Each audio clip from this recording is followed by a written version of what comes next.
Good evening. Deputy Sheriff, can you call the meeting to order, please?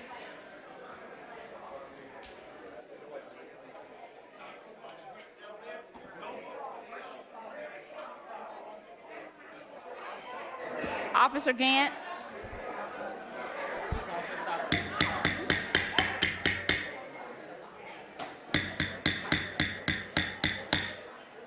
Officer Gant?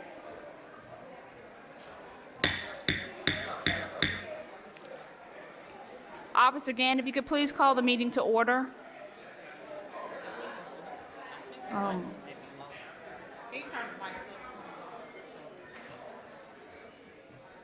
rise. Y'all stand up, please.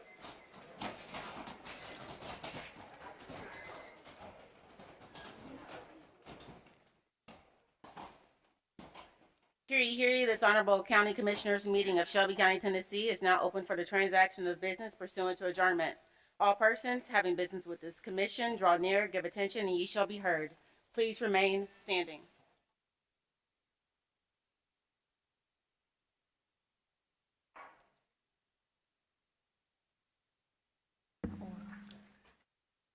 Yes, could we first have an invocation by Pastor Chandler from New Prospect Church of Christ, Church of God in Christ. May we bow our heads. Heavenly Father, we just thank you today. We thank you for all of your manifold blessings that you have bestowed on us today. Lord, we ask that you bless this meeting, Lord, as many vital things are going to be talked about today. And Lord, we ask that you bless the commissioners, Lord, and you help us, Lord, to make the right decisions. Help us to lean not to all of our understanding, but in all our ways to acknowledge you. These and other blessings we ask in your Son, Jesus' name. Amen. Chair Pro Tem, if you could do the Pledge of Allegiance.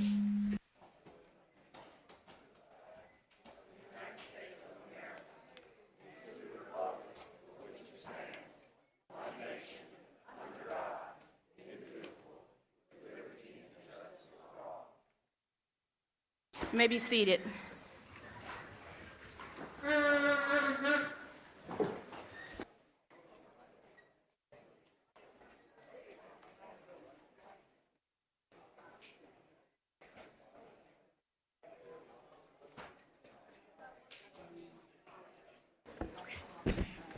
Good afternoon. As we call the meeting to order, one of the first items on our agenda is the passing of the gavel. Pro Tem, Parliamentarian, could you read into the record, please? Yes, ma'am. Item 1, the Honorable Michael Whaley, Chairman 2024 through 2025, Shelby County Board of Commissioners, in recognition of extraordinary dedication and commitment to excellence on behalf of the citizens of Shelby County, Tennessee, presented by Chairwoman Shantae K. Avant.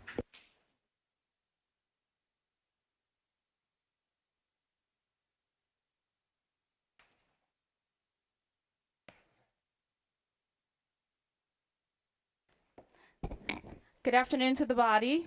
One of the first orders of business is obviously to recognize our past chair, Commissioner Michael Whaley. Although he is not able to be here today, we also want to make sure that we acknowledge not only his leadership and his tenure as chairman, but all of the great things that he accomplished under his watch. So I think we will make sure that this gets to him, but it reads, presented to Michael Whaley, Chairman, 2024-2025, from the Shelby County Board of Commissioners in recognition of extraordinary dedication and commitment to excellence on behalf of the citizens of Shelby County, Tennessee.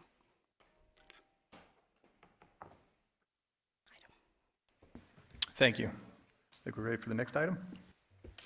Item 2, Honorable Shantae K. Avant, Chairwoman Pro Tempore, 2024 through 2025, Shelby County Board of Commissioners, in gratitude for exceptional leadership and distinguished service to the citizens of Shelby County, Tennessee, presented by former Chairwoman Miska Clay Bibbs.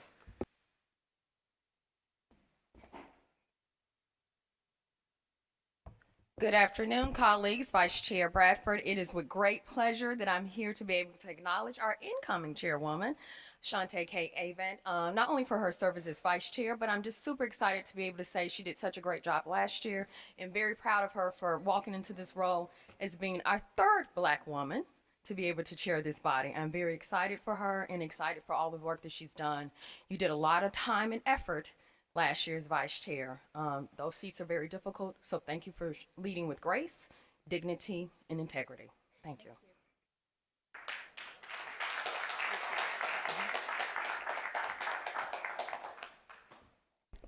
I appreciate that we're passing the gavel and passing the gavel, but I want to thank each of you, my commission body, and I'd also like to acknowledge my family that is here with me today. If they could stand, come forward.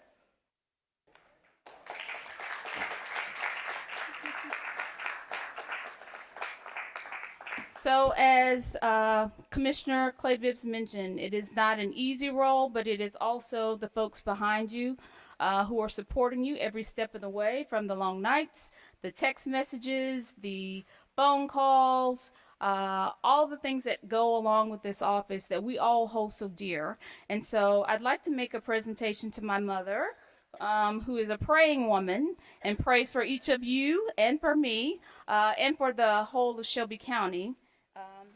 Thank her because it is from a great lineage of strong women that I get to stand here today as the third Black woman to serve as chair. It does not go unnoticed that I stand on her shoulders, my grandmother Rosalie Franklin, my mother Rosadale Knox, and my great-grandmother Kate Hill. From these great women, I get to sit in this seat and do my best to serve this county. So.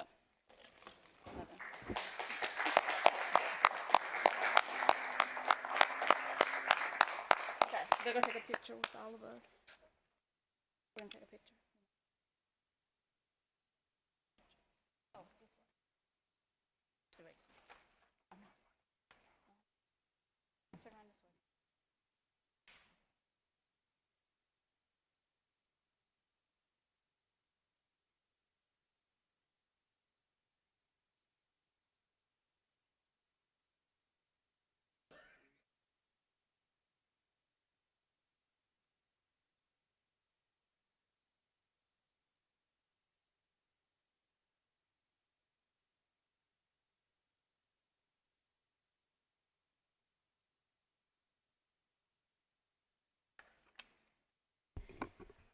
And then in this moment, I also, it is great pleasure to be able to serve in this position, but I am so also very happy to be able to serve in this position with Commissioner Bradford. So I'm going to ask if we can switch seats for a moment because I know that his family is here, and I want him to be able to acknowledge their presence as well.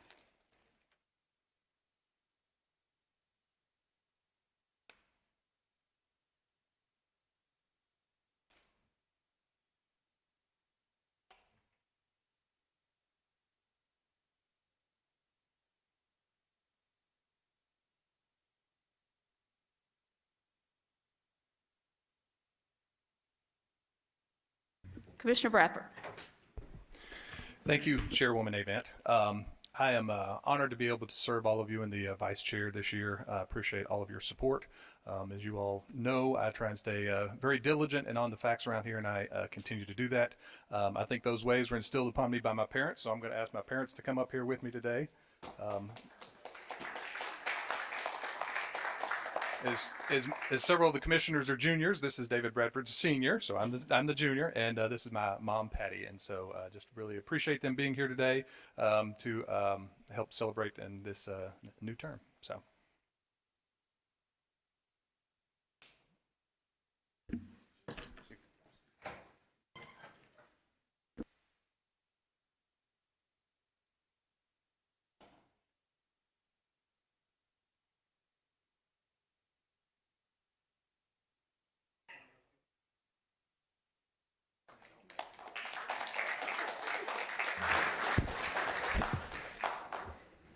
Madam Chair.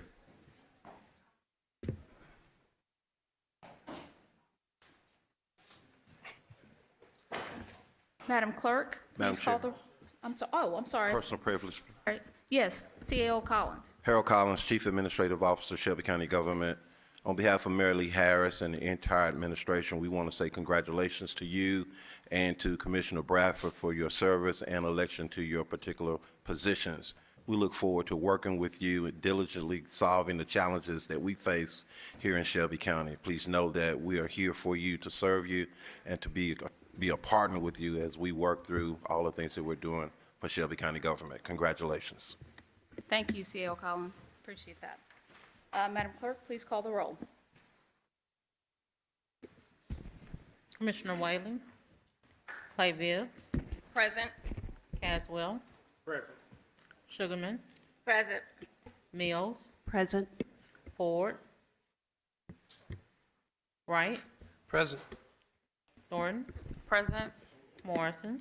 Present. Brooks. Lowry. Bradford. Present. Chairwoman Avent. Present. We have 11 present. We do have a quorum.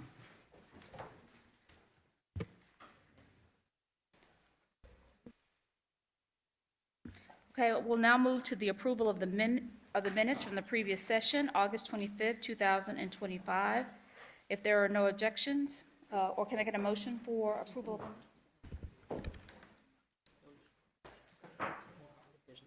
If there's no objections, I have an objection. I'd like to reconsider an item. okay. Commissioner Bradford? Yes, I'd like to reconsider item, I believe it was 22, related to the DA's funding of the 4 positions with the state grant funding. And I'll second that. Okay, we have a motion from Commissioner Bradford and a second from Commissioner Morrison to reconsider item I believe it was 22. 22. This was from the last meeting. This was the August 25th meeting. I do. If we could just have a moment, our clerk is pulling up.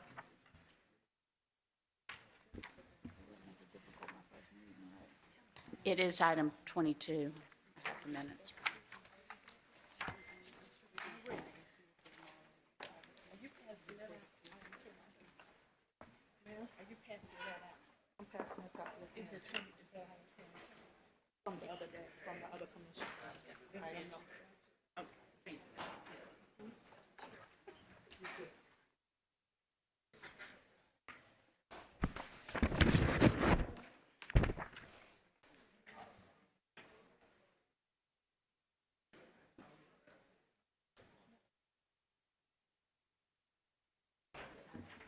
Okay. All right, can you read the item so that we, just so that we have a understanding, this is a reconsideration of an item. We have a motion by Commissioner Bradford. We have a second by Commissioner Morrison. I'm going to ask that the parliamentarian read the item into the record. The item that, for which this motion to reconsider is as follows: resolution to amend the Shelby County District Attorney General's Office FY 2026 Grants Fund operating budget in the amount of $182,339 to expend funding made available from the State of Tennessee's Office of Criminal Justice Programs, amend the grant fund position control budget by adding 4.7 FTE positions, salary and fringe for the 4 partial positions totaling $182,339 from the grant, and amend the general fund position control budget by adding 4.3 FTE positions, salary and fringe for the 4 partial positions totaling up to $89,041 from existing personnel funding in general fund. The grant is for the period of July 1, 2025 through June 30th, 2026, sponsored by Commissioner Charlie Caswell, Jr. Okay, so we have a motion by Commissioner Bradford and again a second by Commissioner Morrison. Can we do that without objection? Seeing no objections, the item is before us. DA Melroy, do you want to speak on this item? Oh, thank you, Madam Chair, and congratulations again on the new position. DA Steve Mulroy. We talked about this last time. I don't want to take up too much of the Commission's time. This is not an item in which we are asking for any new money from the county. This is not an item in which we're asking for any money from the fund balance. This is an item in which we're asking the county commission to accept state grant funds. We are using some of the money that's already been budgeted to our office, that's already been given to our office, to supplement that. I believe last time there was a concern raised about what would happen if in the future the grant were to go away. I believe there's going to be some language that is going to be added to make crystal clear that this is in no way obligating the county in any way whatsoever if the grant were to go away. I don't want to belabor it, so I'll just leave it at that and ask that the county commission please consider this, because the alternative is for us to lay off 4 victim witness coordinators that are already on our staff. This is not new positions, these are existing positions, and they do extremely important work helping victims of child abuse, sex abuse, and domestic violence. We would really like to be able to continue to use the grant funds to keep them in office and not lay them off. So I respectfully ask the commission to approve this item. Thank you. All right, we have a few commissioners in the queue. Commissioner Sugarman? Thank you, Madam Chair. And so I would like somebody from Finance Department to clarify some things. Madam Chair, is there somebody from the Finance Department here? Is there anyone from Finance that is in chambers? Commissioner Sugarman, I don't see anyone who is here from Finance at this moment. If we could ask the staff to reach out to the Finance Department in order for them to come down. I'm going to go to the other commissioners that are in the queue, and we can come back. Commissioner Bradford? To DA Mulroy's point, one of the reasons I did not vote in favor of this last time was that I was concerned about what this meant in the future if we didn't receive the grant. So as such, I'm going to offer a amendment to this item with the following language. Be it further resolved that should grant funding be discontinued or not replaced or otherwise not forthcoming with respect to these 4 victim witness coordinator positions, Shelby County government will not be obligated to continue paying employees in the 4 position numbers on the position control budget created through this resolution. So I think thank you. So I think by adding that, it clears this up. I have had some discussions with DA Mulroy since this was heard, as well as Mark White, so I think we all are in order now. Thank you. Okay, so we had a motion by Commissioner Bradford to amend the item, and I had a second by Commissioner Sugarman. Can we do that without objection?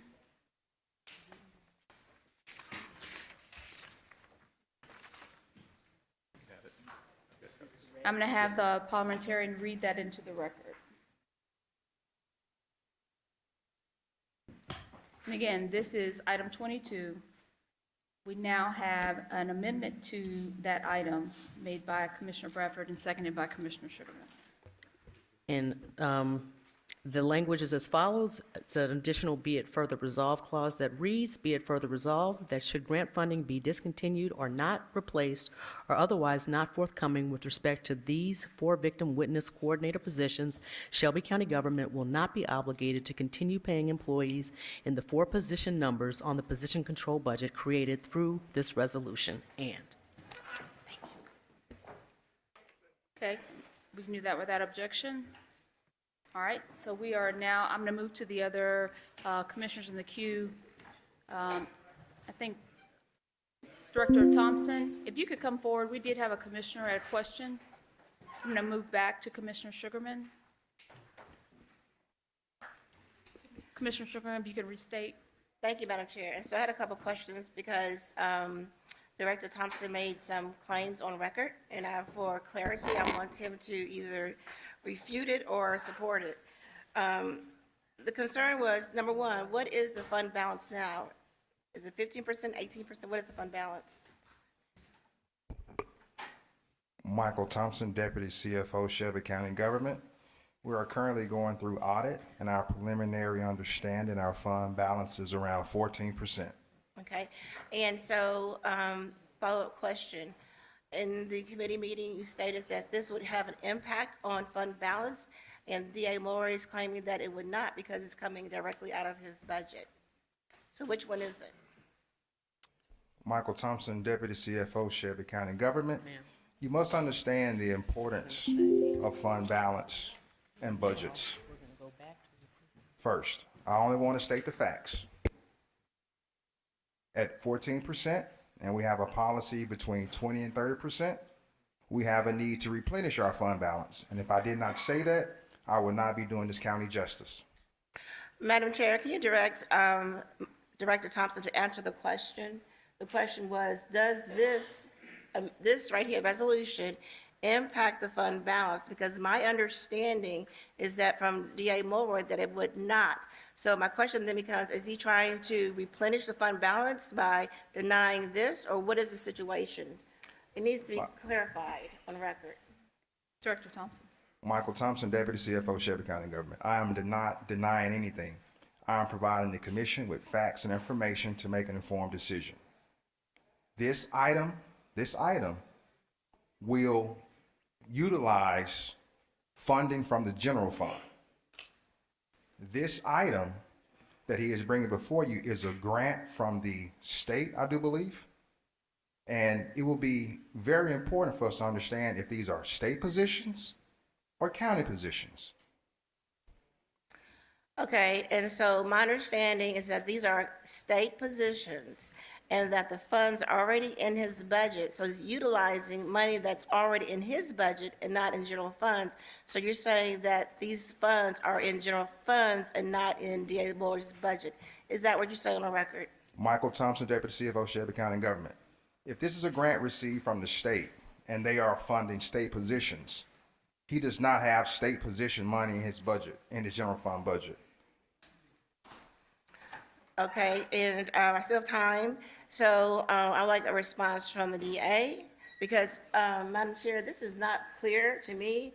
If we cannot resolve this issue, I'd like to send it back down so we can resolve this, because I cannot make an informed vote if I don't know if it's coming out of the fund budget or the Mulroy's budget. It's not clear to me, but I would like the DA to respond. Thank you, Madam Chair, and thank you, Commissioner. A few things just need to be clarified, and this is absolutely the case without qualification. One, this is on the county budget, not the state budget. If this were on the state budget, we wouldn't be dealing with the county commission, we'd be dealing with the DA conference. Two,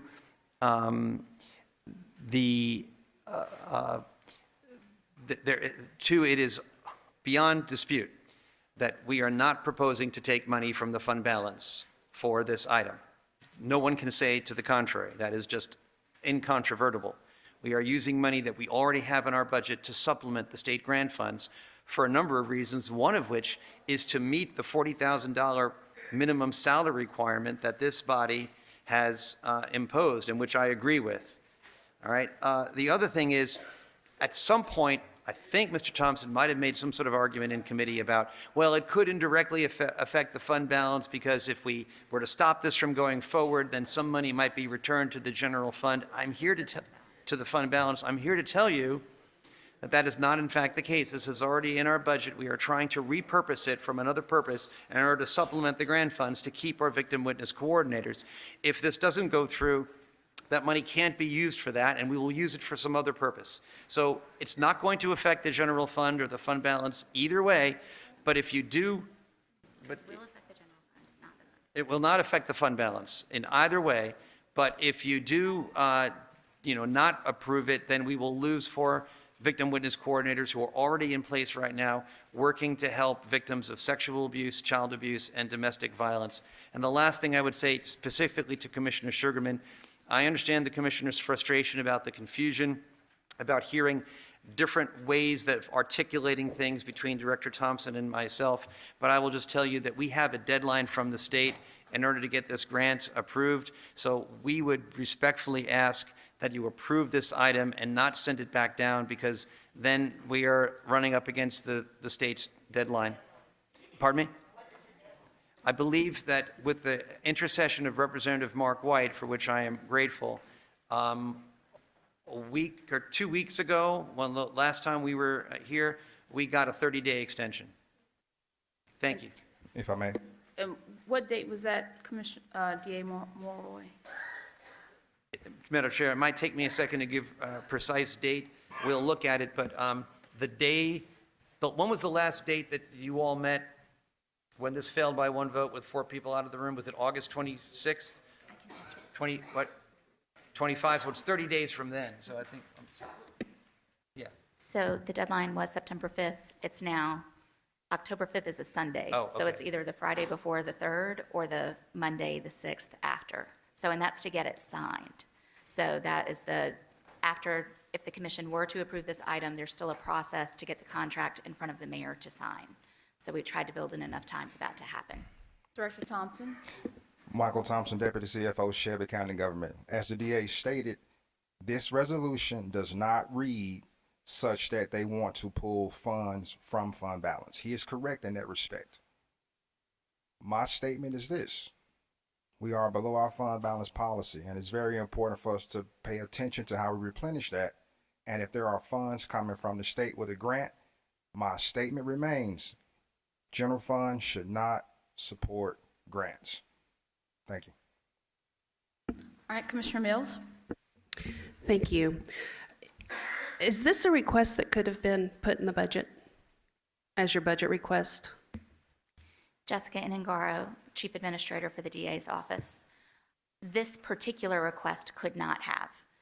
The issue here is that we were attempting to get an amendment to a previous grant signed before June 30th, and it did not get signed by June 30th. And so the result is this grant, which replaces the other grant. And so this did not come into our possession until July. So this particular grant could not have come during budget season. Okay, but you found out about it in July. So after June 30th, yes, Okay. in July. So And we July, could- you could have come to us in July No. or early August? So we have to go through a process to try to get finance to review it and legal to review it. We had to figure out how the positions would be on the budget, how it could work, and that did take some time. And so that is why you did not see it before you saw it. Okay, there was no way to get it to us earlier. So I am one person, and And the I'm reason sorry, I I got it ask to you is when I got it because, to you. and I'm not against the position and what it's for that. I 110% support. It's very unfortunate we need so many, but I realize that. My issue is that it came before us, it wasn't properly reviewed, finance spoke out against it, and it wasn't the first time that something has come to us from your office that wasn't properly before us. And so that's why I voted no in committee on this. And now finance is still opposed to it, and that's concerning, even with the importance of what these positions do. Anything you have to say to that? Well, again, Jessica Nangaro, Chief Administrator for the DA's office, this idea that money that is not spent by an elected official would return to the fund balance, that is not an original thought.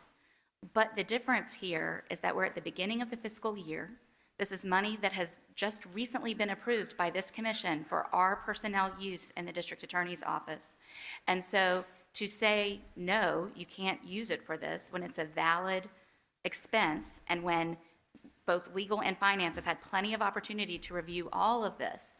And I will just note that the legal department can't tell us that it is approved because finance has not forwarded it to them. But I do know that this is a routine state grant, that the language remains the same from state grant to state grant. And I do expect that if there had been a problem with the contract, legal would likely have given me a heads up. And so I don't believe there's any issue with the contract or with the mechanics of this. This is a policy decision by finance to try to create some extra money for them to throw back at the fund balance. Okay, and I get it, leveraging fund, my time is up, but I understand leveraging funds, I'm all about that, but it's just when it's time and time again that it's not properly before us and not going through the proper channels, that's when my alert-o-meter registers. So there again, I'm in a pickle of appreciating the position and what it is, but the process and the funding is whatever. Thank you, Chair. Could. No, we're going to move on to the next commissioner. Commissioner Ford? Okay. You said you knew in July, Ms. Indigaro. You said you knew in July about this item. The point I'm trying to make is I don't want the practice, and before you say anything, I can empathize on you try to go through the process. I got some stuff that my staff has sent you, and I sincerely hope that finance can take care of it so I won't have to have the language at the end saying does not meet the rules, whatever. But that didn't happen on this item. It came as an add-on. And what I would like to see more, even if one of the boxes isn't checked, whether it's legal or finance, at least let the people see what's on the agenda. When we have particular add-ons, like what transpired on Wednesday, and it's not transparent to the constituency, and you find out at the last second, that's a problem. What I'm saying is, as we go forward, we can have it was finance, it was legal conversation in committee, but at least it'll be on the agenda so that we can have that conversation instead of what transpired with this particular item that's in front of us. I think that's fair to articulate. Thank you. So let the process happen, because I have resources coming to District 9 very soon, and I hope I don't have to go through the process of having to put those extra words and whatnot. So Janika, you got the information. We're going to send it. We're going to see what transpires since the deadline is tomorrow, but I started in August. But the reason why I'm bringing this up on the item that was amended is I don't want you or anybody else to bypass and give excuses or reasons to the other groups to say, well, and then you didn't have it on the agenda so that constituents at large can see exactly what you're doing or anybody is doing, because there are a lot of other things that we got to discuss going forward, not just in your division, where add-ons show up. And I know add-ons have their place because of time sensitivity, but an add-on does not need to be in place to bypass an already established process, because another branch of government wants to bypass that process, or particular commissioners who are very close to those people want to bypass that process, if you understand what I'm saying. Commissioner, Madam Chair. Well, I got 10 seconds left, so let me just go ahead and use my 10 seconds left. Well, no, I'll get back in the queue because I got to ask Mr. Thompson one question regarding the fund balance. Thank you. Commissioner, we'll come back to you, DA Monroe. Commissioner Brooks? Just a couple of questions. So this is a reconsideration, Madam Parliamentarian, is that correct? Okay, so this is this an add-on? Would it be classified as reconsideration add-on? No, ma'am. We were, the item before us was approval of the minutes of the previous session, and Commissioner Bradford. Okay, so this is a reconsideration. Yes, ma'am, from that so agenda. There was an amendment, right? And we do not have that amendment in writing before us? And typically it's not, but if you wanted to make a motion to have it reduced to And I writing. think going forward, we need to comply with the rules. We don't want to. That is not required by the rules. There is a rule that a commissioner can request that it be reduced to writing, but amendments can be made on the floor orally. Yes, ma'am. But the commissioner would have to request over and over and over if there are unwritten amendments or what have you submitted during a particular meeting. Since the rule does not state shall, the commissioner who requires. A commissioner can request that it be information in writing reduced, would but have to do it we over and do entertain motions to amend all the time without it being reduced to writing. Yes, ma'am. Okay. Well, just one thing on this. I'm a little bit confused because I do need to read to understand better. And then I have a tendency and a pattern, if you will, of listening to the experts. So I'm going to recommend that we send this back to committee and let finance talk some more to us about the issues that we have here. Thank you. We have another commissioner in the queue before we get to that. So Commissioner Ford, you're recognized. Was there a motion that was made or no? Was the motion made? I just want to. Commissioner Brooks, are you making a motion? I move that we move this item back to committee so that we can get additional information from the administration experts. Is there a second? For discussion, second. A second Thank by you. Commissioner Lowry. We're now discussing whether or not to move back to committee. That's the motion before us.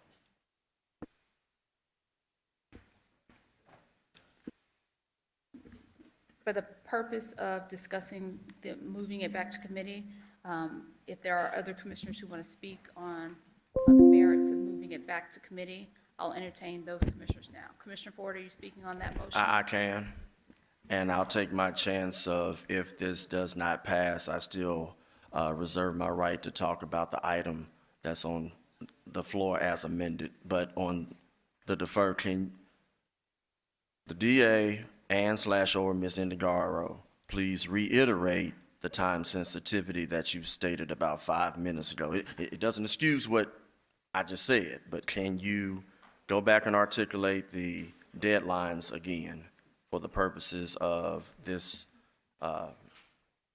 motion that's on the floor? Thank you for the question, Commissioner. Jessica Indengaro, the Chief Administrator of the DA's office.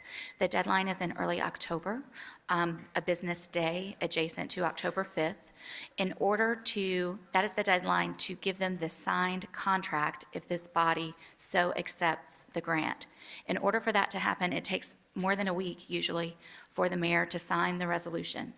After the resolution is signed, it has to go to legal so that the contract packet can be put together so that the stack of things for the mayor to sign can be assembled so that it can be reviewed in the chief administrator's office on the 11th floor so that the mayor can eventually sign it. So we are under significant time pressure. And even though we have not voted officially for a schedule, hypothetically, what would the next committee and commission date be? Whoever has that info.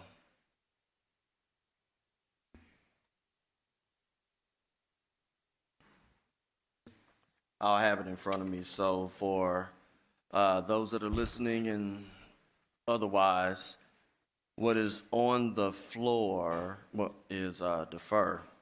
If the defer does get approved, the next meeting, if we support this exhibit that I have, which is the meeting schedules, it would be Wednesday, October 1st, for Monday to be deliberated again. So to Ms. Indigaro again through chair, would that disrupt the timeline?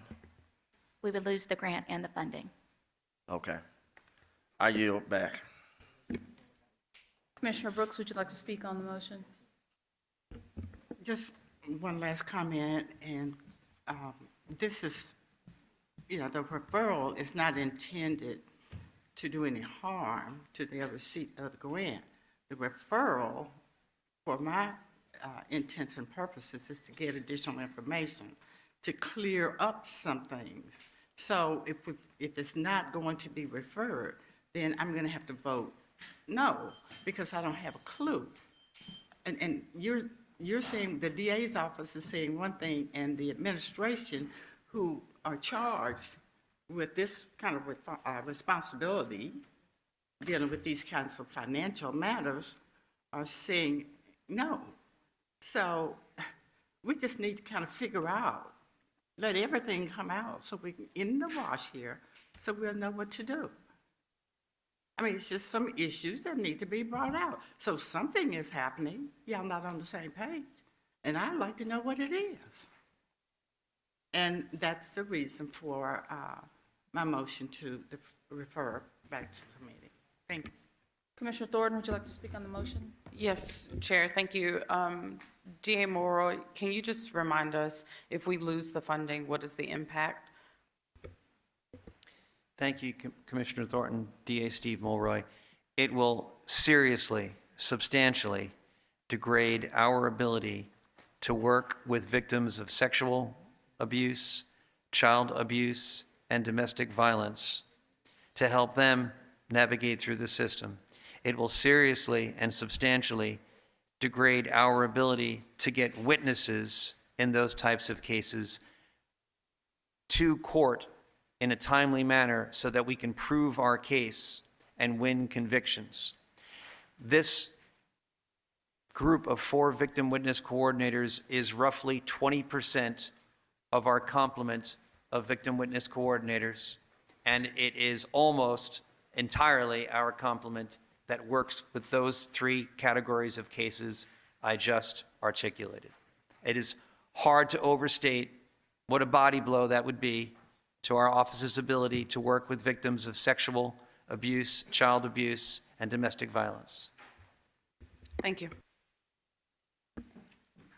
All right, Ms. Tipton? Thank you, Audrey Tipton, Director of Administration and Finance. I just wanted to make one point clear about this resolution. The administration is not opposed to accepting this award. We are in favor of them accepting the award. The only issue that we had with it was also to supplement it with general fund dollars. It was established years ago to not supplement grants with general fund dollars. And that's what we were asking, that they use the award at its full capacity to support the people that they have decided to hire. We have no issue with them accepting the award. So I don't want the understanding to be that we don't want the award. We do, and we want them to continue this effort. We just don't want to use general fund dollars to support it because we'll have to sustain it going forward. Okay, and just for clarity, I think the amendment that Commissioner Bradford brought was that we would not use general fund dollars moving forward. So I just want to make sure that there's clarity in that from the amendment that was provided by Commissioner Bradford. Madam Chair? Yes. Just to clarify, county general fund dollars would be used to supplement the state grant dollars. That's been the case all along. I believe the amendment for Commissioner Bradford just makes clear that if in the future the state grant funds were to go away, there would be absolutely no obligation whatsoever From the county. from the county. Yes. And if I could, just very briefly, since I have the microphone with the chair's indulgence, as to that last point, it's just very clear to understand here, and I don't think it was made clear at the last commission meeting. If we were to do what Ms. Tipton had contemplated and try to fund only a few of the 4 positions, the state would take away the grant money. Like if for example, the contract requires 4 victim witness coordinators. If we said, oh, well, we don't have full funding, so let's only try to fund 2 of the 4, the state would then cut the state grant funds in half. So there is no way to piecemeal it the way that finance has been contemplating. This is all or nothing proposition because of the rules of the state. Thank you. Commissioner Caswell? Thank you, Madam Chair. And that was the point I was going to ask the DA to speak to, because when I heard that being the case with the fact that we already in this budget don't have other dollars to fund victims and other things that's happening in our county, I just can't see us letting this grant go back. And I just urge my colleagues to support this item, again, with the amendment that was made by my colleague to not put further dollars if this grant was to go away. And I feel like today we just have to take care of the business because we already got an extension. And now we're going to run past that extension and maybe lose this opportunity for victims to have a victim advocate in our community. So thank you. Okay. Because there was an objection to the deferral, we will have to vote on whether or not to refer this to the next committee meeting. So, Budget committee meeting at on September 17th. So, Madam Clerk, can you prepare the screens for vote? We are voting on whether or not to refer this to the next committee meeting. Madam Chair, point of order. So the next committee meeting would be October? The next committee meeting would be October 17th? No, September 17th. September 17th. September 17th? Yes. Okay.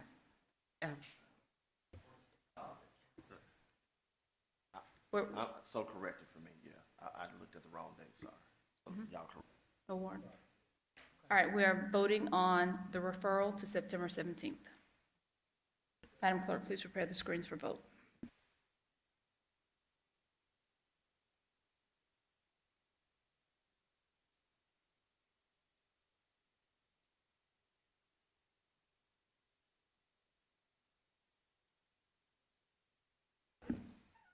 Madam Clerk, could you report the tally?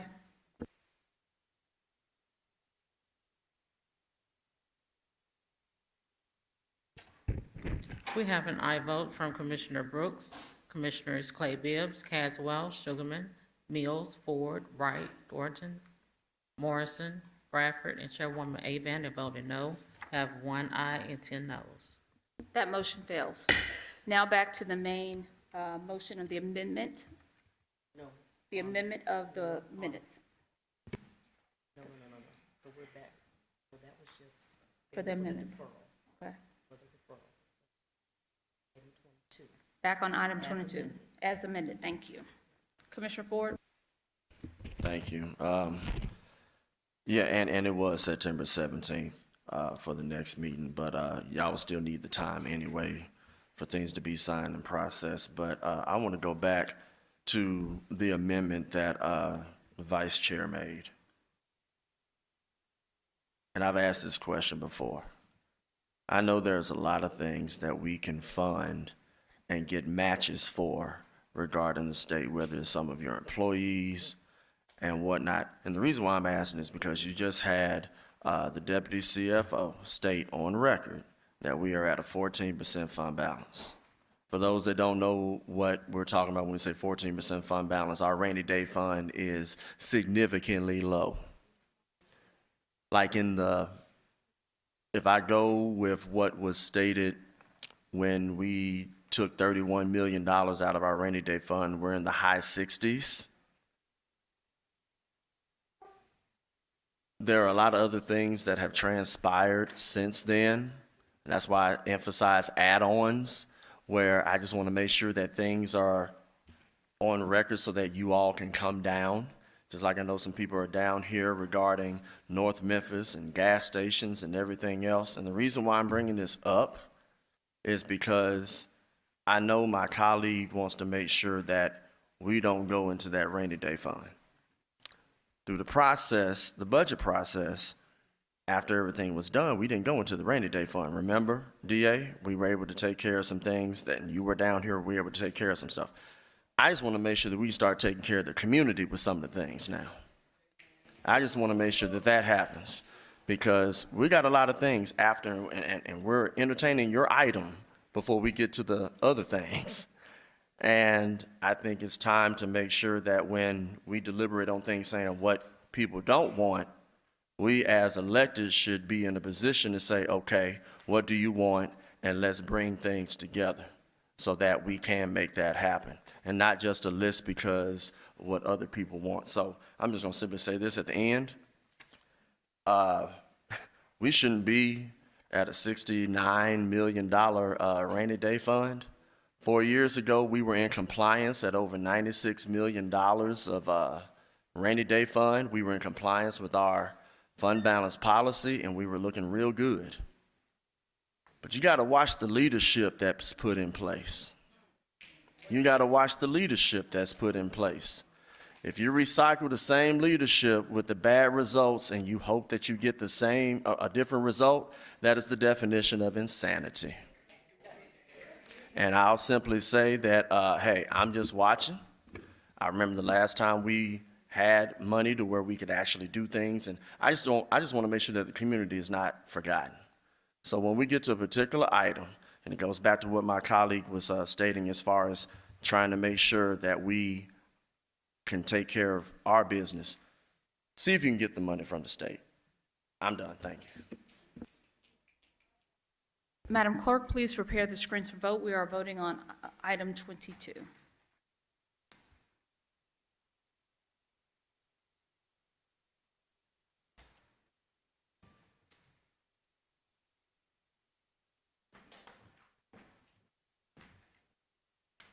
Madam Clerk, please tally the vote.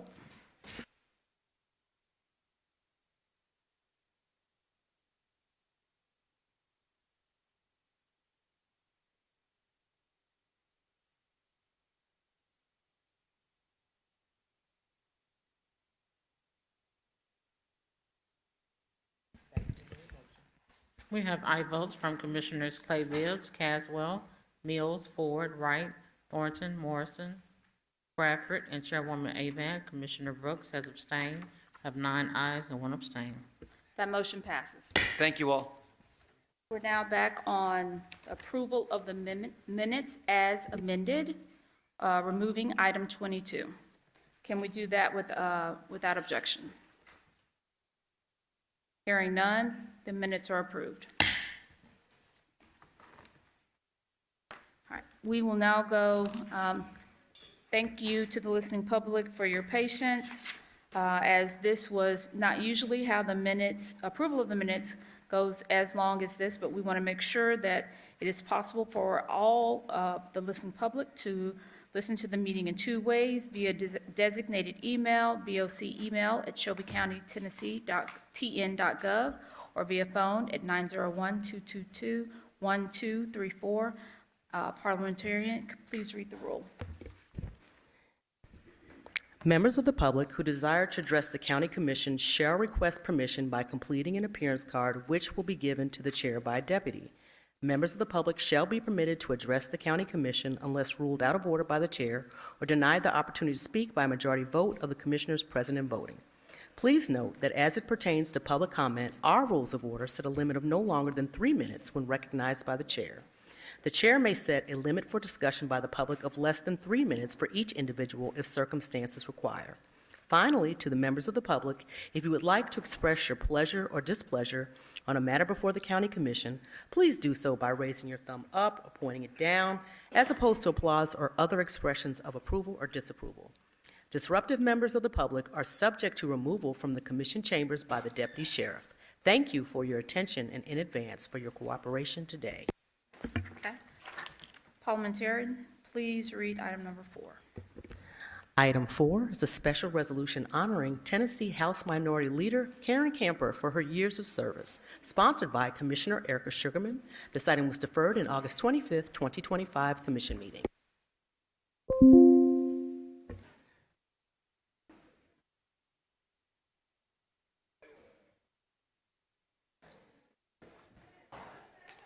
Commissioner Sugarman, you're recognized. Thank you, colleagues and Madam Chair. And it's a special privilege for me because we go way back, but I'm not going to say how long.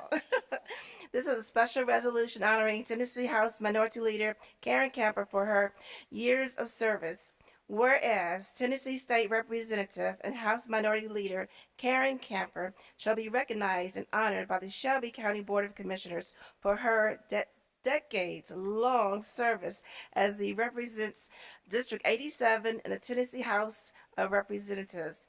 And whereas Lady Camper attended Southside High School and later the University of Tennessee at Knoxville, she served for 21 years in the United States Army before retiring as Chief Warrant Officer and was first elected to the Tennessee House of Representatives in 2008.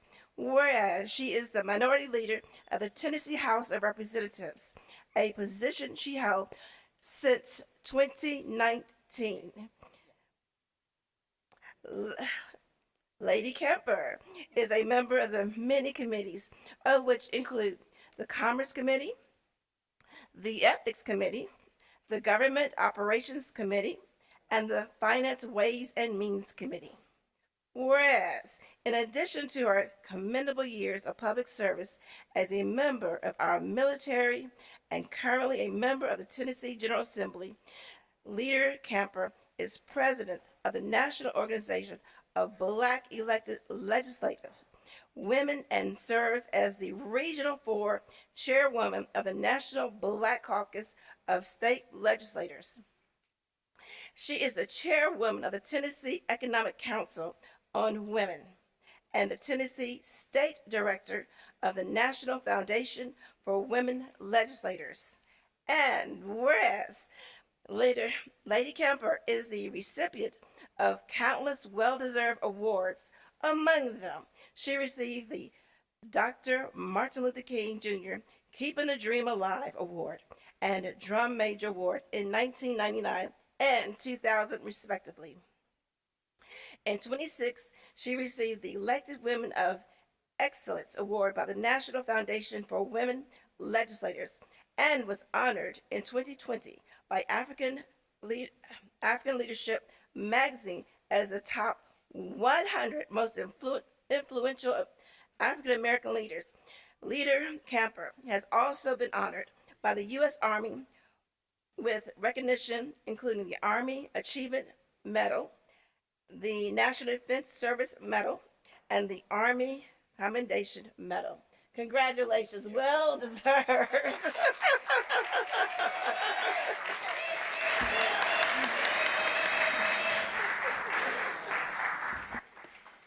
Man, to God be the glory. The first time I came before this body was when I was initially appointed to the position that I'm serving in now. So it's an honor to be back before you to receive this recognition. I really want to thank my dad, who told me as a little girl, you're going to be somebody special. And he was always there for me, supported me, encouraged and guided me throughout my entire life.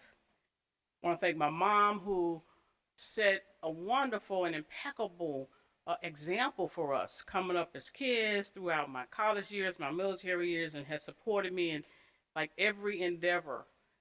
She told me, you always raising your hand to say yes. So thank you, Mom, for that. My siblings, who never said no to me. If I asked them to help me to do anything, they were there for me. They supported me, guided me, and I'm really honored that they did. They made me the person that I am today. And, to my husband and son, who, in like all of my life, sacrificed because I chose a public life. And families give a lot when you're in public service. From my military days to my service now, my family have sacrificed, and I'm grateful for that. I want to thank you again for this honor. I'm glad to be here, and really, God is the one that have allowed me and have guided me throughout my entire life.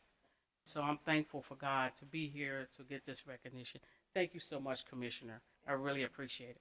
Thank you. No, well, they all at work. Okay. We take a picture together? Yeah. State Representative, we have one other commissioner before you do that, a few commissioners who are in the queue. Oh, I'm sorry. I didn't know who was talking. Okay. Commissioner Thornton? Thank you, Chair. I just want to echo what Commissioner Sugarman has elevated. I'm new to politics, and in this role, you look to see where there's wisdom. And definitely across these past 3 years, I've really appreciated having you as a sounding board, and just each interaction that I've had to be able to engage with you at the state level. You've been so gracious each of our legislative cycles to just pull us in your office and just give us the run of the show, and just to really just help us be able to center ourselves in what is our desire to benefit Shelby County. So I salute you, and I appreciate you as a leader, and I just can't thank you enough for just what you're doing for future generations of leaders. Thank you. Commissioner Clay Bibbs? Thank you, Madam Chair. Minority Leader, thank you so much for everything that you do. Commissioner Sugarman has highlighted you in a very thoughtful way, but more importantly, I just want to be able just to tell you thank you for everything you do in our community. You are my state rep. Whenever I have an opportunity to engage with you around the state processes, you answer. Whenever I have an opportunity to bring children in front of you to kind of help them understand how it works, you answer. So I just really appreciate all that you do for us, and I appreciate everything you do for Shelby County. Thank you so much. I appreciate that. Minority Leader, just also want to echo, you've always been really a beacon of leadership for us as women elected officials coming down the pike, and I just want to thank you for all of your service and always being that kind of mentor and ear for us to really have some thought about what we should expect, but also what is expected of us. So thank you so much. You are absolutely welcome. Parliamentarian, if you could read item number 6. Yes, ma'am. Item 6 is a resolution recognizing September as Spinal Cord Awareness Month in honor of the Mario Reed Foundation, sponsored by Commissioner Amber Mills.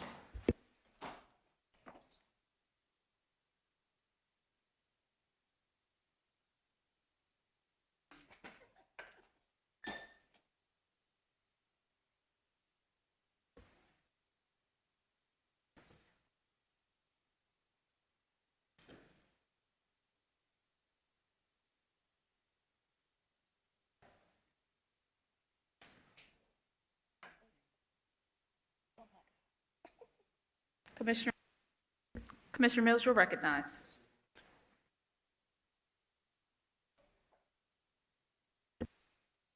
Thank you, Madam Chair.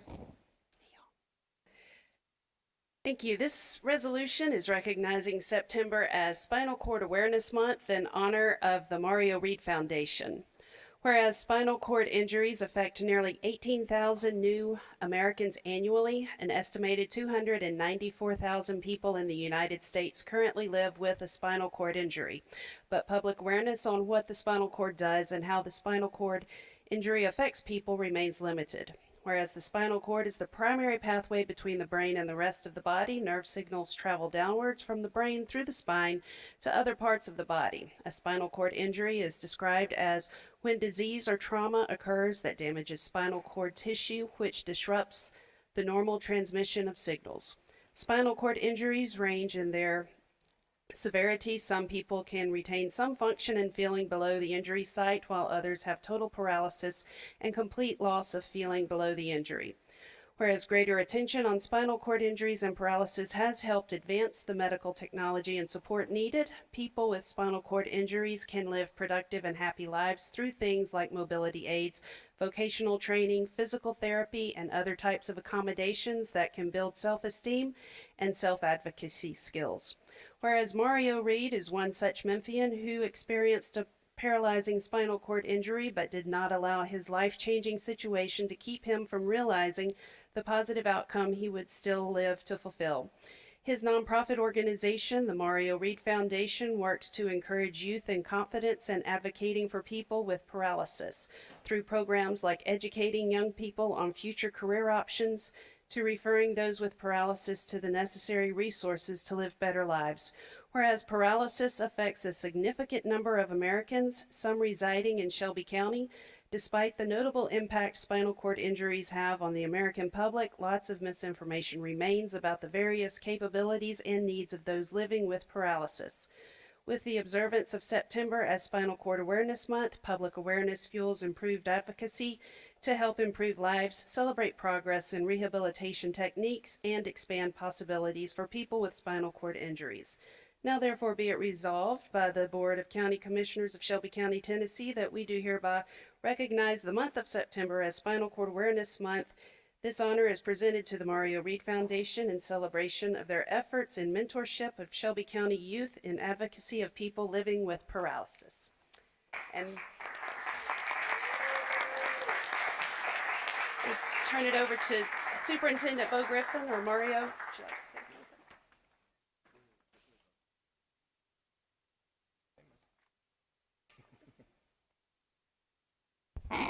Good afternoon. I want to thank Commissioner Mills and everyone on the Commissioner Board for honoring us with this wonderful resolution. And also I want to thank the entire city of Memphis and Shelby County, and also everyone in the state of Tennessee that has been recognized and honor us what we're doing to kind of get back to honor everyone with Spinal Cord Awareness Month, which is this month of September. It's been my pleasure to live with paralysis for over 28 years. I thank God for continuing to put me on this path to help give back and help my city and the people who suffer paralysis, and to help guide them down the road when they suffer a tragic injury. September 13th, we'll be having a nice pretty much platform with 4 different agencies: Vote Rehab, the Aging Commission, Disability the Connection, and also we'll have one other state agents will come out and kind of educate us on how to go about doing things with paralysis. And I thank everyone for being a part of this.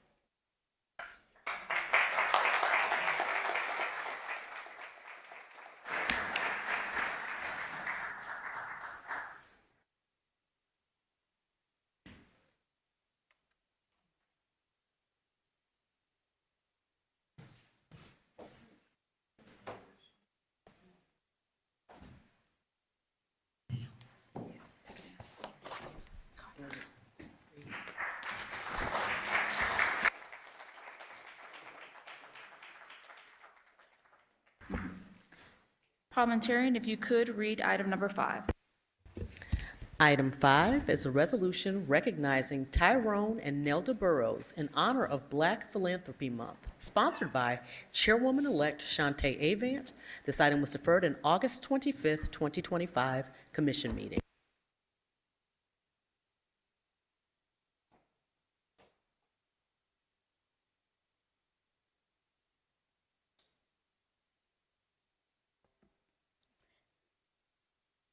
Thank you. Thank you, Vice Chair Bradford. Can you all hear? Okay. The light is on, but you can't hear me? You can't hear me now? Okay, thank you.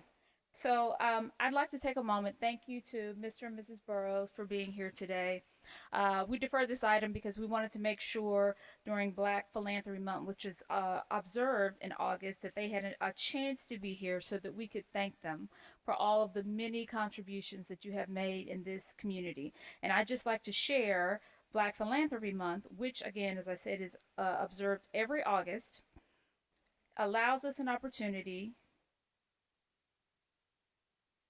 of an annual global celebration and campaign held every August to uplift and promote Black giving, leadership, and investment in communities worldwide. This is a contribution of Black philanthropists, change makers, and donors. Promote funding of how they have promoted funding for equity and amplify the call for racial justice in philanthropy.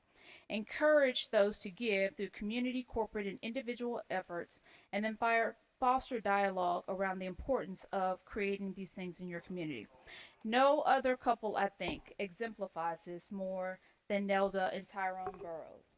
For the many contributions that you have made, including purchasing the R.S. Lewis Funeral Home, which has operated continuously in downtown Memphis since 1914, the home that has held the services of prominent African Americans, including Dr. Benjamin Hooks and Dr. Martin Luther King Jr.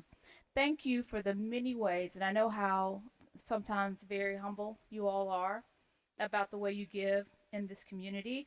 And so I appreciate you taking the time out of your very busy schedules for us to acknowledge how Memphis is a greater city because of the contributions that you have made to this community. So thank you so much. Thank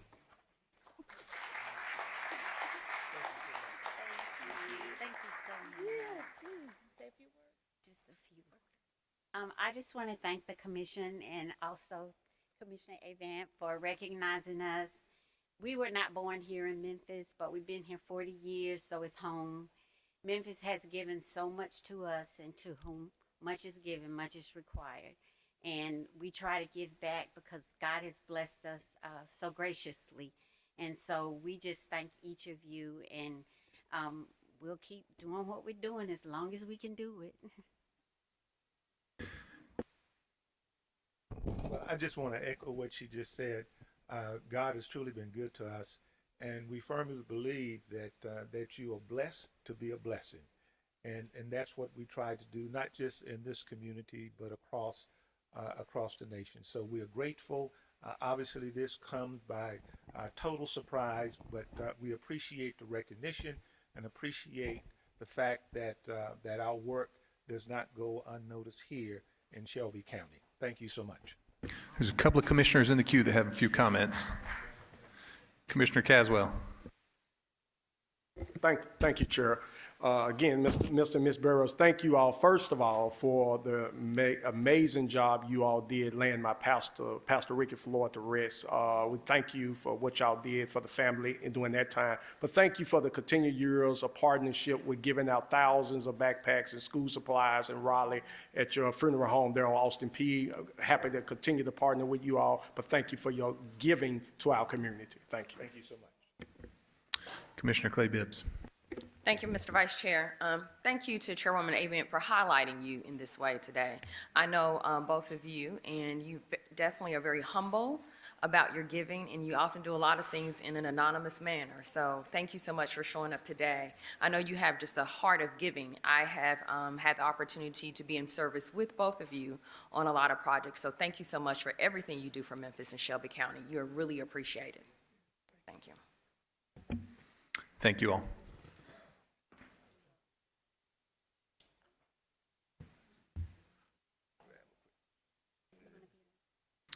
Parliamentarian, if we will read item number 7.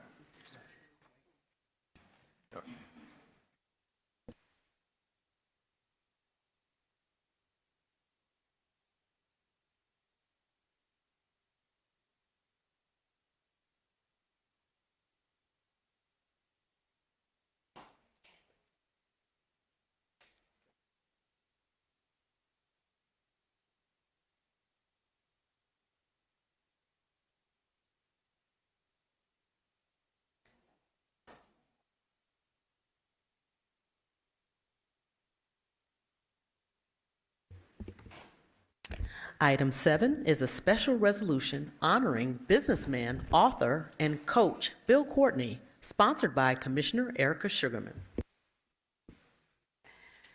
Thank you, Vice Chair. I would like to make a motion to defer the second commission meeting in October. He is not feeling well. Second. Thank you. Okay, there's a motion by Commissioner Sugarman to refer this to the second commission meeting in October, and I have a second by Commissioner Caswell. Can we do that without objection? All right. Parliamentarian, if you could read item number 8. Item 8, honorary resolution recognizing New Prospect Church of God in Christ, Pastor Jonathan Chandler, sponsored by Commissioner Brittany Thornton.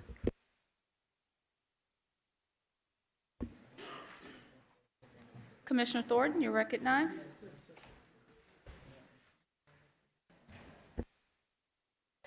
Thank you, Chairwoman and colleagues, for this opportunity.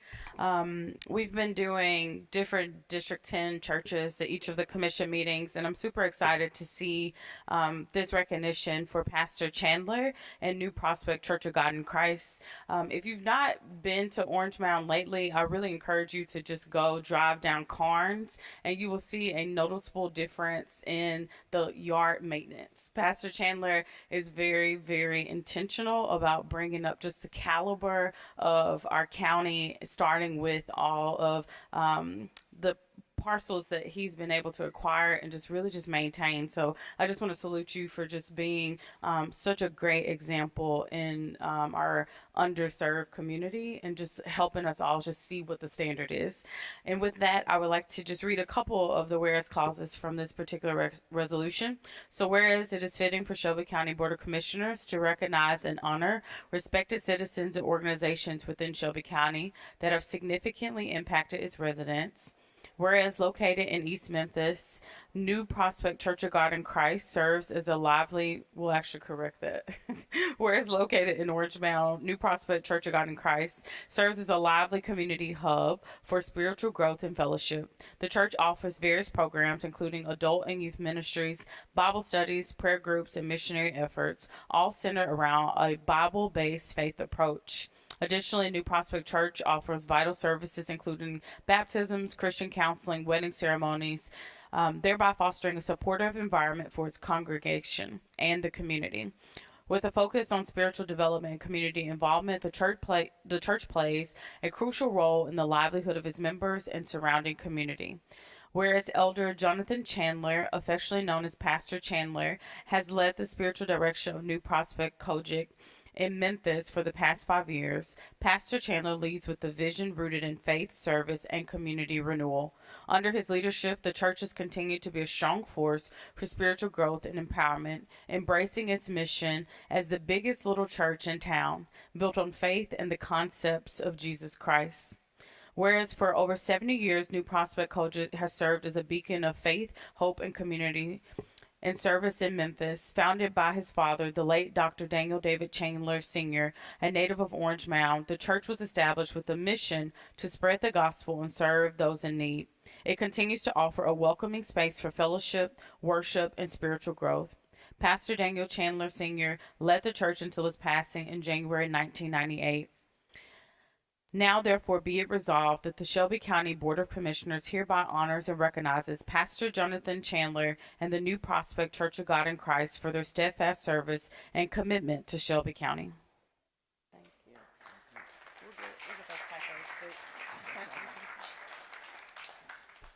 Thank you, Commissioner Thornton.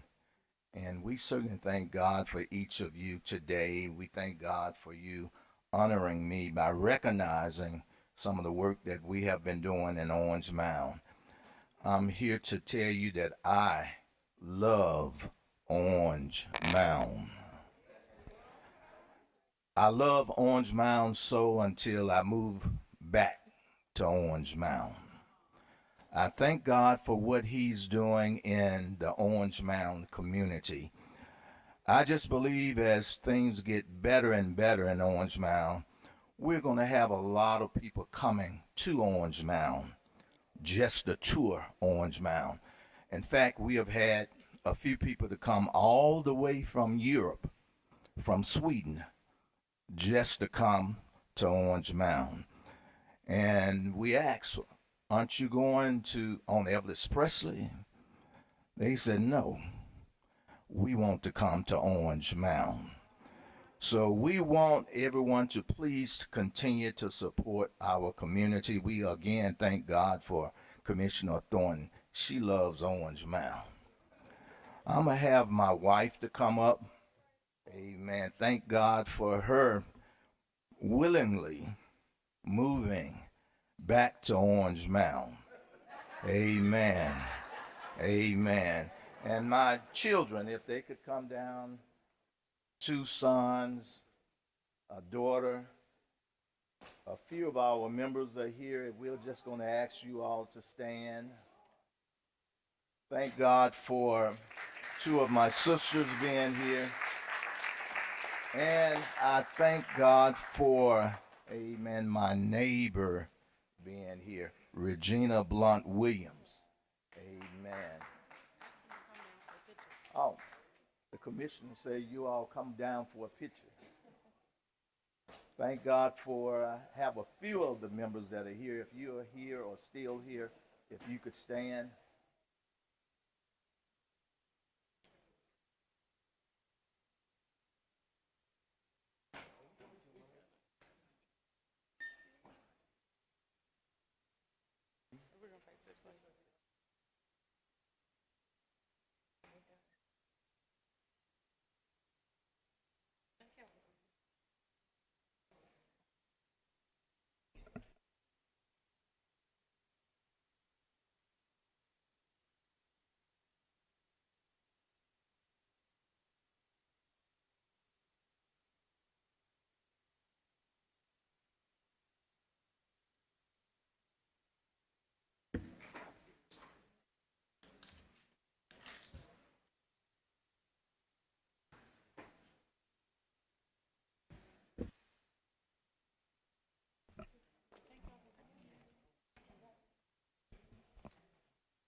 Thank you, Pastor Chandler. And again, we also want to thank you for so graciously doing the invocation for us today. We appreciate you. We will now move to the consent agenda, and I'm going to ask commissioners to take 3 minutes to review the consent agenda, and if there are any items that you would like to have pulled.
All right, we'll move to items that need to be pulled. Commissioner Ford.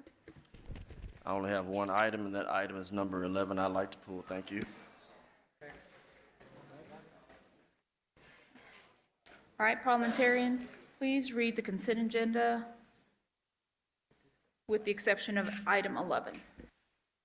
Yes, ma'am.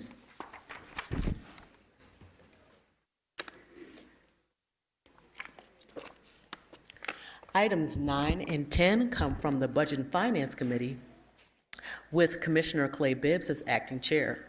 Item 9 is a resolution approving the contract for Ivanti Chairwell Service Management Software Maintenance with Chairwell Software LLC in a total amount not to exceed $81,284.10, commencing upon execution of the contract with the option to renew for 2 additional one-year periods with no more than a 5% increase over the prior year's renewal. This item requires the expenditure of FY 2026 Information Technology Services General Funds in an amount not to exceed $81,284.10, sponsored by Commissioner Miska Clay Bibbs. Item 10 is a resolution approving a contract with Microsoft for enterprise-wide distribution of Microsoft 365 contract with vendor Insight Public Sector in a total amount not to exceed $5,395,643.85, commencing upon execution through June 30th, 2026, with the option to renew for 2 additional one-year periods in an amount not to exceed $1,798,547.95 per renewal period. This item requires the expenditure of FY 2026 Information Technology Services General Funds in an amount not to exceed $1,798,547.95, sponsored by Commissioner Miska Clay Bibbs. Items 12 and 13 come from the Core City Neighborhoods and Housing Committee with Commissioner Brooks as acting chair. Item 12 is a resolution approving the sale of 5 county-owned delinquent tax parcels acquired by Shelby County from various Shelby County tax sales to identified purchasers at various prices, collectively totaling $20,780 pursuant to Tennessee Code Annotated Section 67-5-2507, and authorizing the Shelby County Mayor to execute with claim deeds, sponsored by Commissioner Henry E. Brooks.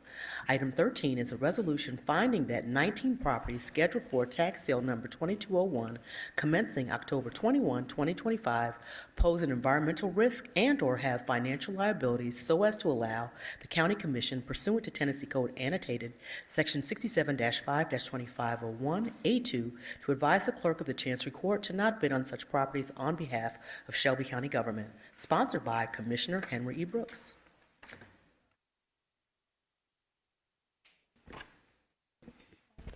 Point of parliamentary inquiry. Yes, Commissioner Ford. I'm getting messages. I know that we are on the consent agenda now, but was it articulated by the parliamentarian, the general comment section? Because I have some people that stated they wanted to speak, but there's not a specific item that's on the agenda they wanted to speak on, but I don't know if it was articulated, and I think this is around the time they're able to speak on it, so can we readdress that? Commissioner Ford, we're doing the consent agenda, and once we get the consent agenda passed, then we'll be taking the general comments. All right, so for those in the audience, you just heard that, so if it's not on the agenda, if you need to fill out a card to do general comment, then there it is, okay. Doing that for the constituency, thank you. All right, can I get a motion to approve the consent agenda?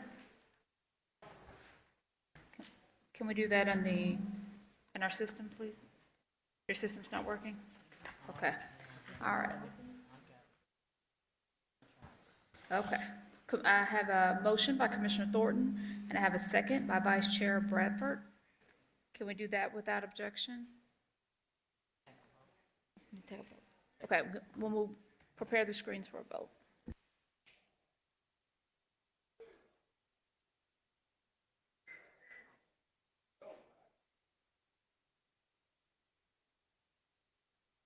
Madam Clerk, if you could report the vote.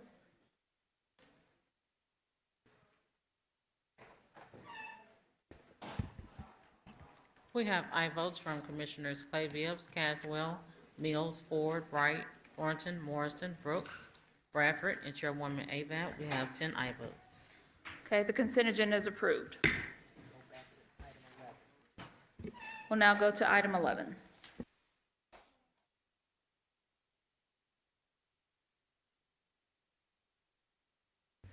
Item 11 comes from the Education Committee with Commissioner Sugarman as acting chair.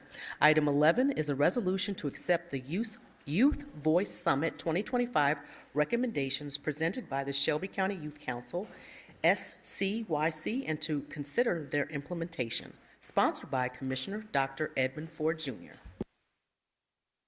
I have a motion by Commissioner Ford, a second by Commissioner Caswell. Commissioner Ford, you recognize. Thank you very much, and this item did go down with a favorable recommendation. Very quickly, the Shelby County Youth Council came in front of us this summer. They spent about half an hour with us in committee. They had a lot of very good ideas, and they came in front of the body, and they stated that they wanted to see not just some changes, but they wanted to see some action from the county commission. So they gave us a robust list, which you can see in the documents, on some of the things that they wanted us to see. And I believe this is a great opportunity for us to not just accept the Youth Voice Summit 2025 recommendations by the Youth Council, but as we go forward, I think it would be important that we consider some of the items that they have. I know that my colleague wanted to do something in one of his amendments when it came to CEP. However, sometimes you have to look and see what the youth are asking for. Even if we put a drop in the bucket, it's not going to, in my opinion, make a significant effort to what we're trying to do. They want to come down here in 2 weeks in order to discuss this one more time. And I talked to the adult that was in the group, and he stated today that he wanted them to come down regarding this item. So what I like to do is ask for this item to come back down on Monday, the 22nd of September at 3 o'clock for the purposes of having a great deliberation with those youth. They're back in school, so Monday's the best time to get them down here for the purposes of having that dialogue. And I think we owe it to them because they're going to be grown-ups like us eventually. So let's give that courtesy. So my motion is to defer this item to September 22nd, 2025, so that the Youth Council can come down here regarding this resolution. That's my motion. Okay, I have a motion by Commissioner Ford, a second by Commissioner Bradford. Can we do that without objection? Okay, seeing none. Commissioner Thornton, you're recognized. Thank you, Chair, and thank you, Commissioner Ford, for pulling this from the consent agenda. I just had made note to go back and talk to their leaders, but I'm glad to have this opportunity just to comment on how, from my observation, it's really important for us to figure out the youth voices that are at the table and the ones that are missing. And so just to the audience, if you know of a youth, there are some interesting gaps in representation across the youth council. Our neighborhood schools, in particular in the urban core, are struggling to be able to get youth to be represented in spaces like this. These are great opportunities. They come with stipends for the youth that participate. So if you know of youth, I would encourage you to tune in on the 22nd and then get to know where these opportunities are so that we can ensure that there is equity and voice across all of these particular bodies. I know for District 10, the neighborhood high schools that I represent are Hamilton, Melrose, and Oak Haven, and we don't have representation from those schools. And so I would like to, in preparation for the 22nd, see that we would have in the next, I guess as an addendum to the recommendations previously submitted, just an acknowledgement of who is not at the table and what is the plan to be able to get those schools to be represented. And I'll just say this to the school board members, whatever that y'all can do to be able to help close the gap, there are gaps here. And so if we have students that are living in the community, but they're going to schools outside of the districts that they are representing, then there's a disconnect there. I'm of the personal opinion that students that live in underserved districts and go to neighborhood schools in those districts, that they have a very unique story to tell. And so I do want to encourage my colleagues that are in similar districts with dynamics related to District 10 that you kind of probe just to see where the representation is across your district. Taking nothing from the leadership and from the Shelby County Youth Council, just putting more of a push on us to make sure that we're closing the gap to get those students to the table. Thank you. All right, we will now go to some of the public comment cards. These are for general public comments, not associated with any particular item. When I call your name, if you could come to the front. Because of the number of cards that we have on so many items, we're going to give each person 2 minutes to speak. If you could say your name and address. Seth Seagraves.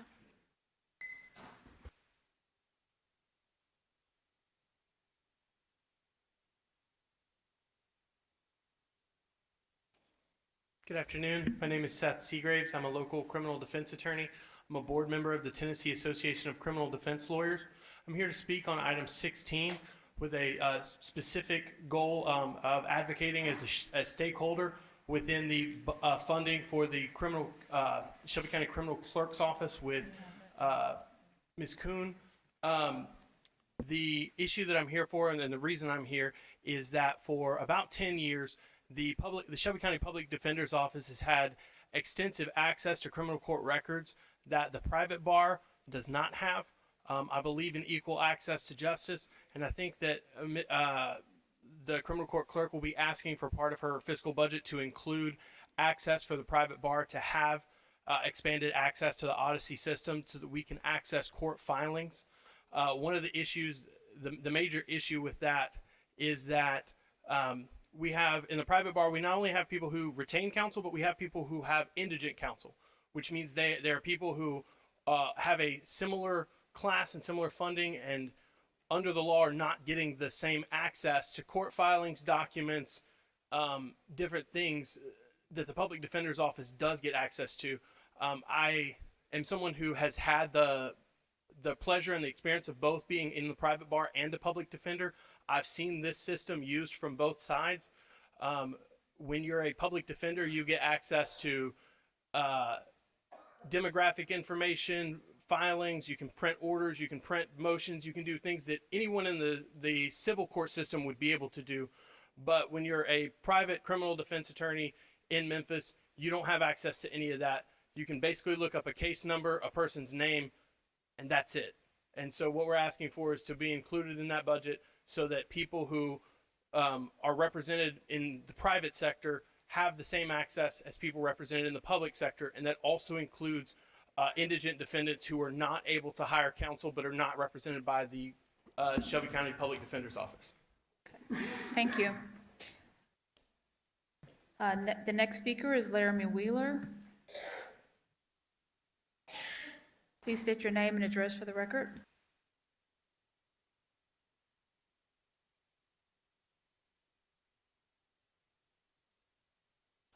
Good afternoon. My name is Laramie Wheeler. I am the Bail and Advocacy Coordinator for Just City, 240 Madison Avenue, Memphis, Tennessee, 38103. A few weeks ago, my colleague at Just City, Josh Pickler, emailed each of you a newly published memo from the Prison Policy Initiative about the needs of the Shelby County Jail, the assessment of the Shelby County Jail, and I want to take a moment to highlight 2 excerpts from the memo that I believe are critical to your deliberations. First, new construction will not resolve old problems with process and culture. Much has been made of the deteriorating physical conditions of the jail at 201 Poplar. However, many of the jail's problems, including a number of preventable in-custody deaths, can be attributed not to a breakdown of concrete and steel, but rather to a breakdown of processes, procedures, and staff culture. The Daily Memphian recently reported that at least 64 people have died under the watch of the jail's employees at 201 Poplar, including at least 12 by suicide, while the county continues to maintain a healthcare provider that has repeatedly been sued for medical negligence to the point of bankruptcy. Equally disturbing, numerous staff have been fired, arrested, and even convicted for criminal misconduct at the jail itself. A larger jail will not resolve these issues, but will only relocate them and see them impacting a larger population. Secondly, a bigger jail will not resolve issues related to staff culture. The Shelby County has a pervasive and well-documented history of unprofessional and even illegal activity on the part of the jail staff, which has contributed to the county's ongoing struggle with in-custody deaths, particularly those due to suicide and drug overdose. Abuse and violence against people in the jail have also persisted in Shelby County, as in the case of the beating death of Jershawn Freeman, which led to the indictment of 8 jailers, including 2 for murder. Ultimately, although the sheriff is correct that understaffing is the primary issue, undermining Shelby County's jail, improving staff culture through training, better hiring practices, and stronger oversight will do more to improve staffing ratios than increasing the size of the jail.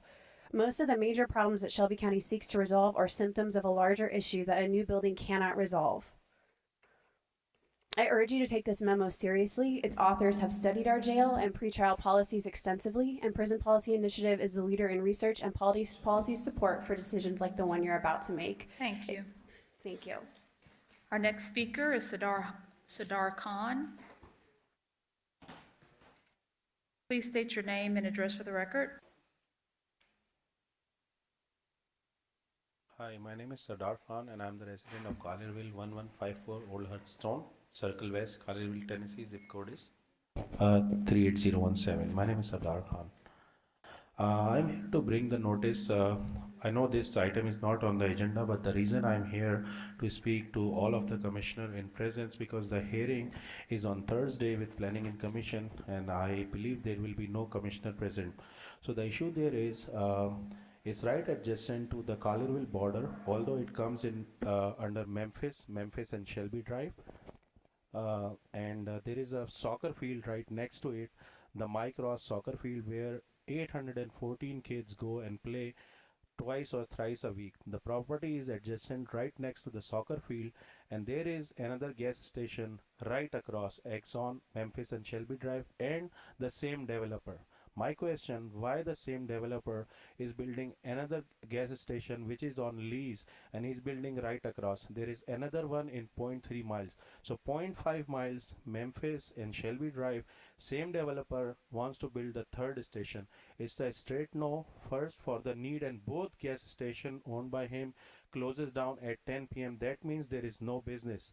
I own gas station in West Memphis and my store runs 24/7 because I have business. So you are closing down your 2 stores at 10 p.m. because of no business, and then you are building the third one in the same development, that too next to the soccer complex. We want safer neighborhood and streets for our kids, and there should be no more gas station within 0.5 mile. 3 gas station make no sense. So I request the commissioner, when it comes to your desk after the planning commission, please consider this. 200 parents have signed it and you have a copies of it, that neighborhood don't want any gas station. Developer owns the building, build anything else. You have billions of dollars, bring something else which serves the community, not put the community in danger. Thank you. Thank you, Mr. Khan. Commissioner Sugarman. Thank you, Chair. And this is my district, and so I just want to say on record that I agree with you all. In fact, there are too many gas stations as well as payday loans popping up everywhere. So having said that, I will be sending out a letter of support to you all. What time is the meeting? 9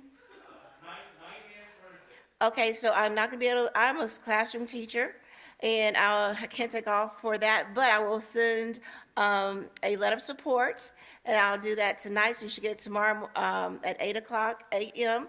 to everybody that sent me an email. Also, I'll reach out to the mayor. Have you all spoken to the mayor of Collierville yet? I will reach out to her as well. So, I'm sorry. Excuse me. Mr. Khan, Mr. Khan, and Commissioner Sugarman, instead of us having dialogue across the chamber, if you could just get with them afterwards. We can't do that in the chambers, but if you could just follow up. Thank you, Madam Chair, but I just want a point of information. I want to put it on the record so the listening community, as well as the people in here, can know my position on it. Thank you. No, I understood your position. I'm just saying the talking back and forth across the chamber because they can't hear. Thank you. Our next speaker is Winnie Wade Hardaway.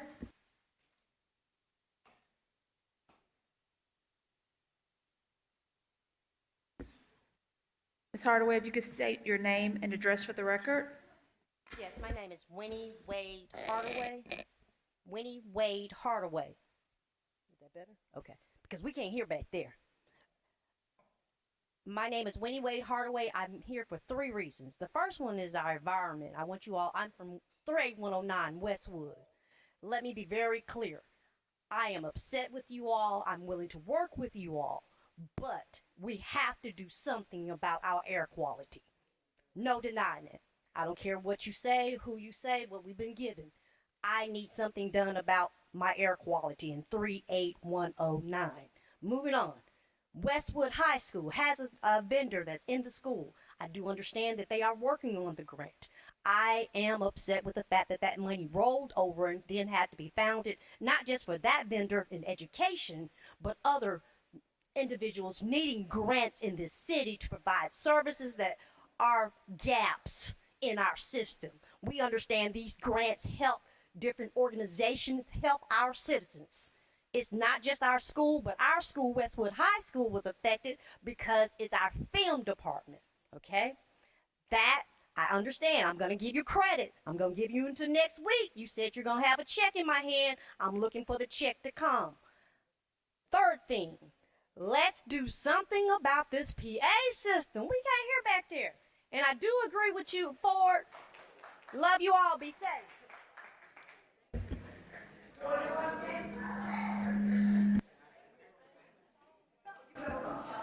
So we're trying to work on the technical difficulties. Obviously, when we try to turn up the microphone, you're hearing this feedback. So we're going to try to work through that. My apologies for the technical difficulties, but that is one of the challenges maybe why you're not able to hear us as well. When we're turning the microphone up, it does provide this buzzing feedback sound. So we'll try to work through that. Thank you for your patience. We'll now have the next speaker. The next speaker is Chair, I'm not going. Faisal. Chair, I was trying to speak regarding that, but not to the person. Commissioner Ford, you're recognized. Thank you.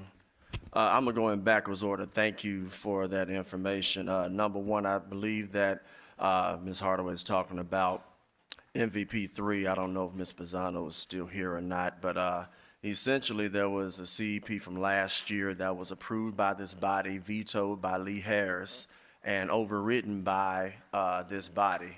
That was last year. It goes to the kids and their programming at Westwood High School. School has been in for 1 month. I don't touch checks, but either somebody down here or somebody up there can handle that. This commissioner has done his part twice, dealing with the abuse of an obsessive elected official and everything else. And as far as the air quality is concerned, I would love to see more people, and this is why we have to put things on the agenda and have people down there.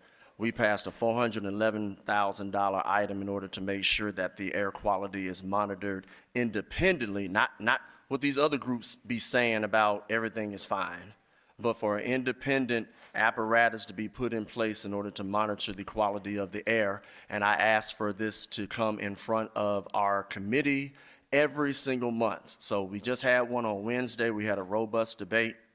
I'm going to ask the deputy director to get me the information so that you all can have it. But every month, just know that we will be discussing the air quality in committee in the hospitals and health committee. So there you have it. Thank you. Okay, our next speaker, Faisal Naji. I'm sorry if I'm mispronouncing your name. If you could state your name and address for the record. Hello, everyone. My name is Faisal Naji, and I'm here for the District 12, again, for the gas station thing. Just to give you guys a brief statistics, all over America, it's like about 10, for every 10,000 people, there are only 4 gas stations permitted. That's a national average.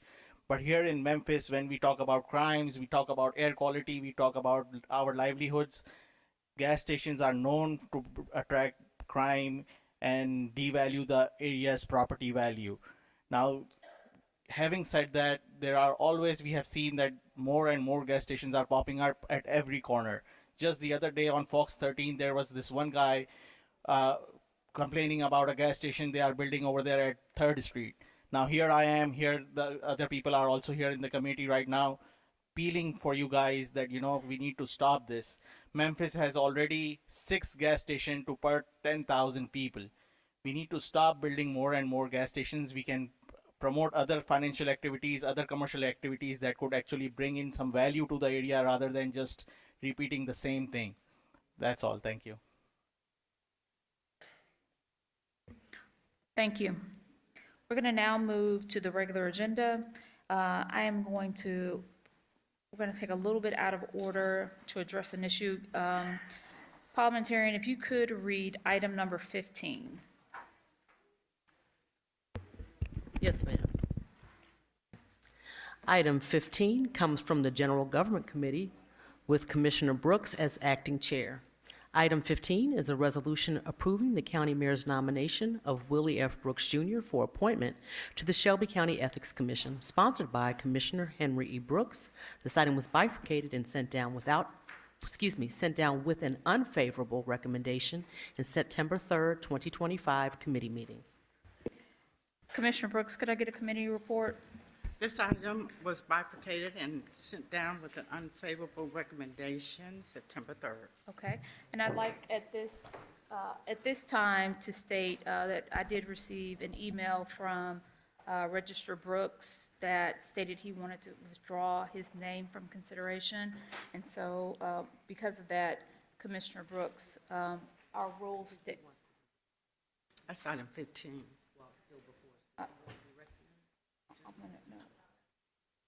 As per our rules, because of that, we would have to have a withdrawal of the item from the sponsor, and as a sponsor of the resolution, Commissioner Brooks, and I'll punt that back over to you now. Okay, thank you. It was my understanding that the bifurcation meant that we would have Willie Brooks' nomination and vote separate and apart. And then we would have Dwayne Thompson and Yolanda Hardaway together. So, It is. and I was waiting till we got to that part. But the first part is, We're actually on item 15, so I Okay. moved them out of order so that we'll have time to hear from the administration on the other two, due to the fact that Registrar Brooks sent a letter withdrawing his Right. name from consideration. So, I just hadn't gotten to that part. well, we aren't on item 14, we're on item 15 to address that. Okay. Yes.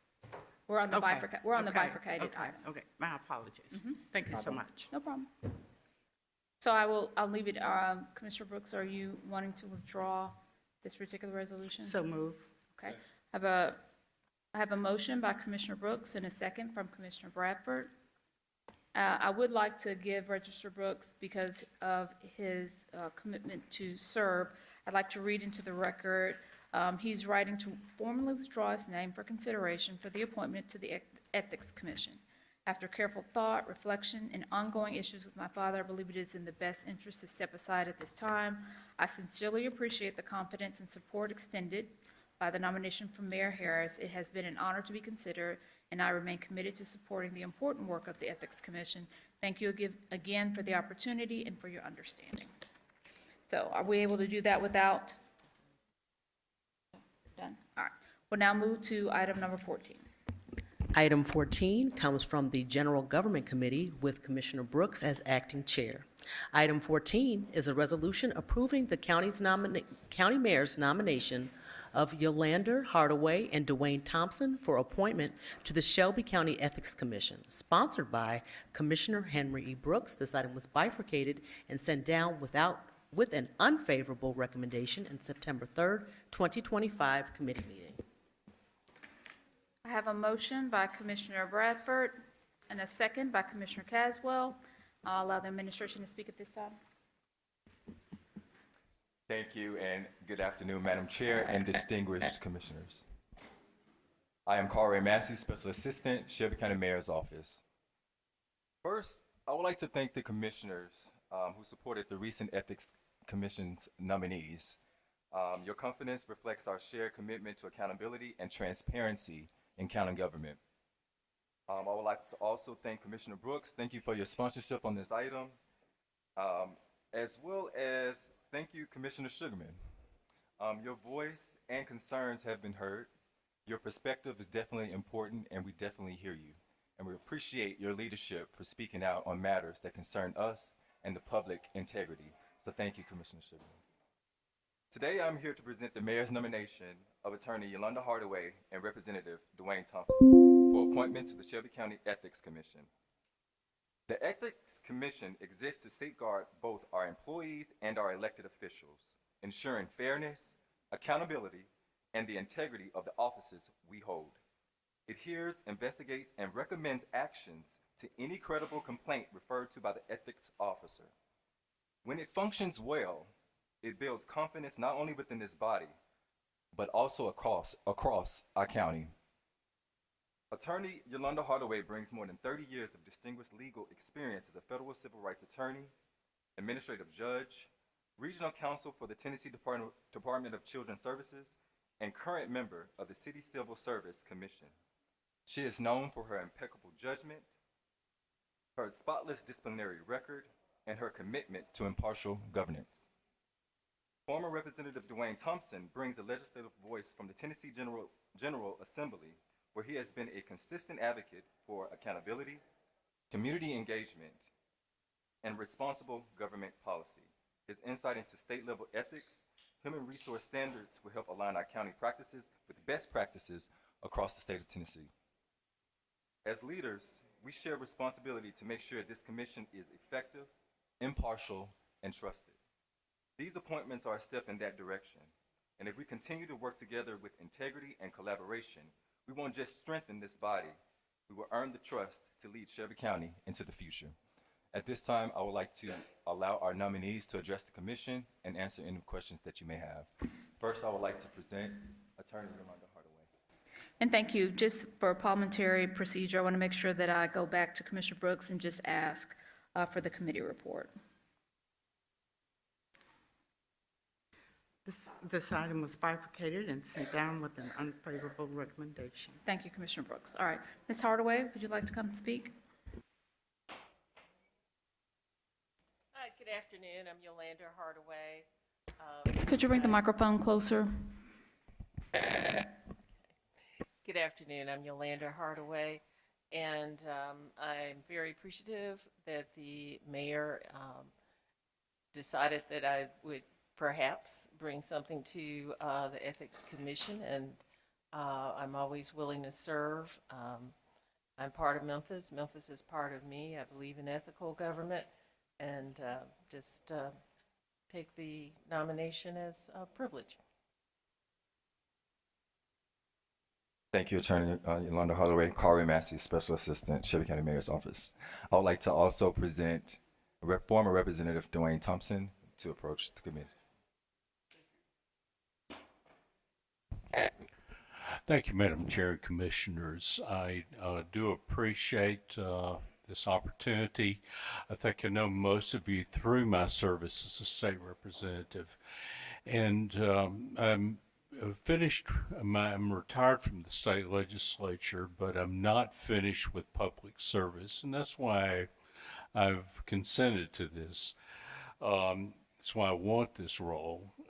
And I believe that my experience, not only in the legislature, but also 37 years as a professional human resources analyst and manager can really serve to gives me basically the background and the tools to learn how to do this job better, and to make improvements to hopefully revive and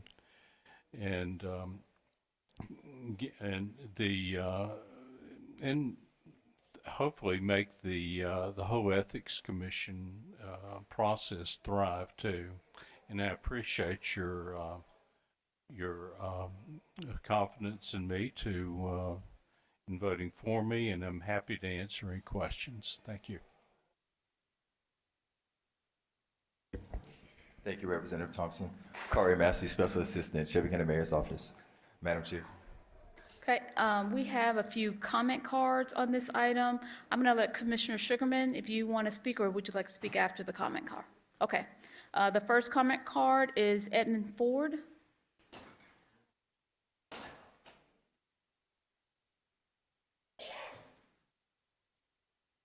No, God good all the time, y'all. There's only one God that serves us, not upstairs. Councilman Ford. I got a colleague. I'm Ed Ford Sr. Councilman Ed Ford Sr., if you could state your name and address for the record. Yeah, Edmund Ford Sr. But God is always the first one. I have no problem with y'all. I have a problem with upstairs. I don't want to call the commissioners out right now. But right now, I think y'all should hold all of this. We want to have an investigation, and I'm talking about an investigation on all 13 of you all. You know, the mayor upstairs, he's good at coming to one of you all and saying, you know what? I'll be glad to do this for you if you do this against this person. You know, game over. I've been coming here, sitting here, we've been kind of quiet, but you know, I'm talking to you, Commissioner Bradford. I'm talking to quite a few of you all up here. It's time to tell it like it is. Some of y'all running for something. You ain't gonna win it. People are smart. People are tired of mess. Upstairs is a lot of mess. Y'all get yourselves together, okay? That's why I'm here. Because like I said, y'all want to do for him. That don't work. Councilwoman, you had two things. You don't want no ethics on you. Don't let me call some of y'all others out. I got everything on everybody up here. That's why we're going to do an investigation. So you need to hold it. So if you don't hold it, we're going to look at the votes today. You can vote on it if you want to. And I'm talking about you, Ms. Brooks. You know, let me just say this. One person pulled his name from it. Y'all know why? He pulled his name. Hell, he kin to the man. Because he's already heard what's what. I'm going to be quiet. Thank you, But y'all Councilman. better think today. Thank you, Councilman. Because Thank you, you Councilman. better think today. Thank you. We're going to move to the next.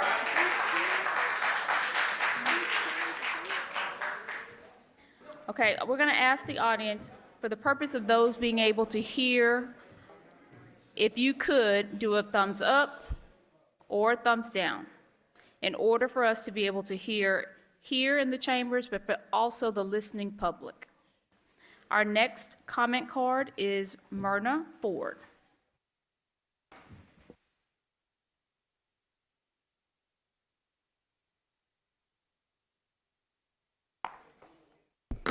Again, like my husband said, it's nothing personal against you all, okay? I appreciate you coming also today. When I came here last time, Ms. Ford, if I you could put God first, and I put, I'm Myrna Owen Ford, 917 Summershade Lane. Thank you. Oh, thank you, okay? I came here and I always start with God, and I end with God. Your mother, you mentioned that your mother's a woman of God. I am too. I'm a prayer warrior. I've been fasting for 7 days, and I feel good. I'm not even starving, so I feel good. So I'm going to start again with trusting God with all thine heart and lean not to thine own understanding. Acknowledge him in all ways, and he shall direct your path. While I was sleeping, I was asking God to give me direction on how to come to you all today. And when we last came here, Collins was saying it's not a witch hunt. We never accused him of a witch hunt. We just said that it's personal between the mayor and my son. And that's why we're here today. You're going to find out it's about the mayor and my son when y'all get on the board, if it comes aboard. But today, I come today is to ask for Commissioner Brooks to withdraw this until another time. And that's why I'm coming to you all, because of it's the principle of it. Principle has something to do with ethics, and this is ethics. The defendant, Henry Brooks, entered a guilty plea to charge of making false entry on an election document, a Class D felony. The defendant, who was completing a term as county commissioner, she was completing her term. And they're going to use this commission here to get rid of my son, that is an elected official who he was voted by them. And then she was on probation. I got my notes, baby. 2 years probation and 80 hours of community service. I ask you to withdraw of the dignity of ethics. Thank you.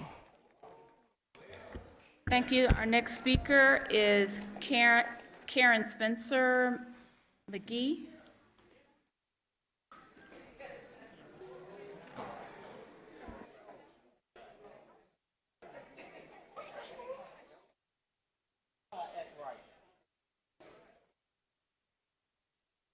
Ms. McGee, if you could say your name and address for the record.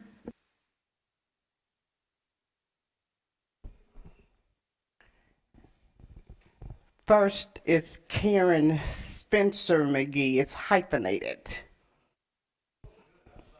2 round, 3 down, Orange Mound. So you can go ahead and roll it. Go in a minute. So some of my people had to leave. And I'm not going to state, this is a subliminal thought right here. Mr. Thompson, do you remember me? You from Jackson, Tennessee? Okay. But you be up there a lot, right? Yeah. A lie don't care who tell it. A lie don't care who tell it. I wanted to state the obvious with this ethics committee thing. The people that were with me, one of them's car got towed. And y'all stayed too long on that first one. So that's why she's handling her business. But the obvious here is that if your county mayor has ethics complaints that hadn't been addressed, what's the hurry? So we can get him out. So y'all can get y'all do boys in to do what you all are uncomfortable doing. That's it. It's because when you put things in front of us, the worst thing you could say right now is woke. And because we ain't never been asleep, we're watching you all. This needs to be revisited some other time. The pot can't call the kettle black. And you can't have no plank in your eye and expect to be talking about a toothpick in mine. Somebody gonna get that. Somebody gonna get that. So we fed up the team members that I introduced you to the last time I was before this body. Y'all better get it right. Get it right. And like I said, if you're not ethical, don't be talking about nobody else's ethics. Our next speaker is Gerald Green.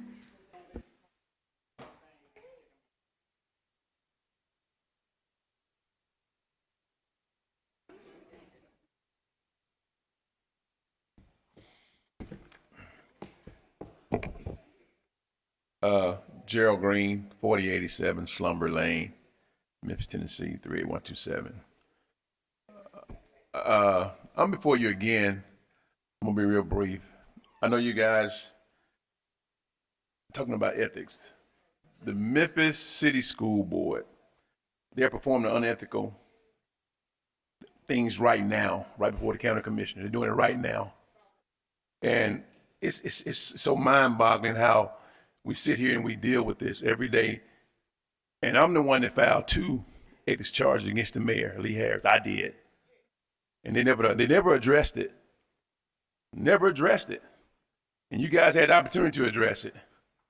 I've been down here several times, over and over. I hear the same thing over and over. But now you guys want to target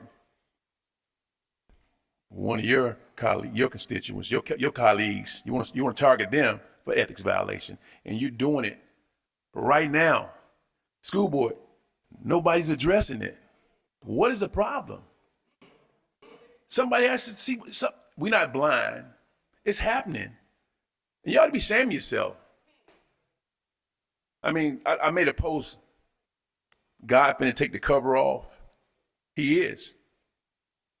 He is. Our Shelby County city is going down the drain. All about districts.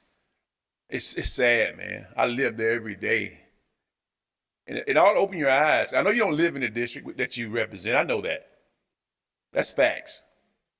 And I'm not gonna pull the roll call on that one. I ain't gonna call you out. But it's gonna come out, I promise you. Just do the right thing, people. That's all I'm asking. We all taxpayers. We all voters.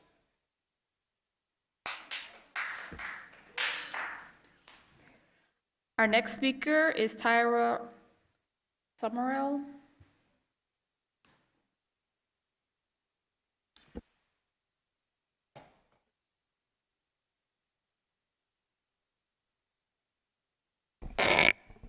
Hello, I'm Tyra Summerall, 4341 Grange Line. This proposal is not about fairness or accountability. It is a rushed and politically motivated move. For the integrity of this body and the trust of the people, this matter should be left for the next administration to decide with clean hands and a fresh start. I have 3 points for you. The mayor has been in office for 7 years and had ample time to establish a proper ethics framework. Rushing it now is suspect. It undermines trust.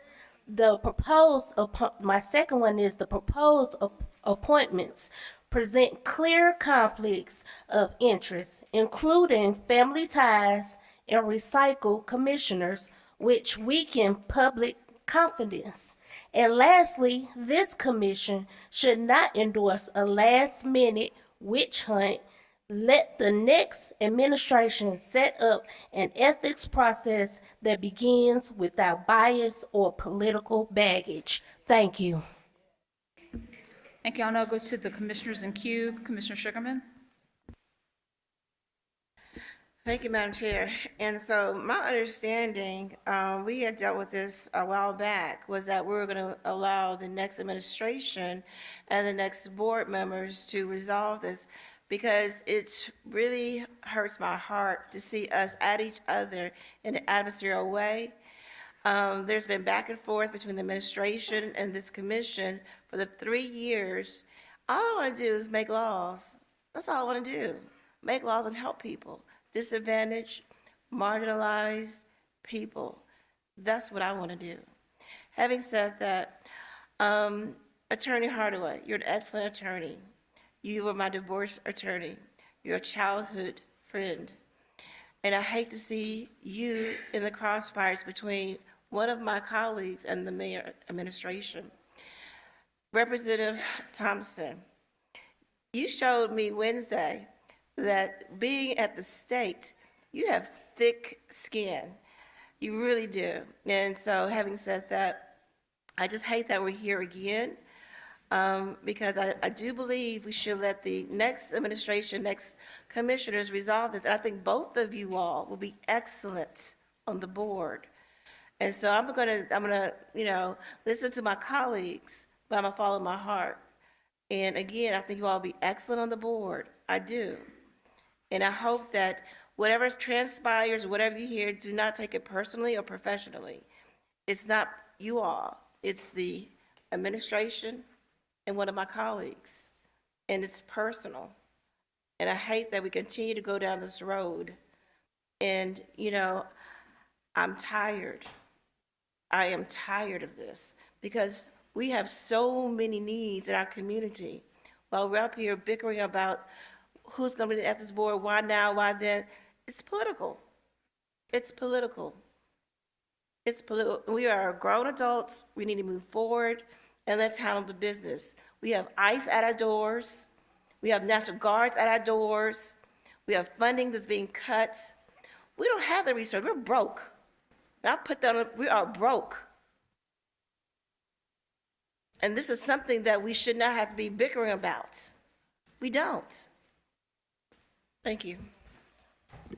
Commissioner Brooks? Thank you. I want to take this opportunity so that the record will reflect the following comments. As a teacher, I recognize that there is some learning that needs to take place. So with that, I want to try to explain the process. But before I do that, let me just say that to my knowledge, no member on this body is targeting any member, any other member on this body. That's not what we do. So an understanding of the process may be a little helpful. I chair the Government Operations Committee, and within the Government Operations Committee comes these kinds of resolutions. And the chair of the committee, which is Government Operations, would be the person that sponsors it. That's part of the process, just like we did 2 weeks ago when we had nominations for the General Sessions Civil Court judge. So that's part of the process. The mayor, who is the chief executive in the administration, nominates people, puts people's name in the hat, sends it to us, the legislative body, and we vote them up or down. It has nothing to do with anything else. Again, this body is not targeting any one of our colleagues. And if there is something about that that someone knows, it may be what you know about the federal grand jury and the indictment. Thank you. Commissioner Thornton? Thank you, Chair. I just stand in solidarity with my colleague. I do think that it is actually targeted. I think that the evidence is just very clear that this is a clear breakdown between the executive and legislative branch. There have been ongoing tensions that have been going on for a long time. So I do echo what Commissioner Sugarman just said, as it's been my experience as a first termer. And I just wanted to say, I don't know if it's still on the Election Commission site, but you as citizens can go to the site to see what has stood on this website for years. So one of my colleagues by name has been publicly slandered for years without any type of due process. And so what we're talking about is something that is just life altering. And so I don't take this for granted, and I just empathize with my colleague who's being clearly targeted and clearly impacted by this process. There's a reason that previous chairs have not allowed us to get to this point, and there is a valid case to be made for why we should just let this fall on a new administration and a new commission. This relationship has completely been tainted, and it's actually not fair. We've had conversations in committee, if you go back to previous meetings, where we talk about the disposal of ethics complaints. So when you hear Mr. Green get up and talk, there has been a lot of question around what has happened for one elected as compared to another. So when you hear this, it's more than just a Merle Harris, Commissioner Edmund Ford fallout.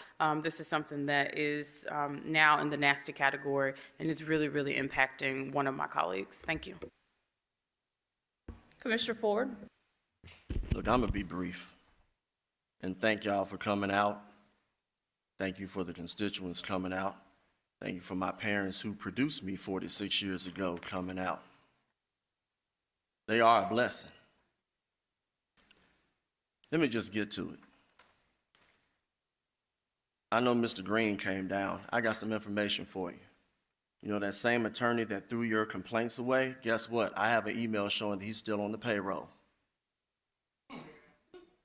And that came from the ethics officer that we did not put in. I think she needs to go to the Board of Professional Responsibilities. That will happen this week. So be ready for Lisa Cox. I'm humbly requesting, whether it's human resources or if they have to put a third-party independent to do the following. I'm humbly requesting that office to investigate these matters concerning the following individuals and the actions that have transpired where a reasonable person can make a case that the following elected and appointed county officials, due to their actions, verbally, written, and otherwise, have expressed cause for the creation of a hostile working environment, conflicts of interest, and retaliation towards me and potentially other colleagues of mine on the Shelby County Board of Commissioners. It's been brought to my attention that one of our colleagues got approached regarding, if you do this, we can oust her forward. I won't say the name of that person. We'll let the investigation happen. But the following people, I'm asking whether it's going to be an inquiry or a grievance. Chairwoman Avant and Commissioner Henry Brooks. County Register Willie Brooks. I know it got withdrawn, but you know what? There was an item that came back up when he became the chair, deja vu. With all due respect to my colleagues, Commissioners Wright and Morrison, you co-signed on that blue ribbon committee that empowered Willie Brooks to finish what he wanted to finish with me. Ms. Jerry Green, I have to get you too, because you gave legal advice on record illegally and been doing it for the last 3 years. I have the tapes. And Shelby County Mayor Lee Harris. This is the potential vote on the above mentioned item. This item should wait until August 31st. This issue has been the forefront of the county mayor's agenda, nothing regarding our crime rate or doing things for our people. It should be easy to show that this man has an unhealthy obsession with me, and his appetite for a vendetta will not be satisfied until I'm removed from office or worse. Given the severity of his actions, it is crucial that appropriate measures be taken to address this situation promptly. Mayor Harris's conduct, supported by the county attorney's office, is a clear violation of ethical standards and creating a hostile and potential political environment. I respectfully request a thorough investigation on Mayor Harris and the aforementioned people to be addressed. And I'm going to say one last thing, just in case HR can't do it here. I see Commissioner Thornton in the queue. I'll say my last piece at the end.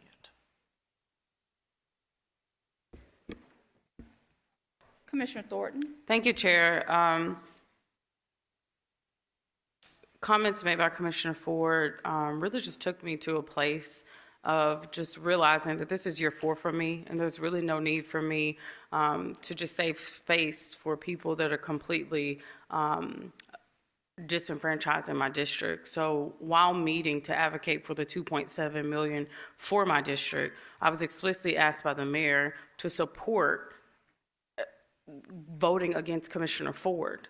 And in the process of me advocating for my district, which has continued to not receive its funding, it felt wildly inappropriate for the mayor to even try to ask me to make a concession that was unrelated to anything District 10 related.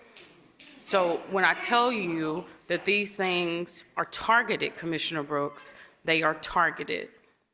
And a text message from the mayor right now is also not making me feel any better, because you will continue to block $2.7 million, $1.8 million, and won't text about that.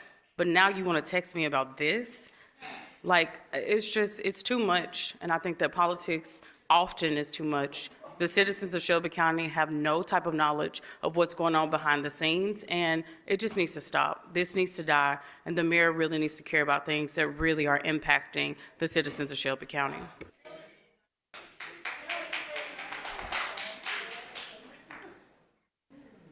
Commissioner Ford. Thank you, and Commissioner Thornton wasn't the one that I was referencing. So it's been other commissioners here. And you're absolutely right. You got to watch out for text messages. I bet some of these commissioners are being texted right now by the mayor or Mr. Collins or somebody right now. Look, how many people just put their head up? How many people just put their head up? Y'all better be careful about text messages. Because Dr. Fagan's got a lot of text messages on some people and some other things. So what I'm going to say is, lastly, in the interest of ensuring an unbiased and impartial investigation, if an internal conflict arises with the Human Resources Division, I strongly recommend that HR engage in an independent third-party investigator to handle this matter. It is essential that this investigation proceed without interference or documented intimidation by Mayor Lee Harris. or any party, including people up here and down there, that have a vested interest in the outcome, as other investigations have shown much obstruction by the executive branch of government and some members of the legislative body. You know, this is the fourth instance that people wanted to come with some things. With a brand new chair, brand new vice chair, brand new acting, well, not brand new at all on anything, but I'm just simply saying, it's the same old foolishness. And if they think me as a man, not a commissioner first, as a man is going to just endure particular actions because people want to say, well, my conscience, some of y'all ain't got a conscience. Your conscience is on layaway. You laid it away all right. So I would like to see this punted until August 31st. However, regardless of what happens today, I have documentation here. These are my inquiries and my complaints. And this is the documentation on all the things that have transpired ever since, Mr. Green, when you filed that complaint, that's when they started coming for me. And it's time for it all to come out. And I know y'all want to see what's in here, so I don't want anybody to say, well, those are just allegations. Well, you know what? Allegations are allegations, but some of you have been told what to do. And I'm going to show you better than I can tell you from this point on. I yield back so Commissioner Mills can speak on this item. Before Commissioner Mills gets into the queue, I think it's really important for us to set some standard of decorum within the chambers. We can advocate on an issue. We can be in favor of it. We cannot be in favor of it. However, when we make statements on the record to try to unduly influence the votes of other commissioners, it muddies the process. Our vote is how we legislate. But when you sit from this dais and make comments, calling out other commissioners, calling out the mayor, if those are the things that any commissioner feels that they need addressed, there is a right and a wrong way to do it. This issue this item that we're actually voting on is about the Ethics Commission. It is not about a targeting of any individual. It is about appointing people to a process so that anyone in county government has an opportunity to make a complaint. So when we conflate issues, it really does muddy this process. So I again ask each of the commissioners sitting on this dais to be respectful of the process. Legislate with your vote. Commissioner Mills, you're recognized. And I'm going to let the parliamentarian read the applicable rule. Commissioners, to remind you of your rules of order. Rule 11, duties of commissioners to chair and recognition in pertinent part. Commissioners shall respectfully address themselves to the chair after being recognized by the chair, shall confine remarks strictly to the question under debate, and shall avoid all personal references to other commissioners. No commissioner shall address another commissioner on the floor in the second person, absent permission from the chair. Commissioner Mills, you're recognized. Thank you. I don't know where to start. I'll start. The cards basically said what I was going to say. Thank you all. And I'm not going to repeat what I said Wednesday. This is not personal to you two. I hope you don't know what you were stepping into. And to the new commissioners, this happened last term, so you might not understand why some of us are so adamantly opposed to this. To the county attorney, did I not just hear a quid pro quo stated on the record earlier? Megan Smith, County Attorney's Office. I heard a summary of events that I cannot confirm or deny at this point. Okay, I'm not getting an answer. I would respectfully ask the chair, or not the sponsor, the chair. We didn't have to deal with this when Eddie Jones was chair, when Mark Billings was chair. They protected the body. They protected these meetings so it didn't turn into this circus. I missed that. I've missed it this whole term. CAO Collins came in here and basically gloated, congratulations, Lee Harris, you've gotten your pick of chairs the whole 4 years, and that's why this legislative branch of government has basically been non-existent. And Mayor Harris has had the run of the show for going on 4 years. And that's such a disservice to the citizens of Shelby County. I would respectfully ask the sponsor to withdraw this. If the sponsor chooses not to withdraw this and continue down this path, I would make a motion to move to defer this to the August 24th, 2026 meeting. That's my motion, if it's not withdrawn. I'll move to Commissioner Brooks, who is in queue. And just for the record, the mayor doesn't have a vote on who's chair. Only the people who sit on this dais have a vote of who's chair. And so I would respectfully ask you, Commissioner Mills, or anyone else, to only state the facts. The only people who can vote for chairs of this commission are the people who sit on this dais. Commissioner Brooks, you're recognized.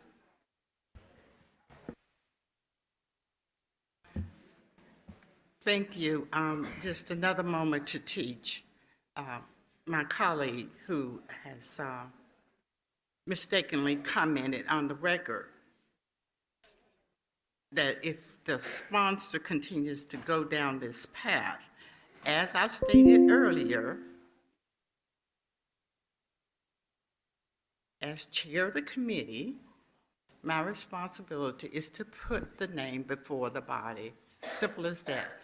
It is not the chair's nomination. And so if someone wants to withdraw it, that's fine. If someone wants to continue with the vote, I think that's fine. But this chair will not be bullied into doing anything by mischaracterizations and all the other things. So there's a motion on the floor from Commissioner Mills. There was a second by Commissioner Ford in order to move to the county attorney. And Commissioner Mills, do you want to restate your motion? My motion was to move this to the very last meeting of our term, August 24th, 2026. So there's a motion by Commissioner Mills to defer this item to August 2024. August 24, 2026. Okay, so County Attorney, if you could weigh in. Megan Smith, County Attorney's Office. The reality is state law requires this board to exist. It requires, the charter requires nominees to be presented to you, and it requires you to vote those nominees up or vote those nominees down. Procedurally, could you choose to defer the item? You could choose to defer the item, but you would not be fulfilling your state law requirement or your charter duty when you do that.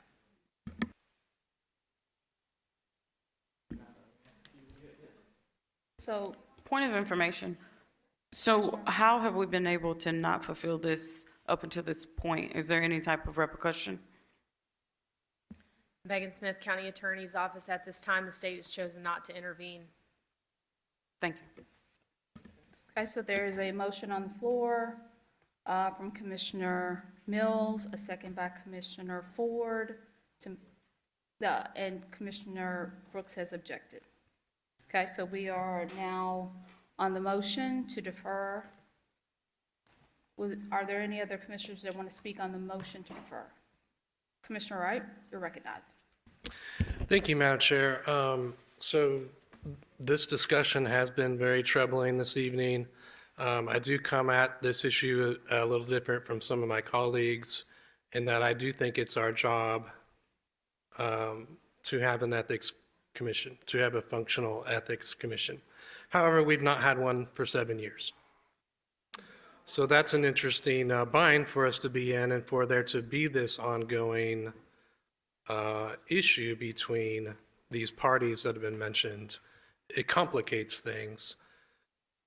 I do reflect on how what I see is a huge deficit, and it's not about the current occupants of the school board, but the school board's structure for dealing with ethics. It leaves it to the board members themselves to deal with their ethics. It's better that we have a structure where we don't do that ourselves, where we have an independent board that's meant to do that. However, I am hearing from other commissioners saying that they're concerned about, potentially some baked-in bias, having one of our members' name on a website, being among those reasons. So that puts me in somewhat of a bind, because I feel like I'd like to do my job. I'd like for us to have a functioning ethics commission. And part of the reason why I say that is, if we don't have that, all we have is innuendo. And all we have is people making accusations that never get resolved. And people pointing their fingers at me or whoever else, like, bring it. Bring your charges, but let's have a resolution. So I hear what my colleague has moved for. I would like to see us get something resolved at some point while we're still in office. And so, my desire would be to make a friendly amendment to at least move it up to February 9th, that we consider this in 5 months. That's my motion. I don't know if I can do that. We already have a motion, but. Commissioner Wright, you can ask Commissioner Mills if she would accept that to her amendment that is on the floor, or to her motion. I'll make that request. I would accept gladly.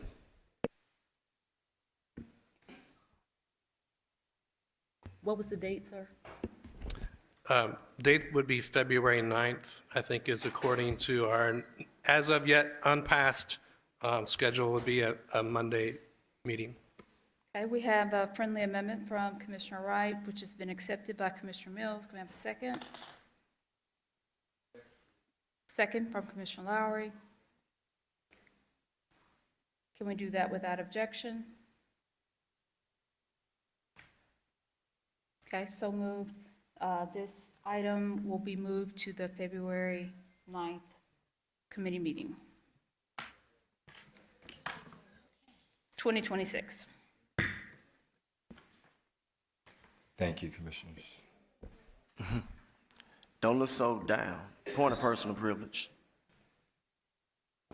Commissioner Ford. I'll be very brief. Thank you very much for moving this down the road. I'll simply say this, and it's with all respect, because I've heard the word unduly twice. This is part of what I'm turning in. I'm still turning in the paperwork regardless, because it can come back in another form like a chameleon. It was stated that while we may differ in perspective, we must avoid comments that unduly influence the votes of others. We know who said that. With the exception of the word unduly, isn't that what a debate is? A debate is discussion where people presenting opposing points of view with the goal of persuading others to adopt their position or perspective. In a legislative setting, I looked this up in the dictionary, lawmakers bring reasoning and rhetoric to convince their peers of the merit of a proposal and to influence the decision of their peers. So unless there is evidence that shown any commissioner unduly influencing anyone to perform an action, vote, or otherwise, I would say do the same process that I'm doing, and then we can go from there. What I don't want to happen is if I disagree with Commissioner X or Chairperson Y, well, we have differing agreements, so you're out of order. I will be glad to appeal the decision of the chair anytime I believe that if somebody says that I have indecorum, but I bring facts and figures, be ready for me to appeal the decision of the chair, which I have the right to do, and then that will bring another discussion. Then you'll have to explain on record through Robert's Rules of Order why you did what you did, whoever that person is. Thank you. Thank you, Commissioner Ford. Commissioner Sugarman?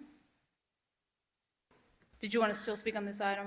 A point of information. And Sure. so I heard one of my colleagues state that we do not have a committee, but we do, my understanding is have an ethics officer. And so if there's any complaints, then the complaints can be made to the ethics officer. And so to the attorney through the chair, do we not have an ethics officer? Megan Smith, County Attorney's Office, yes, you do. Okay, and so there's a complaint being made against, any elected official, appointed person, someone can make that complaint with that ethics officer, is that correct? Yes. Thank you. Okay, so this item has been moved to February 9th, 2026. Parliamentarian, please read item number 16. Yes, ma'am. Item 16 comes from the Law Enforcement, Corrections, and Courts Committee with Commissioner Wright as acting chair. Item 16 is a resolution amending the fiscal year 2026 operating budget to allocate funding to the Criminal Court Clerk's Office to fully fund the technology costs for 3 technology systems, research, court analytics, and CSI and teledact redaction for the combined amount of $132,370 from the general fund. Sponsored by Commissioner Miska Clay Bibbs, this item does not meet requirements of permanent rules and was sent down with an unfavorable recommendation in September 3rd, 2025 committee meeting. As this item does not meet the requirements of the permanent rules, Chair, I ask that once it's properly before us and that you get your committee report, that we would that you would entertain a motion to suspend the rules. Thank you. We have a motion by Commissioner Bradford. We have a second by Commissioner Sugarman. Commissioner Wright, we have a committee report? Yes, Madam Chair, this was sent down with an unfavorable recommendation. I do see we do have our clerk here. Okay. Before we do that, I'd like to ask for a motion to suspend the rule since it did not meet the requirements. I have a motion by Commissioner Ford and a second by Commissioner Bradford. Can we do that without objection? Okay. Clerk Clune. Good afternoon, Heidi Kuhn, Criminal Court Clerk. I am before you again today requesting that you allocate $132,370 to the Criminal Court Clerk's Office for 3 technological advancements. One is the first is called research. It's to provide elevated access to our case management system. Court analytics, a system that will provide transparency regarding cases, that is public-facing portal, and that complies with the recommendations from the comptroller. And a redaction technology that will allow the office to increase the processing time and reduce errors by removing personal information. I requested this funding during the budget season, and the mayor's administration cut that request to $72,000.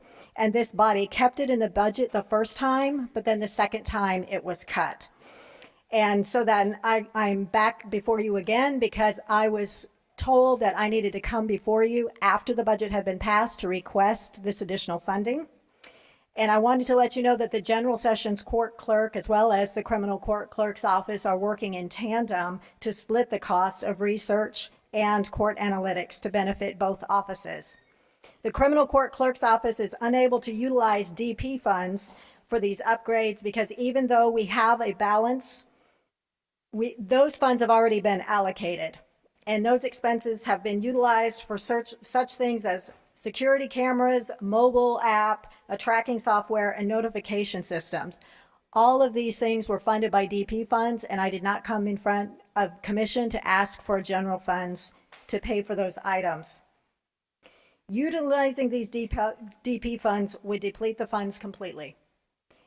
We do not bring in a lot of DP funds. Over the past 3 years, a total of $89,000 was spent out of our DP funds, while we only collect $52,000 fees over the same amount of time. General Sessions, fortunately, collects more than we do. We do not have civil and criminal, we only have criminal. And also the individuals that we collect from are typically in jail, and so we do not see that money. So general sessions has a higher rate of collections.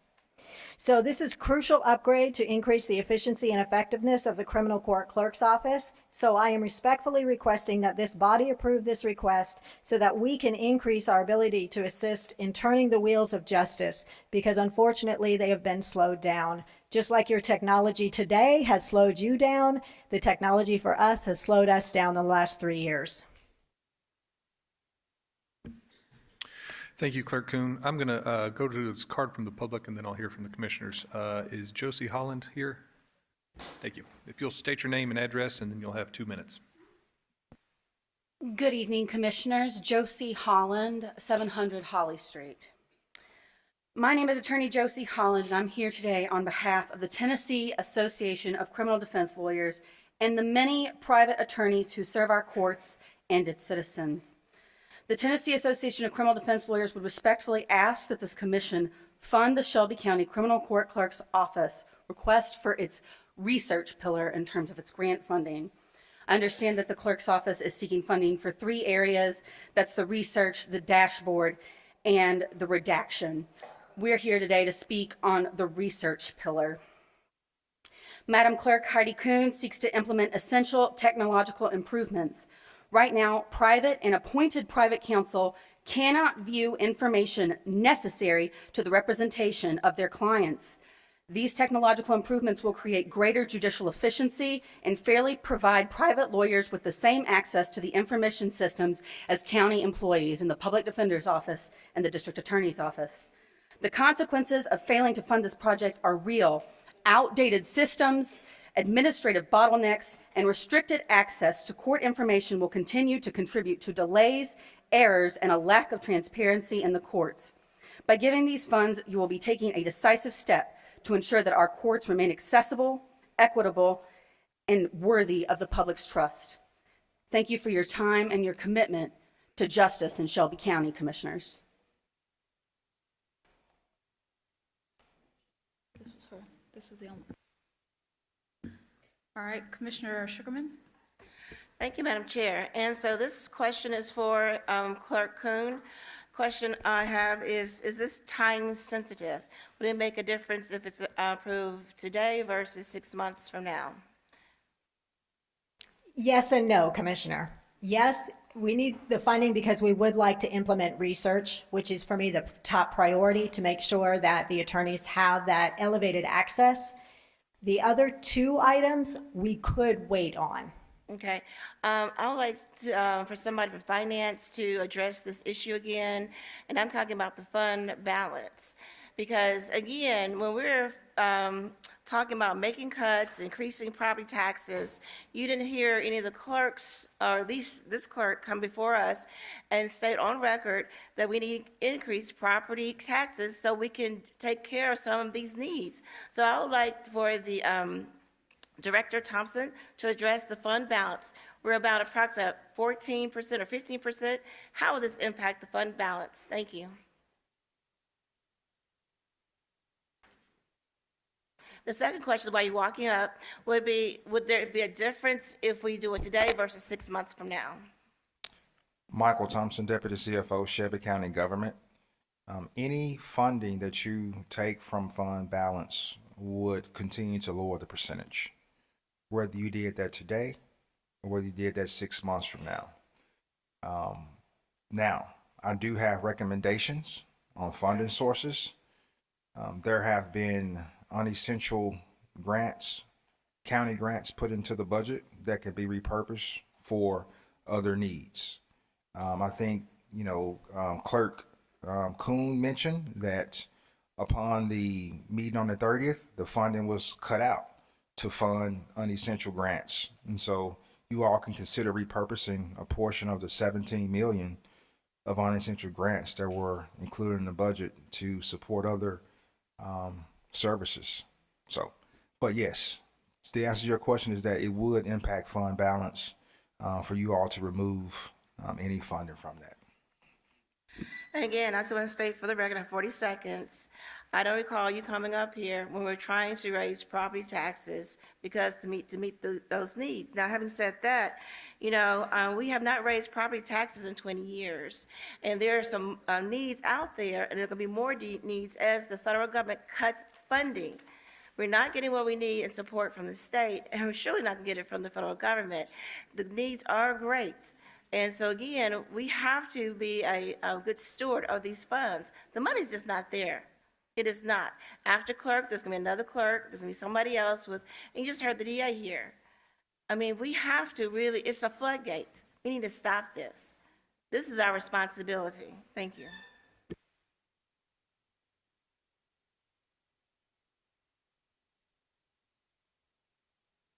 Commissioner Ford? All right, thank you. I have a spreadsheet that has all the DP funds. I was not in committee for this item, but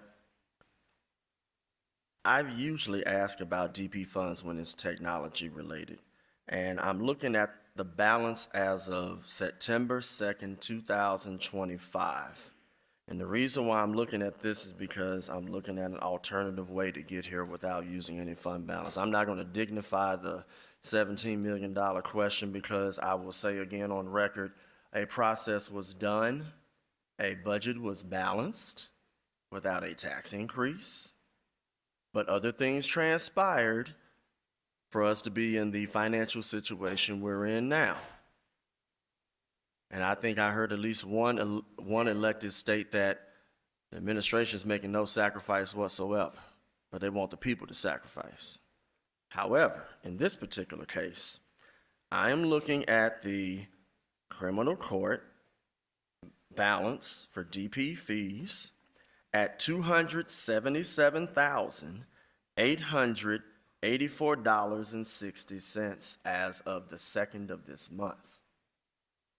I don't know what was articulated as far as why we can't use this money, even though this number in front of us is 132, which is half of that.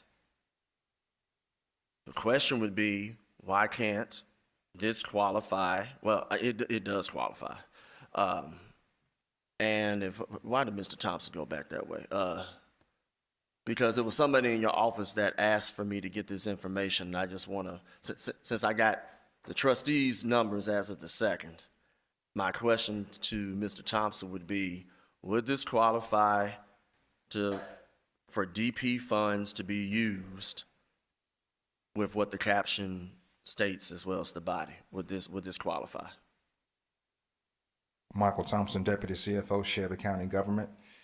Commissioner Ford, to give you the answer, I would have to do a bit of research, because DP funds are for specific purposes. So when they come into the county, they come in through certain fines and fees, and they are only to be used to support the collection of those fines and fees. So if in fact these items that she's mentioning here support the collection of those fines and fees, then it will be appropriate. But I would like to research that. How long is it going to take you to research it since we got it in front of us? Well, I think we can ask Clerk Kuhn, do they do? If I may address that question, Commissioner, we are able to, those that collect fines and fees and have DP funds, it states, it is, and it's, I'm not sure what the annotation is, but we can use them as our discretion. You stated I have $274,000, but those funds have already been allocated. They've already been expended. And that is why I cannot utilize those funds. It is not sustainable for us to use DP funds going forward for these three programs. That is why I have come today to request this funding, because I have been denied by this body as well as the administration multiple times, and I keep being told by this body to come back and continue to ask for the money. I have used my DP funds for security cameras, for tracking devices, for other things instead of this. I've not come forward to you all asking for those additional funds. I just need the funding for these specific things. And the reason why we're doing it this way is because we are splitting this cost with general sessions. And so DP funds are not an option because it's not sustainable going forward, because not only is there an implementation fee, but there is a 5% increase annually. We don't collect as much as we have. Like I stated previously, we only collected 52,000 fees over the same period of the last year. It's just not sustainable. So although you may have a balance, it doesn't show what or how that's been expended. All right, we're going to move to Commissioner Wright. Thank you, Madam Chair, and good evening, Clerk Kuhn. Refresh my memory. You just answered my first question, which is that this is the item that you're seeking to share with General Sessions Court Clerk. And so this represents only half of the amount that's needed between the two, is that right? There are two things that General Sessions and Criminal Court Clerk's Office is splitting, and that is for the research and for the court analytics. There are two things that we are splitting. The third is the redaction, and that would solely be our responsibility. And no, this is my portion of what is owed for these three.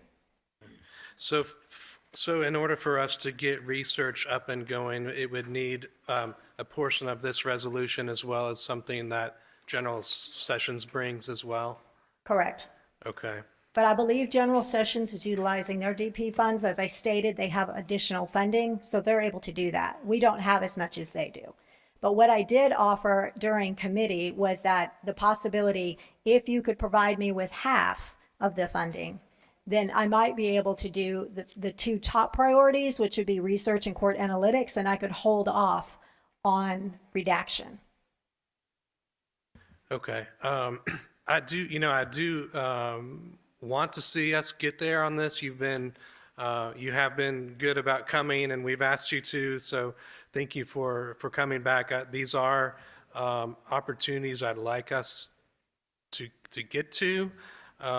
I guess the sticking thing that other commissioners have mentioned as well is in committee we had an add-on item that was brought forward that was telling us that we're going to bottom out on our piggy bank in November and December and won't have really anything until January. And so that's probably where I would fall, would be not wanting to approve it until that point, until they're comfortable that we've had enough property tax revenues coming in.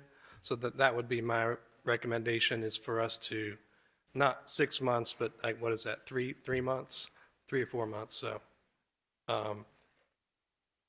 would that be acceptable to you if we were to defer the item?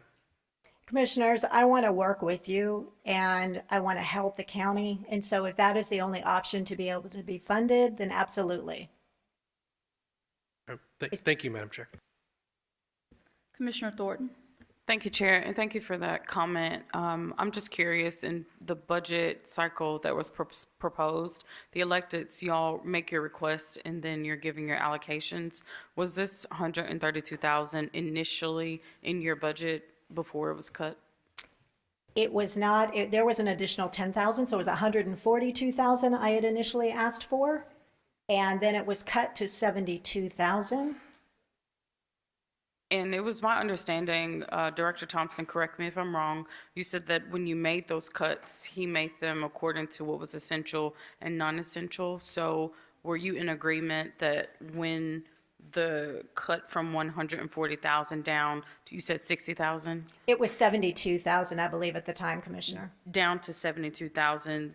Are you in agreement that those were non-essential cuts?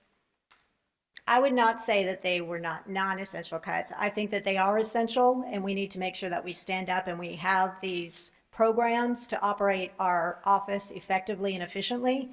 But I was willing to take half of the amount, except for those were cut by this body.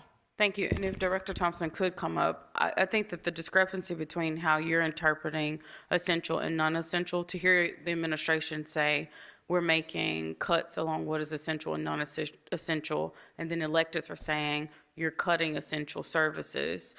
when do y'all norm on what the standard is of what is considered essential or non-essential when you're making adjustments to their budget request? Michael Thompson, Deputy CFO, Shelby County Government. The fact remains that the administration included $72,000 approximately in the budget for the criminal court clerk. This body removed that funding on July the 30th. But let's just focus on the main point. Regardless of what the commission decided, what you presented to us still cut their budget in half with the justification that you were making that according to what was essential. Here, the clerk, an elected official, has said that those were essential services. So I'm just wondering, I get another budget season for this first term. When are we going to norm during budget season around what is considered essential and non-essential? Michael Thompson, Deputy CFO, Shelby County Government.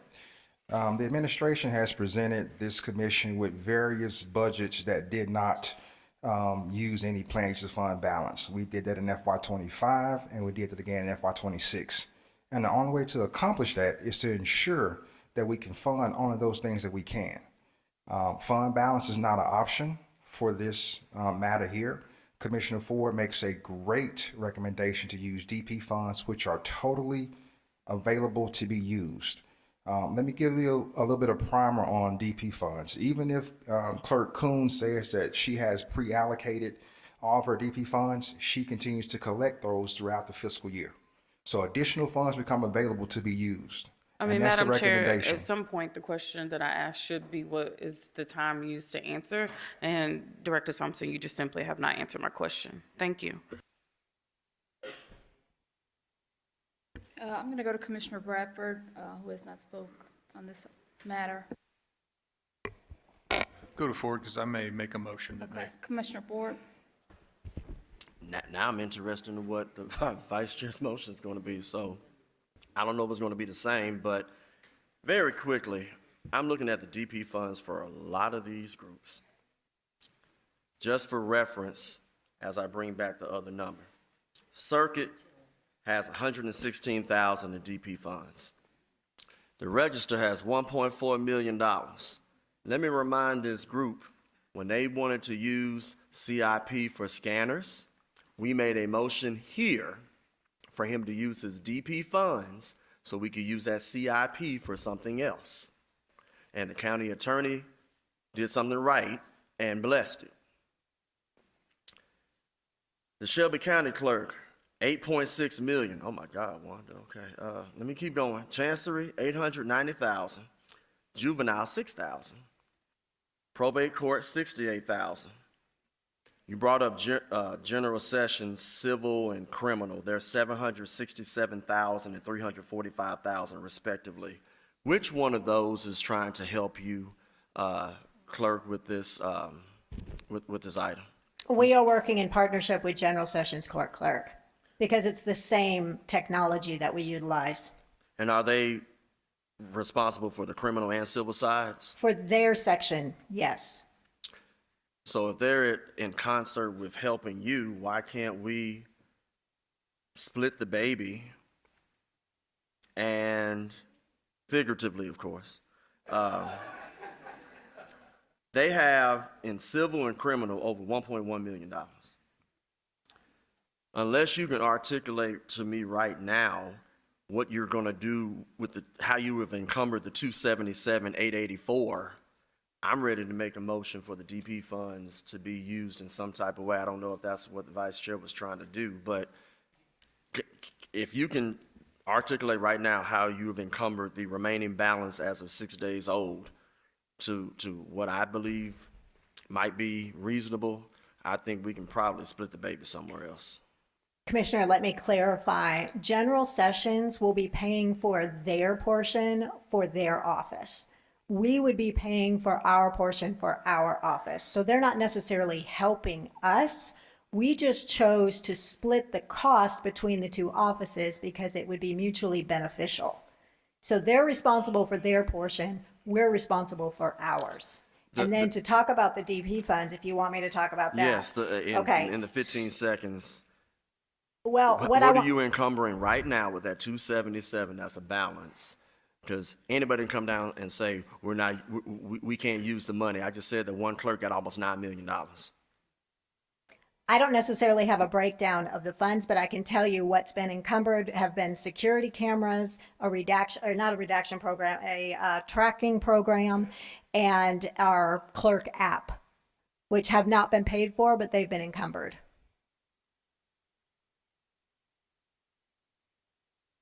Commissioner Bradford? Thank you. Similar to what Commissioner Wright said, I'm not inclined to support this today just for pulling from general fund dollars. I think if it fails today, I believe, and parliamentarian can correct me, we roughly have 90 days before we can hear the item unless it's substantially different. I think what I'd like to do is maybe just defer this until the next meeting. I kind of like the line of thinking that Commissioner Ford is going down, and so maybe between now and the next meeting, we can help find a source to maybe get this encumbered so we're not pulling it all out of general fund. So I'm going to make the motion to defer this to refer it back to committee for whatever the next committee day is.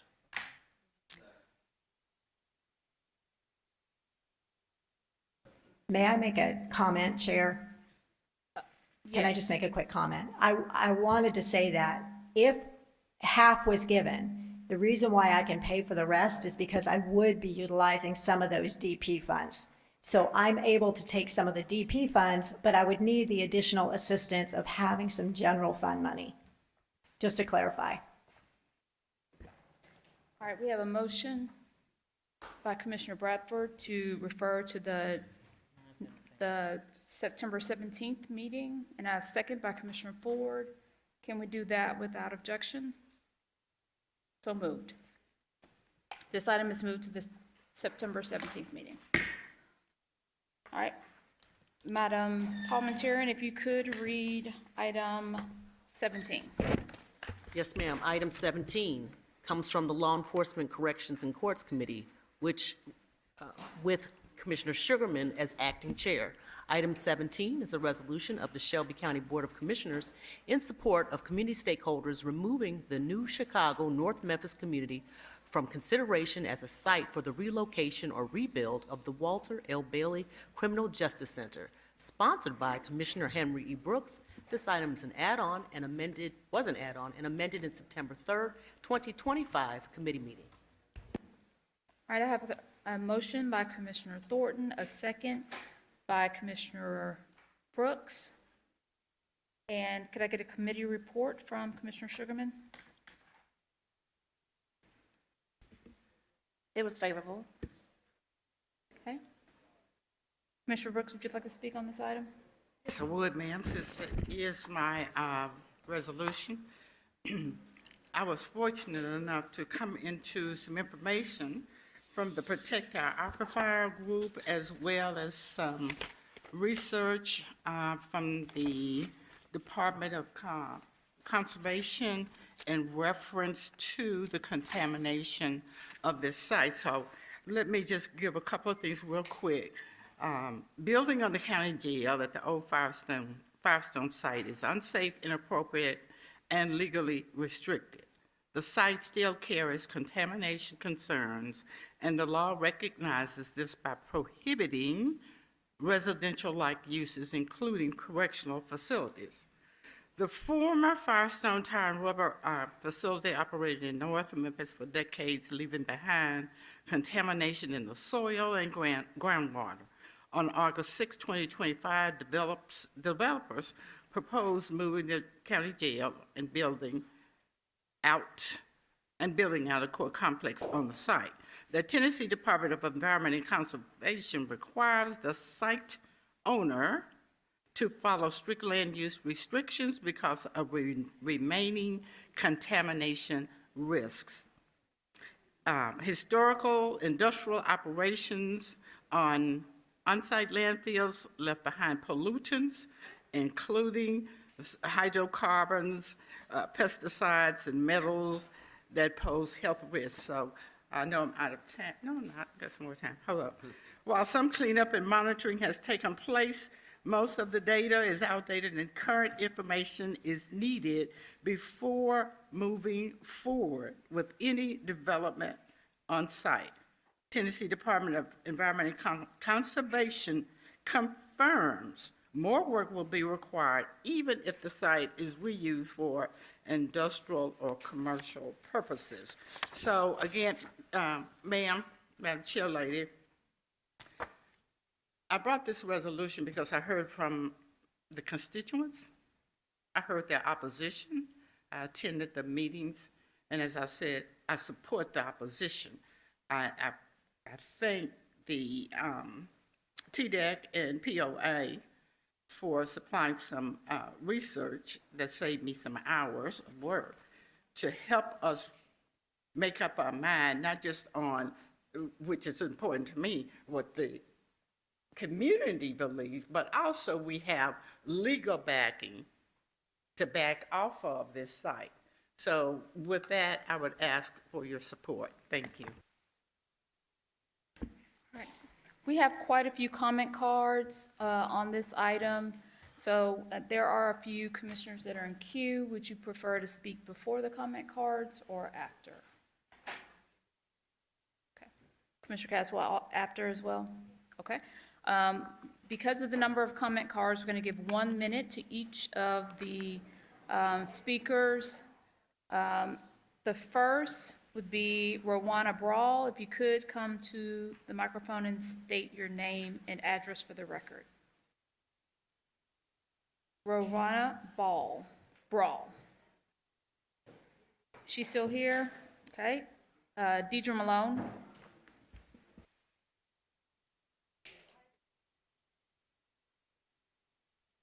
Deidre Malone.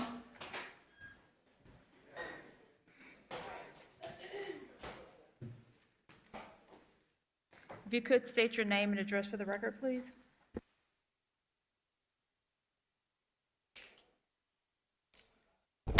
Deidre Malone, the Carter Malone Group, 1509 Madison Avenue, Memphis, Tennessee, 38104. Thank you for allowing me to share a few thoughts about the resolution that you're considering around the Firestone property. My client is SMPO. They have shared with you their proposal about the Firestone property and would like to stay in consideration as you move forward with your process of evaluating locations and interested in staying involved. I just want to say that in 2003, Bridgestone offered the property to the Memphis Junior Golf Association, completed all required remediation, and received the TDEC approval to use this as a driving range and a 9-hole course for children. This property should be in consideration, commissioners, as you evaluate and determine where you want to put your new jail, and we respectfully ask that you keep this in consideration. Thank you so much for your time.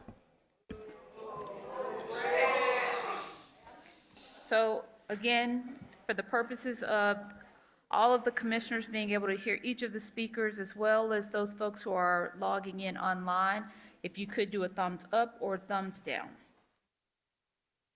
Our next speaker, Catherine Larsha.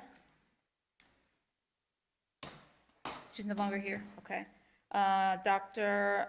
Carnita Atwater.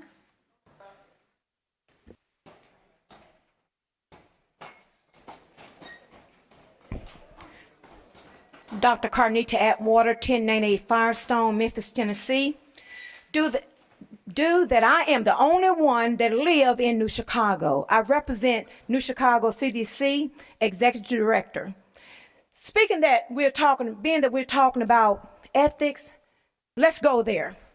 It was not too long, you all was getting ready to vote on a $350,000 for a research for this a private organization. It was not too long that you all wanted to put this $1.5 billion jail in New Chicago. But let's speak ethics. For the last 30 or 40 years, New Chicago has not received any funding, community development block grant, skill funding, HUD funding, which $19 million was misappropriated from city and county. But yet you want to roll a jail into our neighborhood. No jail in New Chicago.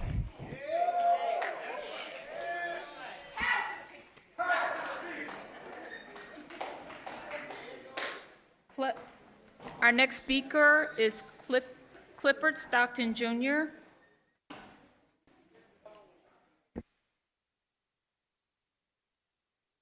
Please state your name and address for the record. Clifford Stockton Jr., 516 Montaigne, Memphis, Tennessee, 38103.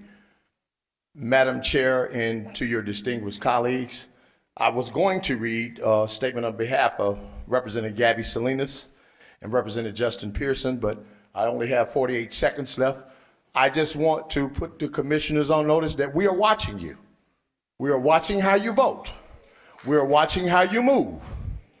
Watch how you vote. Our next speaker, Oscar D. Love Jr.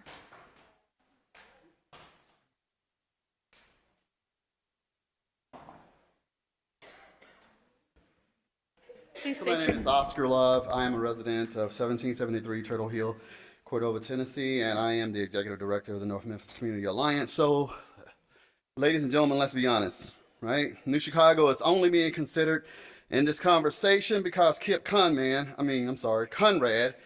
Cushman, Wakefield, and the South Regional Development Corporation is positioned to make a lot of money.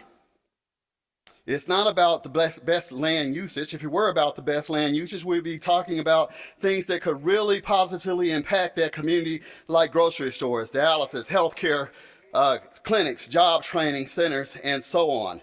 What this is about the rich getting richer and poor people being exploited. That's what we're talking about. We don't need the broken promises of jail prosperity. What we need is to build our community up in prosperity the right way. As a CDC, the North Memphis Community Alliance is working hard to build New Chicago back better with the right initiatives in place, with the right help, government funding, private funding, corporate community funding and backing as well, and also the cooperation of community leaders as well. We can go about doing that. Thank you, Mr. We can do that together. Thank you. Our next speaker, Norman Redwing Jr.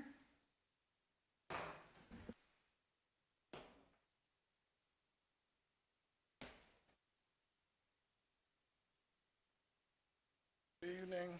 Good evening. Please state your name and address for the record. My name is Norman Redwing Jr. I live at 1918 Hubert Street here in Memphis, and I'm here to also represent the Citizens Against the Jails in North Memphis, as well as the African Universal Village. I strongly encourage the resolution to remove New Chicago from consideration as a potential site for the North Memphis area. To remove New Chicago from consideration as a potential site for the relocation of the Walter L. Bailey Criminal Justice Center or jail in North Memphis area. The old Firestone Company will still remains after 40 years a hazard, brownfield, posing a danger, environmental disaster to all concerned citizens. The citizens of Memphis are monitoring how our elected commissioners are voting on this matter and will be taking these matters into consideration when the next election comes around. Thank you, We Mr. absolutely, on no certain terms, want this jail in not only North Memphis, but any of our historically black community. We don't want it around Thank you, our Mr. children, period. Thank you, Mr. Redwing. Thank you. Appreciate your time. Reverend Dolores Downey.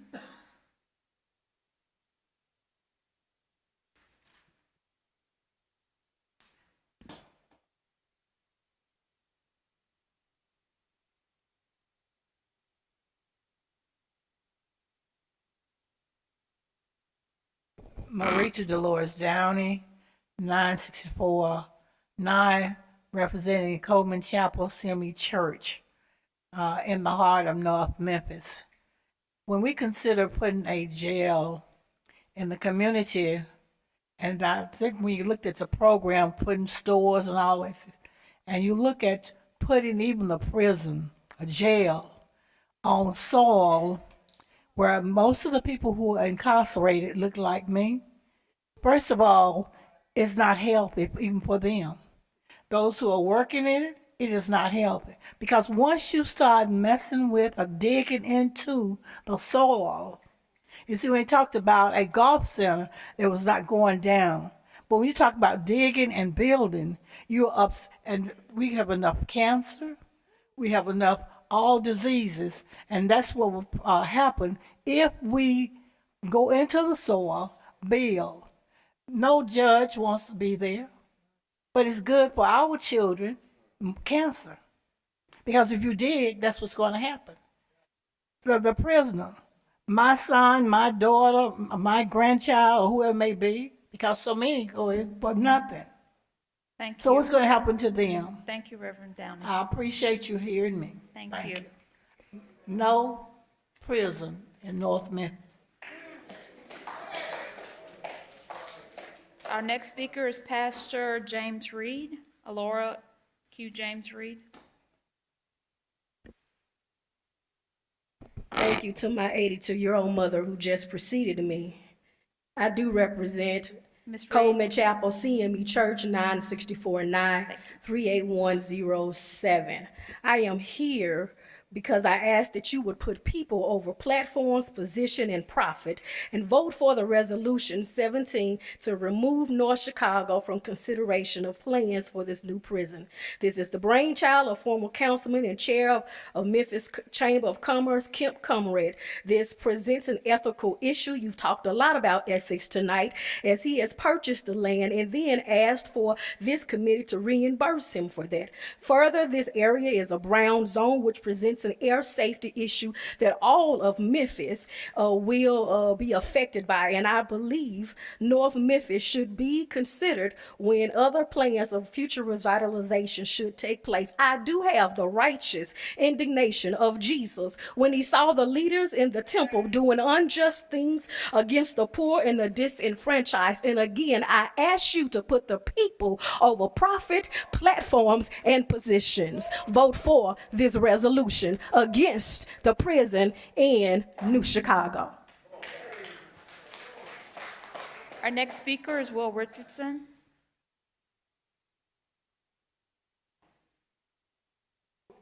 Will Richardson. He's left. Okay. Our next speaker is Representative Justin Pearson.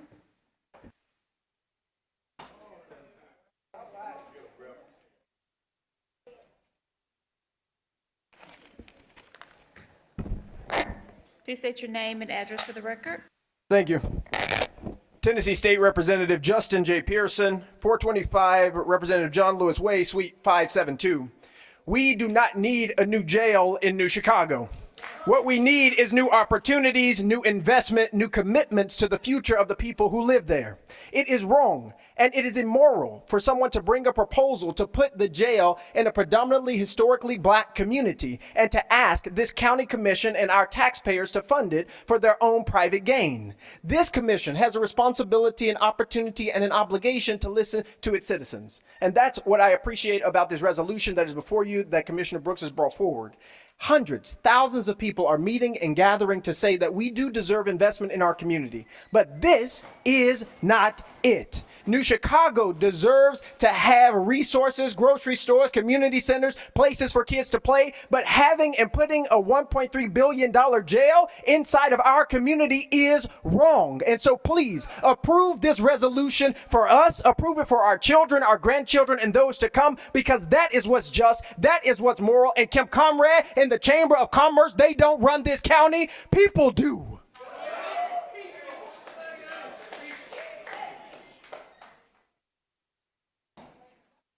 Our next speaker is Linda Nettles Harris.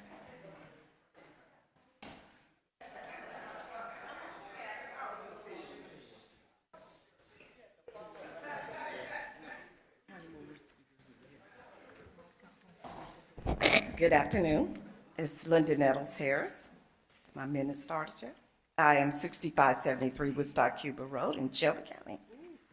And so I just want to say, starting with, I want to address Commissioner Avant.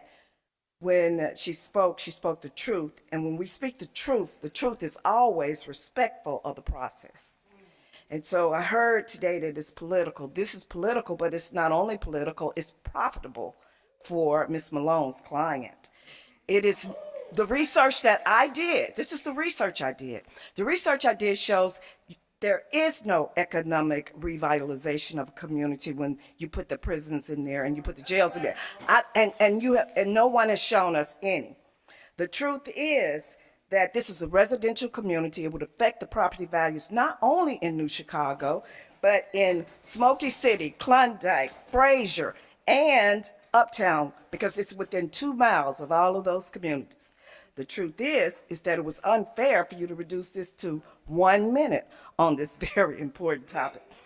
So, and the truth is that there was no capital improvement. There was no maintenance done to the jail. Option 1, which was to keep it there. Option 2, which was to move it on land owned by the county, was ignored. Thank you, Ms. Harris. The 2025 needs assessment. Thank So you, Ms. please Harris. pass the resolution. Our next speaker is Serena Lindsay.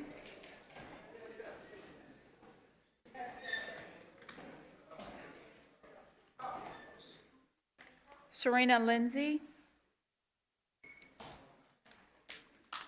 Okay, our next speaker is Deborah Kofi. Oh, I'm sorry. Are you Miss Lindsay? I am. Okay. My name is Serena Lindsay. I live at 2048 Pamela Drive. I strongly encourage the resolution to remove New Chicago from consideration as a potential site for the relocation of the Walter L. Bailey Criminal Justice Center or any jail in the North Memphis area. Despite the obvious endangerment of the people that live there due to the contamination of the soil in that particular area, my main concern is why would this even be put on the table as consideration when you know people live there? People live there. The people are saying it's a food desert. There's no food, there's no grocery store, but you opt to put a jail there? The people are saying there is no training, vocational training for our children, but you opt to put a jail there. I want to know who put it on the table. That's what I want to know. I yield. Our next speaker is Deborah Kofi. Deborah Kofi.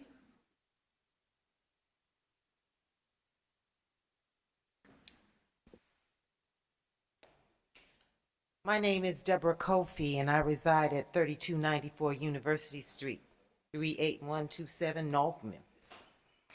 I strongly encourage the commissioners to put North Memphis off the consideration for a new jail in New Chicago. The old Firestone Company, of course, it is a Brownsfield. You've heard the data, you've seen the data, you've heard the citizens. We are grassroots, and we say no.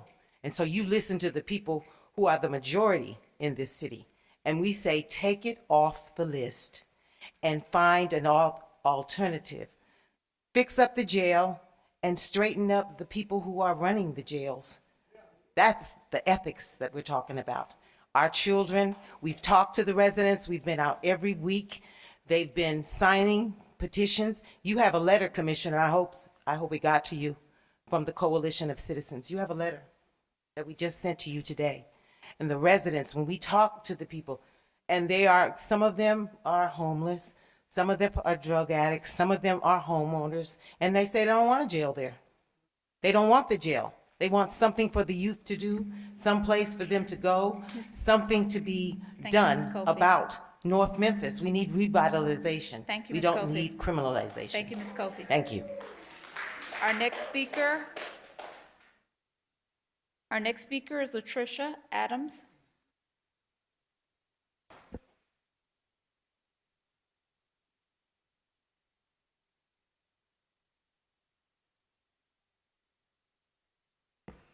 Good evening. My name is Latricia Adams. My address is 655 South Riverside Drive, Memphis, Tennessee 38103. I'm a proud Memphis native, the founder, CEO, and president of the environmental justice and civil rights organization Young, Gifted, and Green. I also serve as the chair of the Shelby County-led Prevention and Sustainability Commission.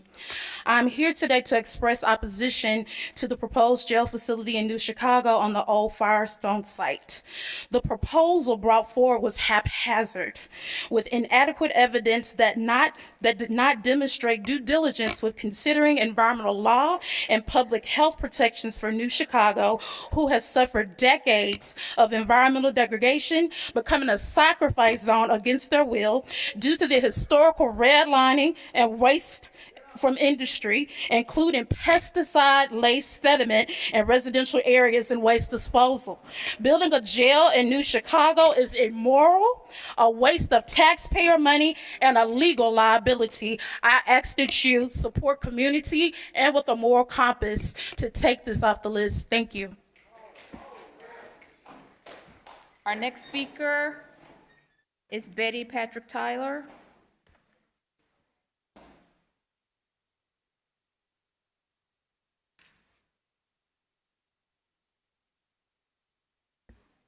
Ms. Tyler, if you could state your name and address for the record.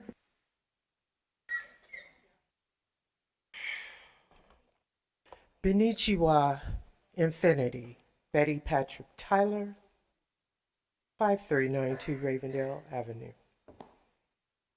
It's amazing.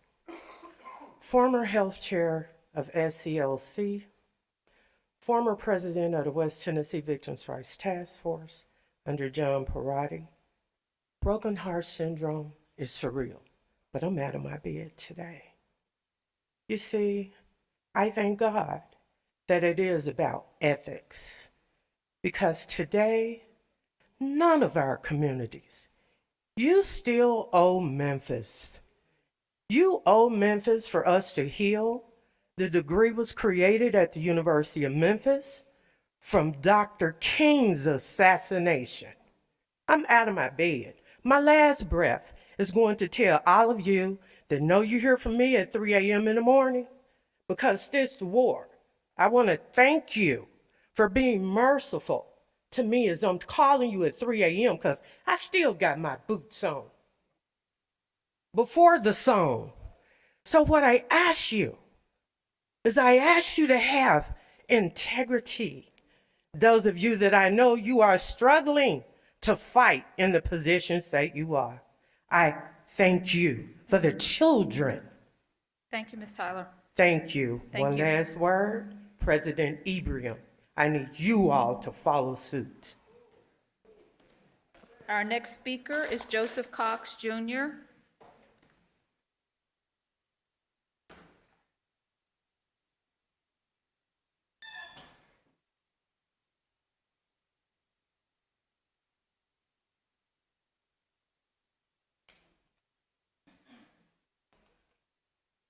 Please state your name and address for the record. I'm Joseph Cox Jr., 598 Spring Street, Memphis, Tennessee, 38112. I'm here to support the resolution to remove New Chicago off the list of prospective places to build a new jail. Thank you, commissioners, for hearing our concerns.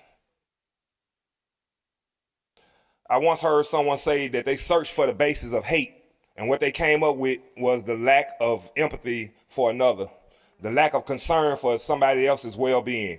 That's the basis of hate. I would never, especially in today's climate and with the history of incarceration in this country and the perpetuation of the modern-day slave trade via the privatization of the penal system, I would never consider building a jail in the farthest best-off community, let alone the closest worst-off community. One would have to totally not care about the well-being of New Chicago and its precious residents. That means hate, or be completely out of touch with reality of the climate in our urban areas today, to be complicit with such a monstrous idea. God forbid you all have any hand in this hateful act. Thank you, Mr. Cox. Our next speaker is William Edwards.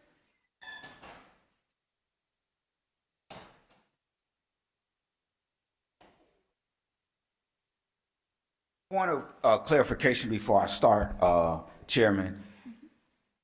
You guys took 3 hours and 20 minutes to discuss this. There were people that made comments that weren't even honorable in this setting. Our lives are at stake. Our children's future are at stake. The economic stability of New Chicago and surrounding areas are at stake. And I read the agenda. The agenda said that people with public comments get 3 minutes. And let me finish. And you gave a reason for how their decorum should act. So I'm asking you to split the baby and give me 2 minutes. Mr. Edwards, I appreciate your advocacy on this issue. As I have stated before, because of the number of public comments, and we also have another item, another resolution that will probably take another hour and a half for us to get through. So in order for us to do the business of the county. So basically what you're saying is you don't care. So basically what you're saying is, you're not even going to follow your own rules and give the community the opportunity to express Mr. themselves. Edwards, I'll give you 2 minutes. Thank you. That's all I ask. That's all I ask. Thank you very much. Okay. The blacks in Memphis and Shelby County got their first introduction to incarceration in 1850 at 87 Adams Street with the forced slave jail. In March 11, 1892, Mr. Thomas Morris, Calvin McDowell, and Will Stewart were removed from the jail and hung, mutilated, and burnt. Why? Because Mr. Morris owned a grocery store adjacent to a white grocery store owner, and he was upset because he was losing white and black customers. So he created a diversion and caused the sheriff's department to be complicit after the black militia held guard for a mob to take them out of the jail and hang them. In 1987, there was a report done by a local TV station. One of the topics that they dealt with was the issues at 201 Poplar then. The things that they highlighted were overcrowding, non-rehabilitation, and that it disproportionately were dealt with black inmates. So in 38 years, nothing has been done to move us forward. But you're asking New Chicago to basically deal with the brunt of basically mismanagement and not forward thinking and resolution of issues that have gone on for 38 years. I'm speaking to all the commissioners, but specifically to the black commissioners that are on this board. How could you sleep at night if you vote to put a jail in a historically black community based on the history and the relationship with blacks in this county? Thank you, Mr. Edwards. Our next speaker is Amber Sherman.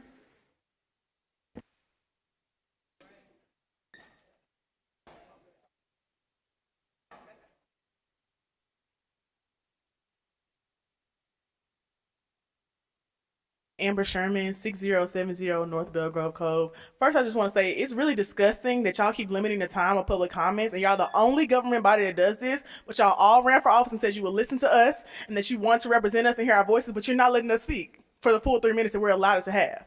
Secondly, I think it's crazy that this white man, Kip Conrad, is proposing this jail in a majority black area, and then a black woman, Deidre Malone, supports them and gets up and plays the blackface game instead of supporting the black community who is saying we don't want a jail in a residential area. And thirdly, it's illegal. Henry Brooks read the full document that explained how this is a violation, that it's a brownfield, and we should not be putting buildings on contaminated soil. So you should make the right decision and vote no on the resolution and stop limiting the time because it's trifling. Our next speaker is Keyshawn Pearson.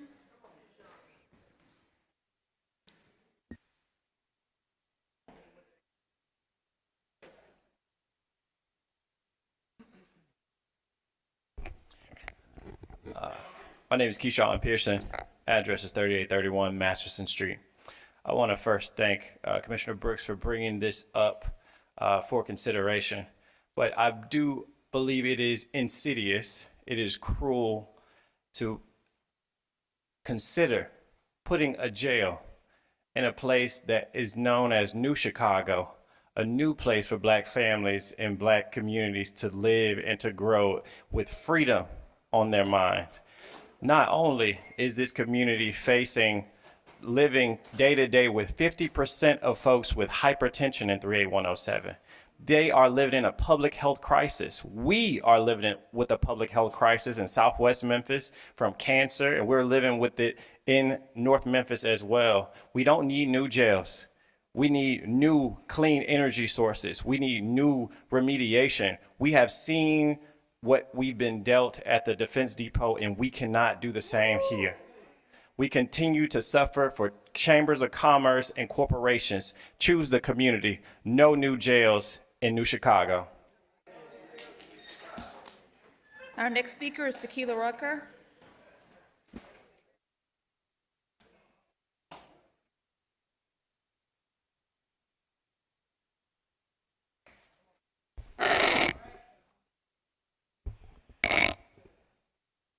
Good evening, Commissioners. Tequila Rucker, Political Director at Memphis for All, 1000 Cooper. I'm speaking on behalf of the Justice and Safety Alliance. Today we stand in support with community, respectfully urging you to remove New Chicago, North Memphis from the list of potential sites for a new jail. New Chicago is a community already carrying significant burdens, and placing a jail there will only deepen their challenges. We do not need to build a community development on the back of mass incarceration. Building a new facility does not address the root issues in our jail system. A recent report from Just City in the Prison Policy Initiative outlines ongoing concerns and issues that will persist even if a new jail is built. Before committing to construction, we must prioritize solutions that improve intake, release process, expand access to mental health care, strengthen pretrial systems, and invest in preventions, divergence, and reentry opportunities. We encourage the Commission to reject any proposal to privatization or outsourcing of jail operations. Public safety must remain publicly accountable, and you can see the full report at justcity.org/jail. Thank you. Our next speaker is Darren Vaughn.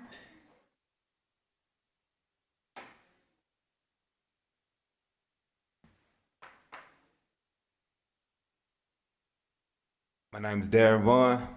I'm at 1081 Whitfield, not even 2 minutes from this site that y'all talking about being in the jail at. All I want to say is, over my dead body. Hey, what's wrong? Backwards. Our next speaker is Yolanda Cooper Sutton.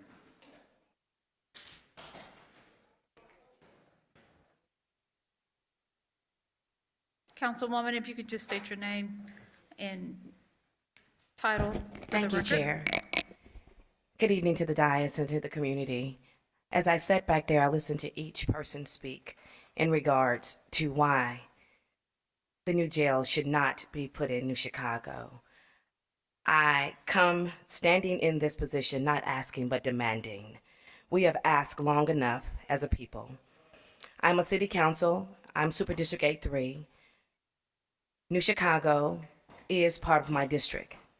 The disinvestment, the disrespect that has been given to the stakeholders remind me of what happened with XAI. You decide to bring it before you decide to talk to the stakeholders to see how they felt. So what I'm seeing is a behavior problem here with the government here in Memphis, Tennessee. I don't have anybody in my back pocket. I toured the jail last Thursday. You have a system problem. You have a system problem. When was the last time either one of you all have gone to the jail to really look to see what is happening? The intake was deplorable. The human beings that sit there for hours and hours, You have police cars that are wrapped around the building, and you expect our children, our elderly people to see that? I heard one of the comments said, the homeless, the drug addicts. At the end of the day, they are still human. And decency is what we are demanding here in Memphis. I've been here almost 30 years, and I've seen the same political bullcrap being pulled over our eyes. I've been sitting in this seat for 1 year, 9 months, and 8 days. It's time for a change. Thank you, We are not Councilwoman. asking, we are demanding. Thank you, Councilwoman. I'll now go to the commissioners that are in the queue. Commissioner Sugarman. Thank you, Madam Chair. And so I just want to state a few things before I get started. A little history. In May, I brought before our attorney 3 environmental ordinances. Right after that, our attorney was taken away, curiously. I've been in communication with Representative Pearson as well as the Councilwoman Sutton Cooper. But before I get started on that road, I just want to thank the community for coming out. I want to thank the elected officials coming out. I want to thank everybody for coming out. We hear you. In fact, I did vote for this and I do support this, but I'm just curious. I noticed on the resolution, it was not reviewed by an attorney, and I'd like to know why.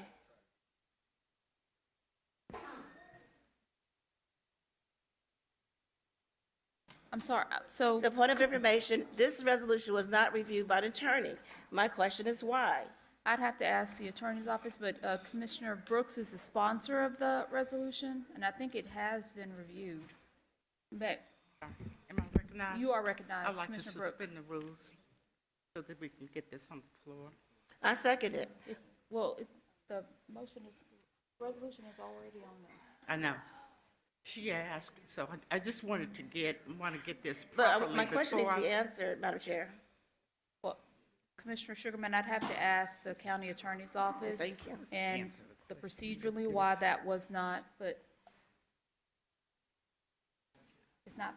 Okay. Am I recognized? Yes, Commissioner Okay, Brooks, you are. well, I'm not one to give excuses, so let me just say this. It was not.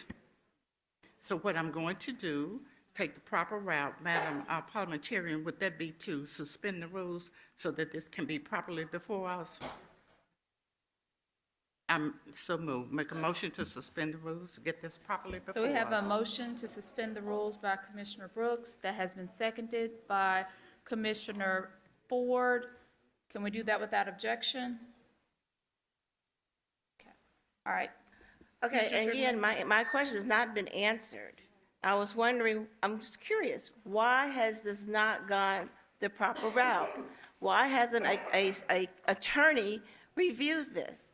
This is what I'm talking about. This is what we've been talking about all day long, is how the administration, sir, has been basically dictating what we do on the commission. I have 3 environmental ordinances that have not been reviewed. And so again, I'm saying, what is going on? So in 2026, there's an opportunity for the voters to vote for an independent attorney for the Shelby County Commissioners, just like they have on City Council. And so again, I have not had my question answered. Why wasn't this reviewed? Secondly, I'd like to be moved. You're out of town. Okay, let me make this motion, please. I'd like to be added to this resolution. Thank you. We have a motion by Commissioner Sugarman, a second by Commissioner Thornton. Can we do that without objection? All right, Commissioner Caswell. Thank you, Madam Chair. And again, thank the community for coming out. Again, it's been stated again by the sponsor, the reason why this item shouldn't be moving forward. To that point, I still say that at this point, we shouldn't even be having a conversation about a jail in any community. One, because when we talk about, we got an item that was just pushed back last week $17 million not going towards nonprofits. Many of those nonprofits are the ones who helping and working to keep young people from even going to the jails in the first place. So if we just sit here and heard Commissioner say we broke as a county, then why are we even talking about something we can't pay for? So I think that we should remove this, not only this, but any community. The sheriff came before this committee and stated that he liked the proposal that CTAS proposed, that 201 Poplar can be expanded and the annexation can happen there. I don't see why we are not looking at that proposal and supporting that moving forward, and just take it out of any community, the conversation. So I just wanted to say that on record, that we should not only, and I might come back with a friend in a minute, but just say that take the proposed with money out of the equation for studying the jail right now, and let's focus on, as the community say, let's study how we make our communities better. Thank you. Commissioner Ford? I got a homework assignment for y'all, so write some stuff down, and I hope that some of these city council members who have a meeting tomorrow can go find the answer to what I'm about to say. And you're absolutely correct. It's not just items in particular districts that's on the line. It's not just environmental justice, but you also got a civilian law enforcement review that's on the line as well that we codified. You know, it was Clerk on the city side. We're trying to do our own thing over here. But you have the administration that wants to defund what we've already voted on for the 4th time. And that is a segue to the defunding piece. This is the homework assignment for y'all. I see Ms. White here, who's going to be in a councilwoman capacity tomorrow. Where's Ms. Cooper Sutton at? All right, this is for you too. And then the person that's 50% responsible for my existence, this is a homework assignment for him too, while he's talking to Ms. Rucker out there.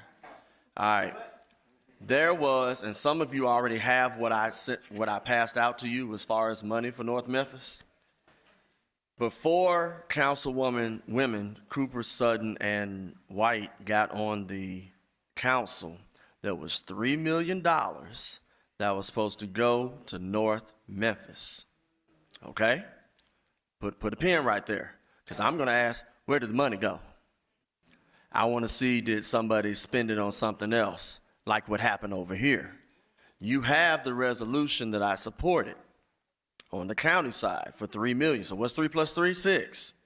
So that means in 2021, 4 years ago, there was $4 million that was supposed to go to the North Memphis area. I believe the CDC was called, y'all got my document, Promise CDC, Promise Community Development CDC. So let's say this passes. That means now the question should be, where's the $6 million? Where did it go? I don't know the whole answer on the 125 North Main side, but I can give you that partial answer. Well, really, I can give you the whole answer. I just want to see what people do up here. Well, I've already seen that today.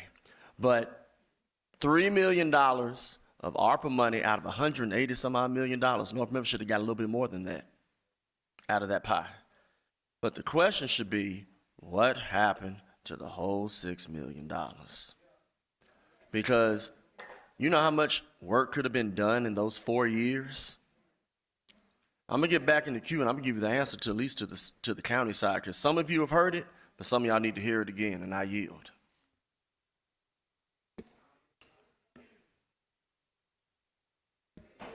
Commissioner Thornton? Thank you, Chair. I'm going to start with some questions before making comments. What is the status of the ad hoc? I know that we've talked about creating that. Can you just give us an update? Sure.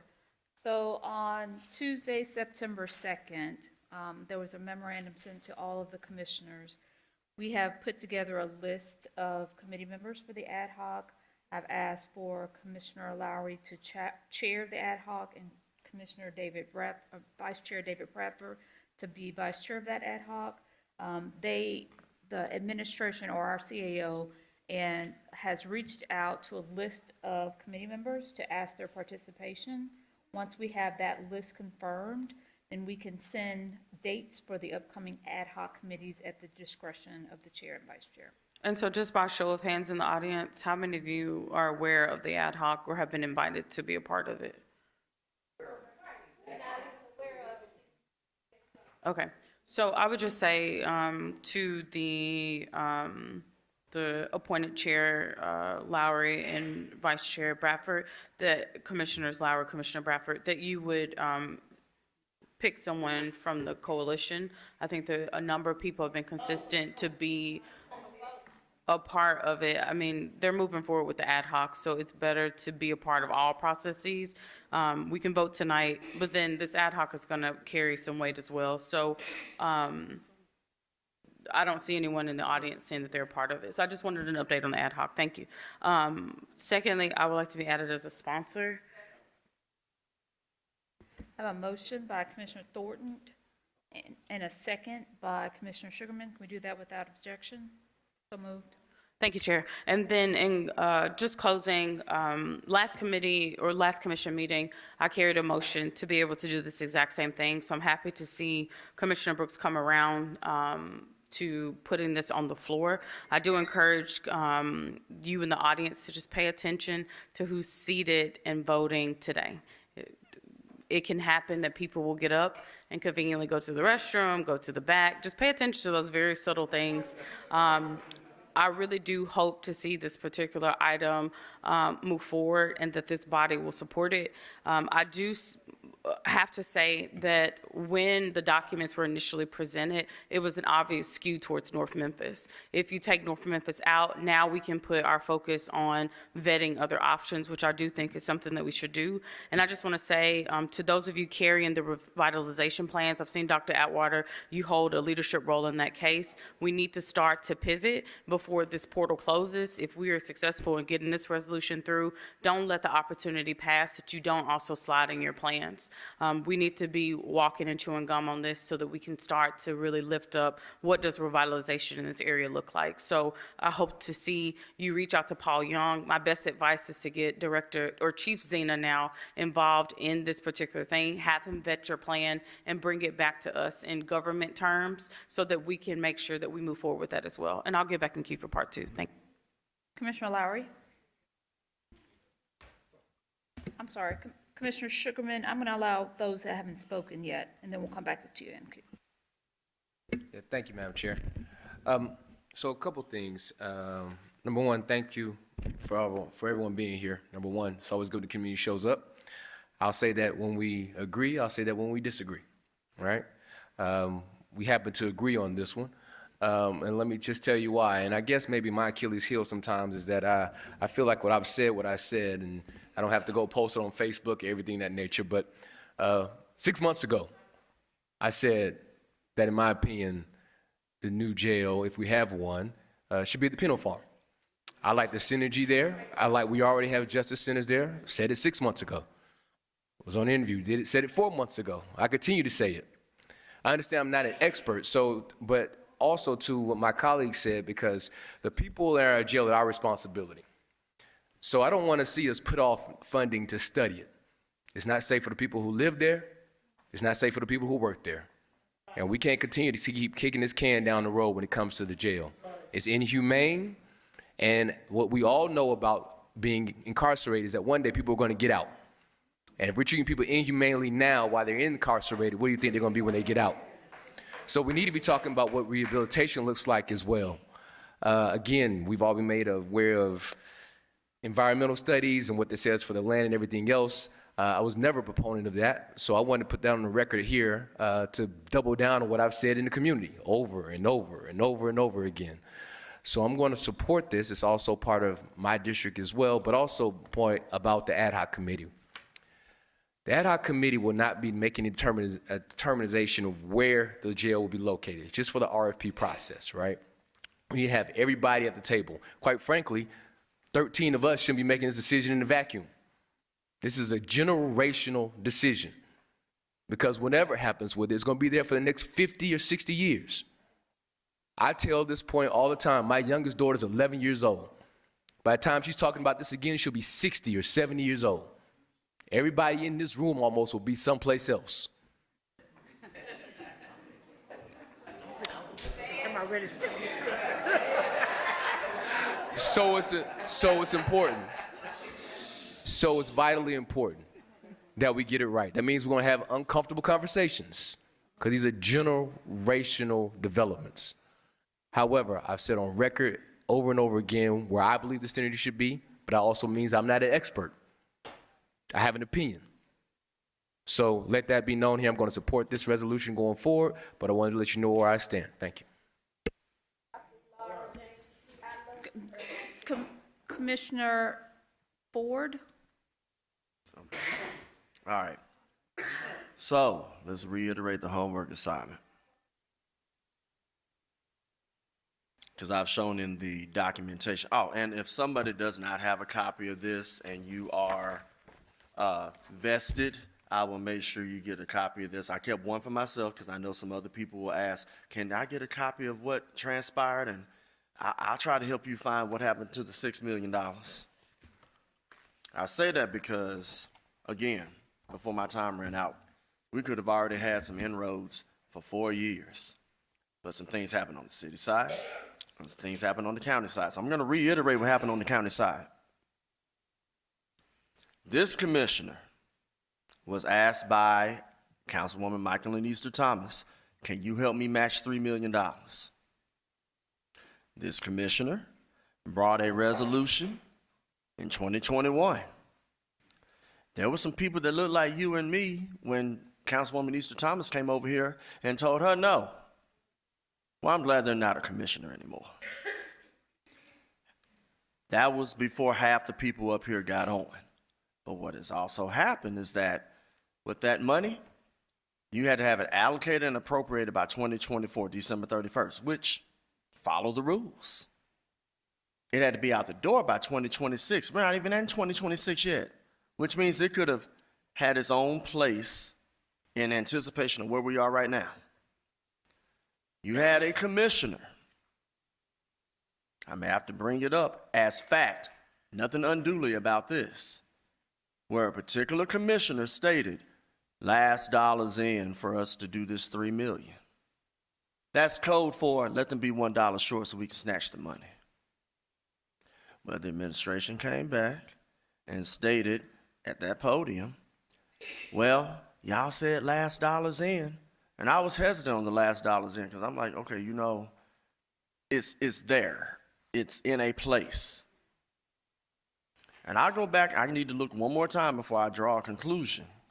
Because if 13 of us decided to put the $3 million in something that was trivial, that had nothing to do with you all, and the same thing happened on the other side, that's 26 individuals that need to be held accountable. But I just want you to know, hey, like I said, it's not my district, but I was asked by the person who represents the area and still represents the area, $3 million, can we do it? So the question again is, where did the $6 million go? So let's say that this gets voted in favor. The next thing we need to ask is, where's the $6 million so we can start doing that work? Don't let the work stop right here after this vote. We need to find out what the $6 million is. And I know who decided to mess it up. They're not here today, but yeah, thank you. All right. Commissioner, I'm going to let Commissioner Bradford, Commissioner Sugarman, I am coming back to you. Commissioner Bradford.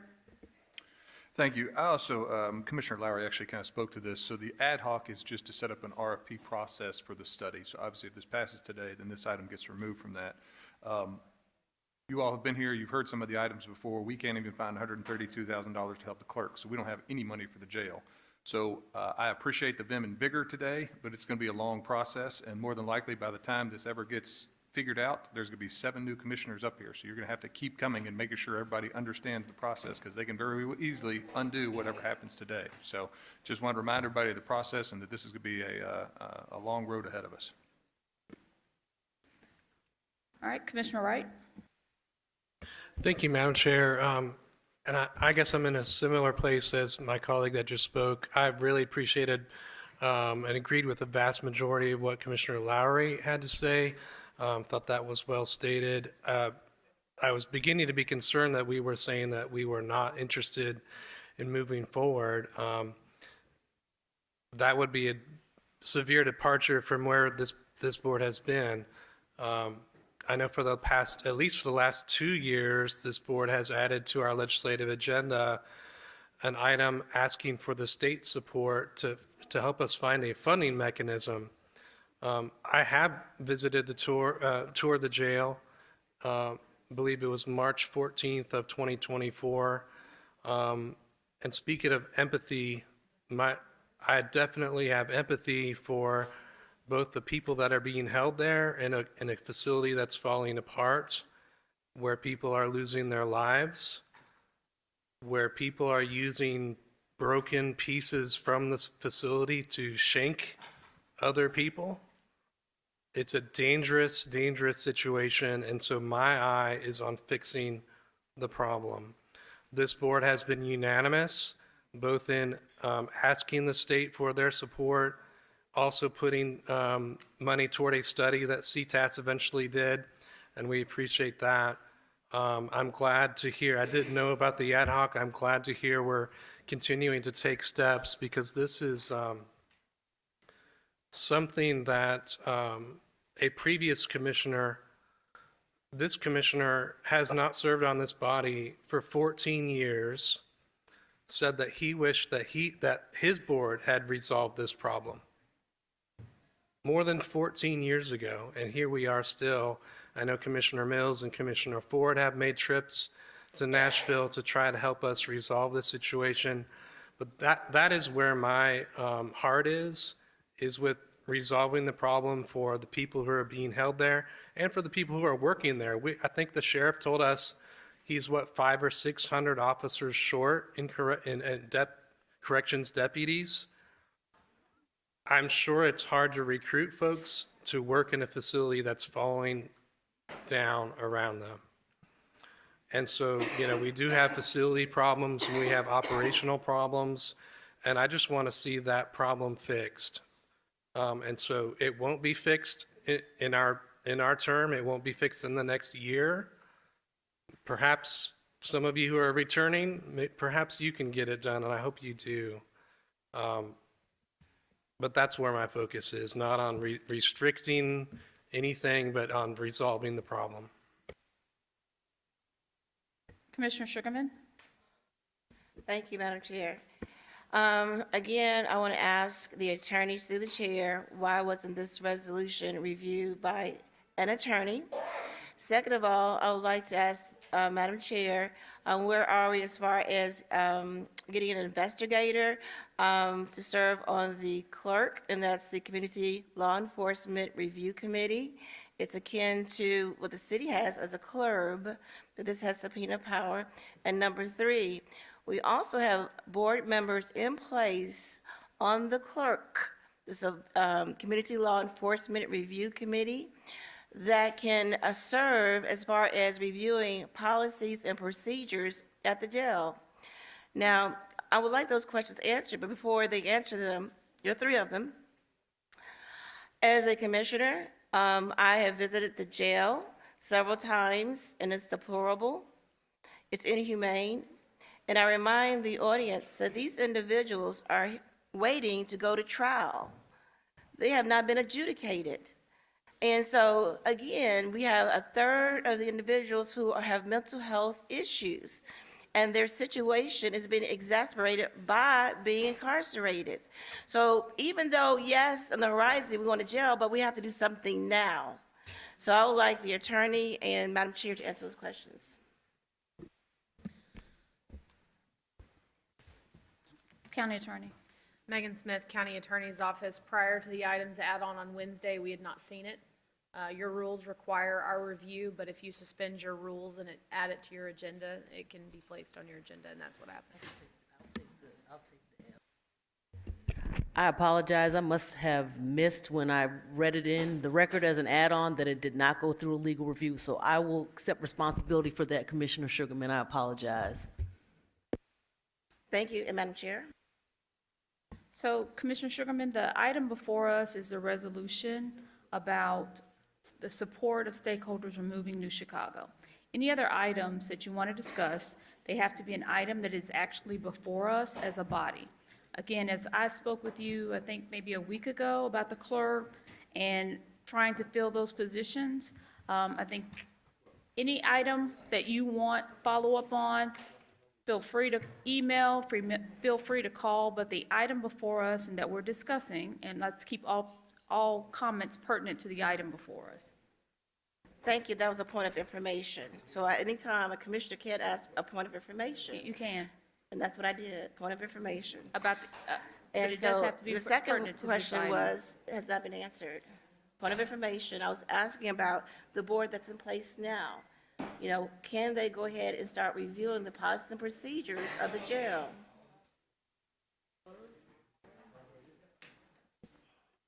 I'm going to move to Commissioner Thornton, and I can follow up on the question that you're asking. Thank you, Chair. So I just want to just make some comments to the public. I really seek to try and look out for y'all because I'm new to this, so I can't really, representative, always keep up with how politics is playing, but I can see a couple of things that could happen here. One, Commissioner Sugarman is actually doing something very admirable right now, bunkering down on legal, because I've had an ordinance that came back and it was found to be illegal, and if this item goes before us and it later is determined that it's invalid, that's going to be, you know, egg on the face of community really thinking that we're moving forward. So I'm going to ask to legal that you will send to the commissioners a review of this item, whether it passes or it fails today, so that we can just get a stance from legal on this particular item. Okay, is that, okay, that's acknowledged, and okay, that's good. And then the second thing is just, what stands out to me is that not a single resident has come down to speak in favor of the jail in New Chicago. Have y'all taken note of that? So when we think about just the fact that we're representing SMPO, I just want to say to you and other businesses that will come before this body for similar types of items, you have to be able to engage stakeholders. And it just continues to stand out to me. I have yet to hear a single person from New Chicago that says that they want the jail. The other thing is, y'all pay attention that Public Works on the RFP process is actually the one that's task with drafting the RFP. That person reports up to the mayor. So I'm always very sensitive to that, Mr. Red Wing, because when you think about the powers that be outside of this room, y'all are here fighting for your community. We're here representing our districts, and there are many other forces that call and put pressure on elected officials. So if the Public Works person is going to ultimately create the RFP and that person reports to the mayor, but the mayor has not been a part of this discussion, y'all also need to start sending communications to the mayor to make sure that he understands that you're also watching his office and the decisions that his direct reports. Those people, the Director of Public Works is not an elected official. They have not made an oath. They don't have any obligation. They are loyal to their job. They're going to keep their job, and they're loyal to their boss. So just pay attention to that out there.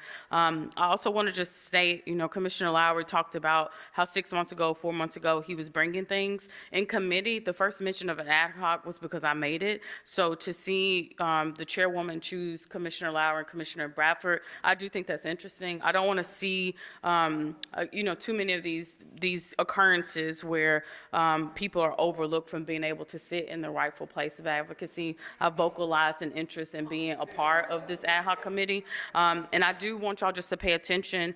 I respect Commissioner Bradford, and Commissioner Bradford works for Turner Construction. So when you're talking about $1 billion project, more than likely in the future, there might be a recusal from Commissioner Bradford on this particular item, and he is selected by the chair to be the vice chair. So just pay attention to things. I'm not saying that anything is improper. I'm just saying that we have to.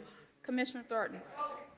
I have to say that we have to watch in these moments. So again, I'm going to ask the parliamentarian to read our rules so that we can at least provide some level of decorum amongst one another. And so when we make these kinds of... And as a point of personal privilege, Chair, please don't weaponize this decorum point, because we should be able to advocate for our districts, and you continue to, anytime we speak up to challenge politics at play, say that it's out of decorum. There is the potential that there could be politics at play, and the public doesn't actually know how to hold that accountable. So it's not always an error. And already tonight, we're being weaponized by you saying decorum, decorum, parliamentarian, parliamentarian, censure these commissioners that are trying to educate the public. So I'll state this for the record. Let me make sure that I'm addressing so that we are all clear. There is in no way that I want to weaponize your advocacy for any issue that comes before us. When stating that there were 2 commissioners that I chose to be a part of this ad hoc, one because near their district would be the conversation around this and other possible locations. This ad hoc is in order for us to review all possible locations that this particular correctional facility could be, okay? So there's a process to that. As 2 of the commissioners mentioned, this is not something that is going to happen overnight. The ad hoc is to actually get input from all of the folks all the stakeholders that are going to be involved in this, from the judicial to the clerks. This is a process in order for us to evaluate what would be the best location. Obviously, if this particular item passes tonight, then New Chicago location is off the table. But we do have to find a location for our facility. So I'm asking the public, to at least allow us to get through a process before judging that we've made the wrong decision.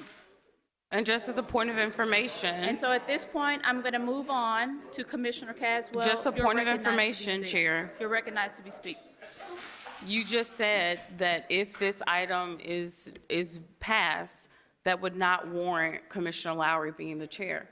So I just want you to just see the connection there. Like, I could understand if New Commissioner Chicago was on the Caswell, table, but if recognized. this passes, it does not warrant him being the chair. Commissioner So Thornton, it's a faulty thank you. justification. Commissioner Caswell, you're recognized. Madam Chair, I appreciate the opportunity. I just to say this, Madam Chair, if I could take a point of privilege. I pray that this year is not this, because I didn't see this happen to Chairman Whaley at all.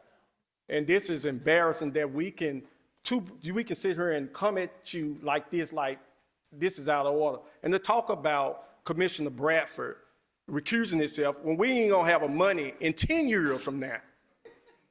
So, I mean, it's just like throwing these dots for public cheers and it's crazy up here.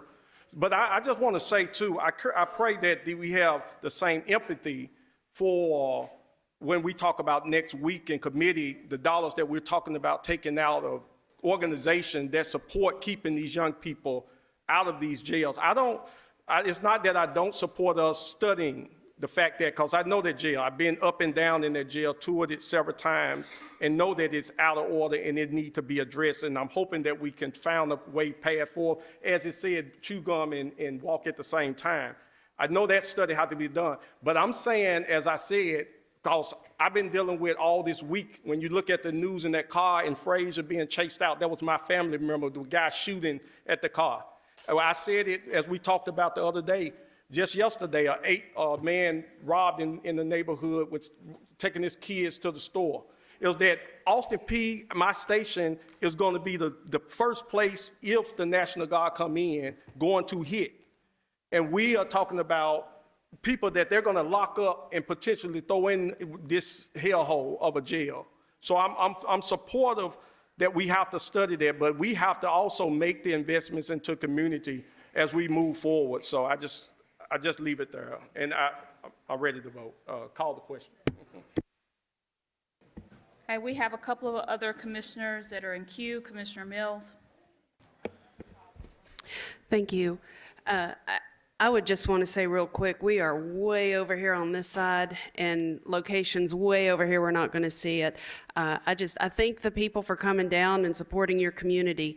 My warning, I guess, for you all is 7 votes tonight wins the day for you, but that could lead you into a false sense of community, because next term, wherever years down the road, 7 votes will undo it. So just don't rest your head, whatever happens tonight. But one request I have is we've got to start at the beginning. We need Jim Hart back, whoever the law enforcement chair is or the chair. We got to start at the very beginning at the base with Jim Hart, who did the study for the jail, before we start just bringing stuff that puts us all over the place and not moved forward. And again, no funding source. This is ahead, but Jim Hart needs to come back. If you need my help reaching out, I'm happy to, but that needs to be first. Thank you. Commissioner Thornton. Thank you, Chair. I just want to stress to whoever the leaders of the ad hoc that the mayor and the sheriff, we really need y'all to step up now. It seems like we're pushing this off to the next mayor and the next sheriff, but concerning the jail, I support New Chicago, but when we talk about the jail, New Chicago's in the same case that Orange Mound is in, and other parts of this district. You have people coming in and out of 201 that are completely traumatized by what they're experiencing inside of 201. As poor Black communities, we are not benefiting from this jail, and it's so concerning to hear you say that this is something that electeds 14 years ago have talked about. So Commissioner Caswell projects it'll take 10 more years. Like this at some point, I mean, we really have to chew gum, and I don't know, do something else, because we need to focus on New Chicago not being a part of it. We need to focus on making sure that we track everything. And then we also need to just advocate for a new jail, because our people are still getting caught up in this. And so on that piece, the reason why the New Chicago piece was even fast-tracked was because they were pushing for a public-private partnership. They were planning to put monies into it, and the county would buy it back from them. That's how they got here. So in the other options, literally in the documents that were presented in previous committees, they did not have a funding pathway. So the stuff that some of our colleagues are talking about, and I think you said Representative, who was it that killed it on the floor? Representative Leatherwood. So there's a piece of this, the colleagues of Representative Pearson and Representative Camper, Minority Leader Camper, we also have to take it to the state, because one particular representative here in our delegation was able to kill a solid funding pathway. We locally cannot foot the bill. So we need the state to invest and pay attention to who the new chairs for the legislative committees are. I think it's Commissioner Morrison and Commissioner Caswell. So those two people are people that we're going to have to talk to, because they're going to have to spearhead, champion, getting the state to put on the jail. So I just can't stress enough. I'm not hearing enough from the mayor. I think the mayor has actually said that there's a disinterest in championing this cause. And the sheriff, I'm not actually hearing enough from the sheriff to be able to get us to this place. And just in closing, the RFP process, when we're looking at the other locations, you got to consider what you're going to do at the location.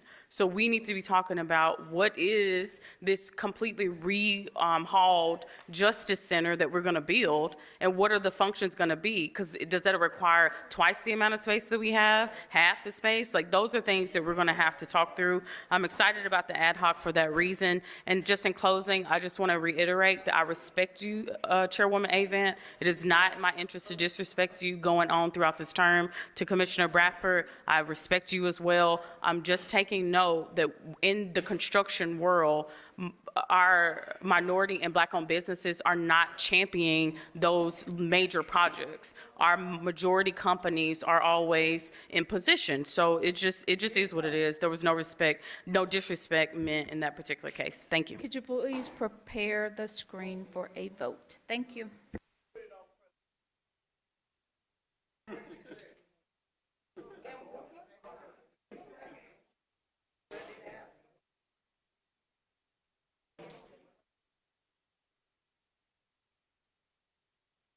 Excuse me, my screen froze, but I'm a no vote. Okay, no vote for Commissioner Morrison.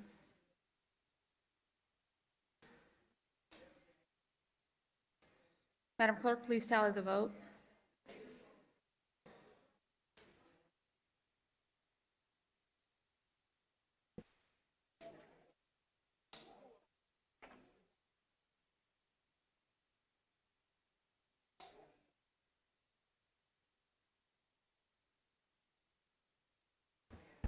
We have aye votes from Commissioners Clay Bibbs, Caswell, Sugarman, Ford, Thornton, Brooks, Lowry, and Chairwoman Avant. Commissioners Mills, Wright, and Morrison have voted no. Commissioner Bradford has abstained. We have 8 ayes, 3 noes, and 1 abstain.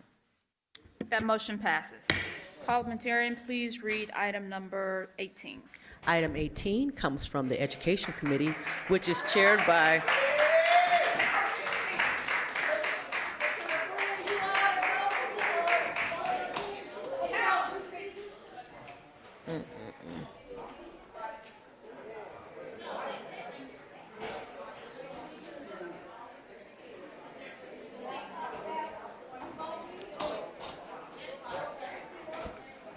for those members of the audience, so that we can get through the other business, members of the audience.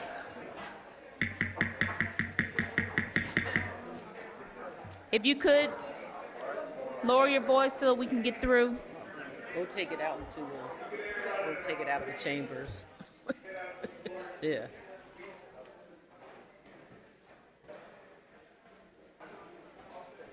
All right. You want me to-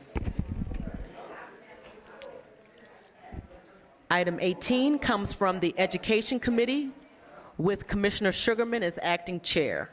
Item 18 is a resolution aligning the elections of the Shelby County Board of Education with the Shelby County Board of Commissioners pursuant to Tennessee Code annotated Section 49-2-201F, sponsored by Commissioner Erica Sugarman. This item was sent down without recommendation in September 3rd, 2025 committee meeting.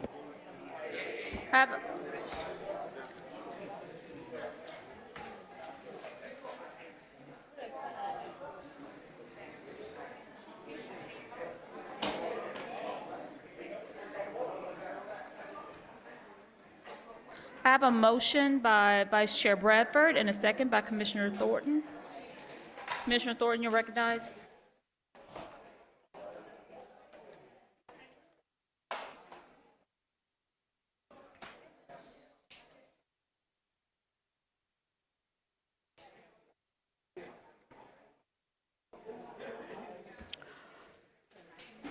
Thank you, Chair. I would like to move that the substitute is received for this item.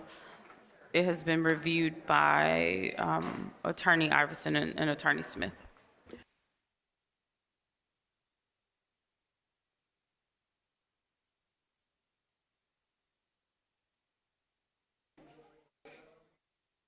I have a motion by Commissioner Thornton to substitute for item 18. Is there a second? A second by Commissioner Mills.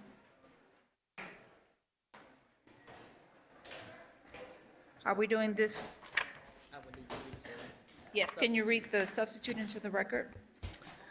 The substitute caption for item 18 is resolution aligning the elections of the Shelby County Board of Education with the Shelby County Board of Commissioners pursuant to Tennessee Code annotated Section 49-2-201F, sponsored by Commissioner Brittany Thornton. The substitute item was moved by Commissioner Thornton and seconded by Commissioner Mills.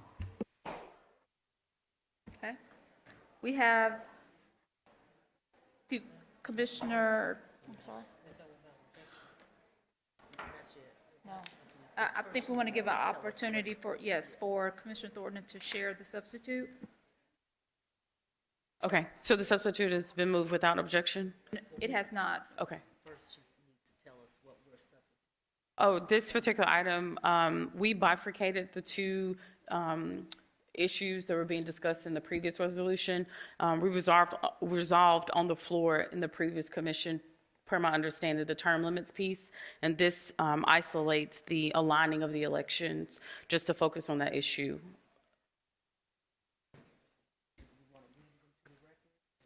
Commissioner Thornton, if you could share how this isolates it to just.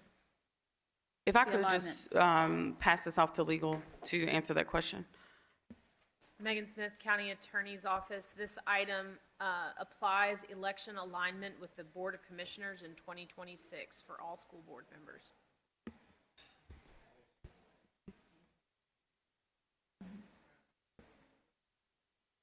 So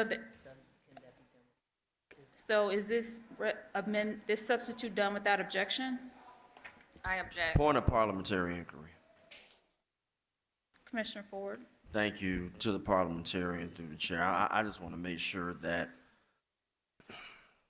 I know that substitutes, you have the right to do substitutes, but is there anything parliamentarily to where I know that work has been done on this over and over and over, and what I don't want to do is lose the essence of what we might have had in front of us with us. The substitute might be good. I don't know, but is there anything that this body can do to prevent what others may have done and brought that's good for any substitute to basically like take all that off the plate, basically.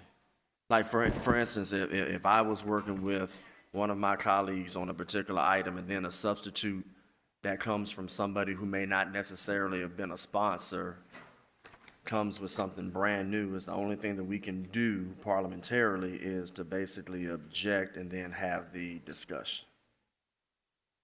So a substitute is actually a substantive amendment, so it would require a majority of the membership for it to be substituted. And in addition to that, so I don't think that the public nor some of the commissioners may have had an opportunity to digest the substitute. And so I think the reason why we did not take that out without objection was to make sure, because I could see that some commissioners were trying to digest what this substitute is doing. So with a motion, a procedural motion, that is what is before the body, and then the body acts upon it in accordance with its rules. And then at that point, it would, however that item is disposed of, then that is the item that can, another substitute can be made, so that if your intent is that it mirror some earlier version, then you can be the mover of a new substitute to try to. All right, so parliamentarily where we are right now, there was a mover and a second and an objection, so we're just voting on whether to entertain the substitute. And if it gets an affirmative, then we will vote again on the substance of the substitute. Correct, Is that correct? sir. Okay. Thank you. All right. And if I may, Chair, just as a point of information, just legislative intent here. So the substitute is being introduced within a later motion intended by myself to send this back to the first committee in October. This is in support of Commissioner Whaley in his absence because we still have not heard from the Attorney General concerning an outstanding question. So that would give time for us to be able to deliberate on the substitute, which simply takes us back to the original resolution that was on the floor. So we have a motion, a second, and an objection, and so we'll be able to debate on the substitute. Commissioner Bibbs, you're recognized. Thank you, Madam Chair. So my objection came from when we were in committee, we made the conversation, Commissioner Brooks had a resolution that she put on the floor around an ad hoc committee so that we could discuss these things. Around what will work best, and going back to Commissioner Sugarman's original intent of her resolution. And in that meeting, Chairwoman Avant said that we would indeed have an ad hoc about this discussion. So that's why I objected, so that we can get the ad hoc on the floor, because you stated in the meeting that you would indeed have an ad hoc so that we can have this discussion regarding this. All right. We do have a number of comment cards on this particular item, and so I want to make sure that we get some of those. I know that there's a couple of other commissioners in the queue, so we'll finish on this substitute, but before we take a vote, I do want to make sure that we have an opportunity to hear from the comment cards. Commissioner Thornton, you're recognized. Thank you, Chair. This is just addressed to the public. So I have not seen many issues where the public has been so charged. I've sat back and watched a number of citizens across diverse backgrounds come and speak on this particular item. I do think that what I'm hearing from the public is that they want to have a sense of urgency, that 2030 is too far into the future to be able to take action, and that the public wants to see 2026 be the time frame that we're moving forward with. So this is a substitute that I would ask for this body to support, and it's not a support of me. It's literally you against the public. I am agnostic to where your stance is today. I'm just saying that it is my understanding that there is deep public interest to be able to see us take action as a body on this particular item. And, you know, constituency, you're going to have to assess where your commissioners are on this particular item. My only interest is to go back to the original format because there's been so much reworking of this that it's turned into something that is far from what the original intent was. So this substitute, it cleans it up. It takes term limits out of the discussion because we already made a decision as a body, and it just focuses on alignment with 2026 being the time frame that we're operating in. So if you are in alignment with urgency, alignment for commissioners and school board members to all be on the ballot together, then this is the substitute for you to support. Otherwise, constituents, you're our bosses, you're going to have to appeal to this body. Thank you. Commissioner Ford. All right, thank you for clarity, and I need the sponsor to help me out with this. So you're saying, because when people come up and fill out, well, they've already filled out cards. I just want the public that's listening and are here. You're saying that because this body has already disposed of the term limit piece, which was, I'm assuming, voted in favor of, the only piece now that we need to consider is whether we're going to start in 2030 or 2026, and this is why you have brought the substitute, correct? If I may, to the chair, to Commissioner Ford, yes. All right, so just one more time. So term limit piece is done. All right, so now we're just trying to align this to 2026. And that's the reasoning for your substitute. Okay. All right, that's all I got. I may get back in depending on what others may say that might be on that piece of paper right there, so we'll see what happens. Commissioner Clay Bibbs. Thank you, Madam Chair. So a point of clarification, we have already voted on term limits. And within that resolution, did we not say that whoever ran in 2026, that was the beginning of term limits for them? Because we voted on a year, which was 2026. So I just want to make sure we're not confused as to around the year, because we voted on 2026 and term limits will happen. So the reason why I think, and I don't want to speak for Commissioner Brooks, I see she's in queue, but I thought the ad hoc would then determine around staying staggered or putting them all on there at the same time, and what the legal issues are if we cut someone's term short. That is correct. Okay. And that is, Commissioner Brooks brought to our attention, she asked for an ad hoc for us to be able to identify those issues and think through those. So that is part of one of the ad hocs that would be appointed in order for us to review that. All right. Because we have not heard from the AG. All right. I see Commissioner Brooks is behind me, so I will. Commissioner Brooks? Well, if my colleague is ready to move forward with, my idea, that's fine. But I did want to chime in on the illegality of, the possible illegality of us moving forward. The problem is we're looking at a section of the Constitution that may invalidate this. That's one.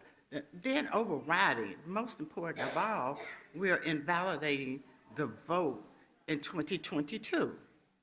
So I think it needs to be maybe a little bit of research, a little bit of study to find out, what are we doing? How much are we uprooting? How much instability are we causing?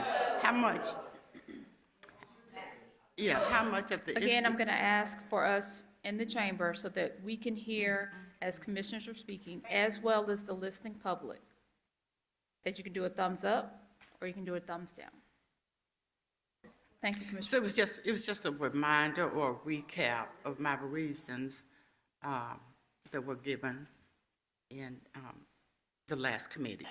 So I think we need to at least attempt to do some research, get some data, evidence, best practices, because we don't know. Thank you. Commissioner Sugarman? Thank you, Madam Chair. And so, point of information, because the resolution that I brought, it allowed for staggered terms. It also allows the individuals who are just elected to serve their term, and it was all start in 2030. And so I don't understand what this is trying to do. I know that some individuals want a recall. And that is the process you go through, a recall, not what we're doing here. Because what you're doing is disenfranchising the voters who voted these individuals, okay? And so again, we start here where we stop. You know, one body of elected officials can overturn the elected officials of another body, where would stop? And that is a huge concern, to disenfranchise the voters. And so I'm very concerned about that. It's a slippery slope. So my question is, I'm point of sorry, information. Commissioner Sugarman. So this applies to everyone in the chamber. We do have to respect that folks have an opportunity to speak. We will go through the comment cards for anyone who'd like to speak on this matter. But if we are unable to hear, it makes us counterproductive in this process. So I'm asking you all, if you could please, it's a thumbs up or it's a thumbs down. Commissioner Sugarman. Thank you, Madam Chair. So the question then becomes, what exactly does a substitute do? Does it disenfranchise the voters? In other words, the individuals who won their election recently have to run again in 2026? Or what does this accomplish? And I would like some clarity on that. I'm going to ask the county attorney if you could opine. Megan Smith, County Attorney's Office. This resolution activates permissive law in the state code. Title 49-201 was amended to allow this body to do, as I've said, two things: create term limits and align elections for the school board. You've already taken care of term limits. This one takes care of alignment. This particular item begins that alignment in 2026. Remember, the school board and the officers there, it's created, it's controlled, potentially even eliminated by state law. Purely everything that controls those boards, that board rather, is defined by state law. And in that same state law, you are activated to choose to take action or not take action. So here, this alignment option with your terms of office begins in 2026. That's what the substitute says for all board members. Again, point of information to the attorney through the chair. So with this substitute, does that mean the newly elected school board commissioners would have to run again in 2026? Yes. Okay, so they're not getting a full 4-year term, is that correct? All members will run in 2026. I'm going to ask again, it's going to be impossible for us to do the business of the county if we cannot hear the county attorney replying or commissioners asking questions.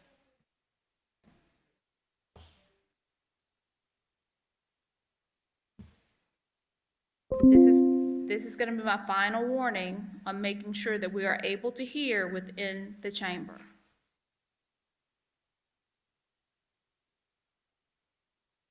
Commissioner Sugarman, was your question answered? Yeah, so again, one more time.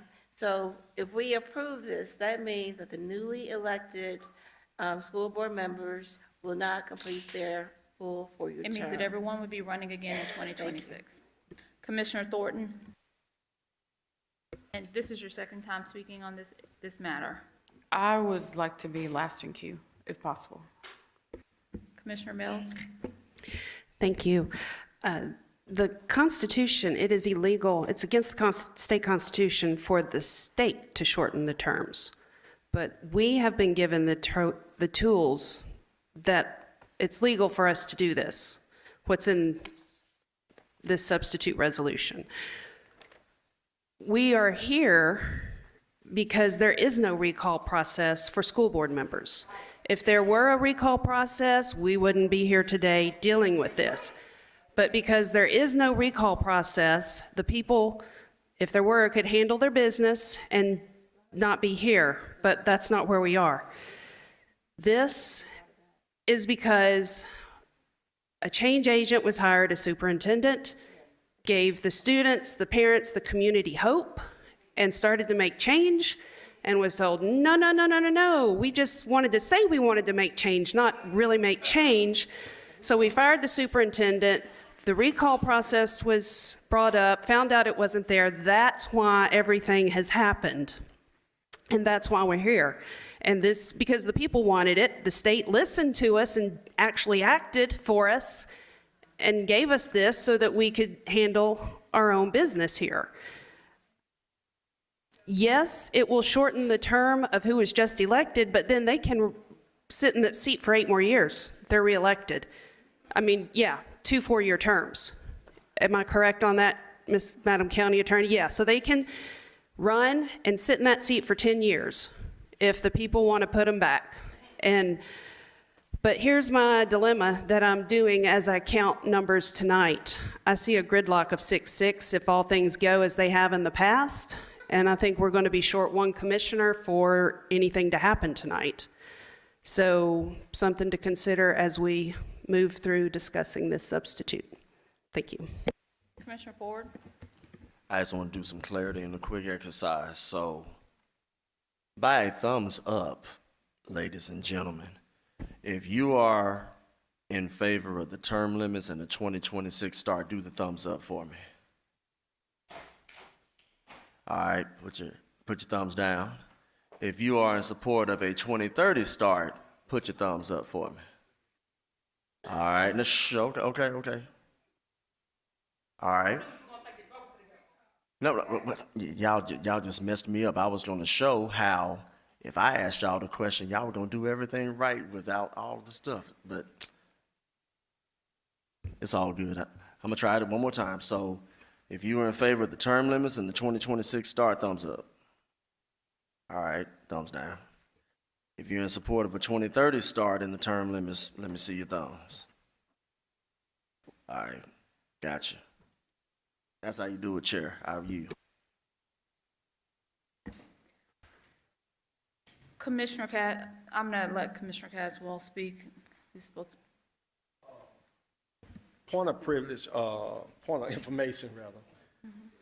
I thought, through the chair to the attorney, I thought the recall was included into the term limit alignment.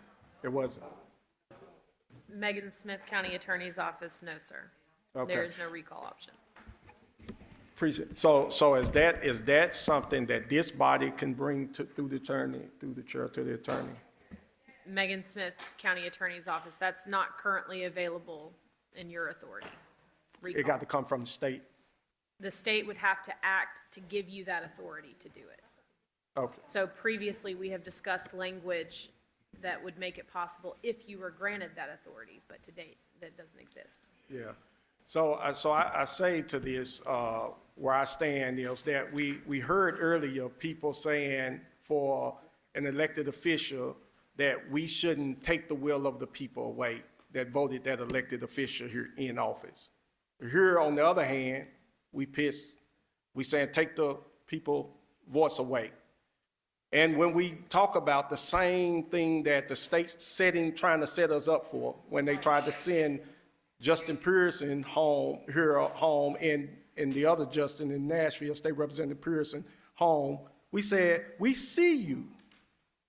And you're not gonna fool me to believe that us doing this is they're not gonna come back for everybody. So I know where I stand, but we got to know where the state is standing and what they're trying to set us up for. Thank you.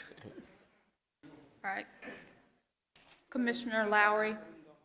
Thank you, Madam Chair. Now, just to my colleague so that may not recall to the attorneys. That's not in our power, but it is in our power to put that as a referendum on the ballot, which is, again, I brought that, it didn't pass, I get it, right? But there should be a recall process.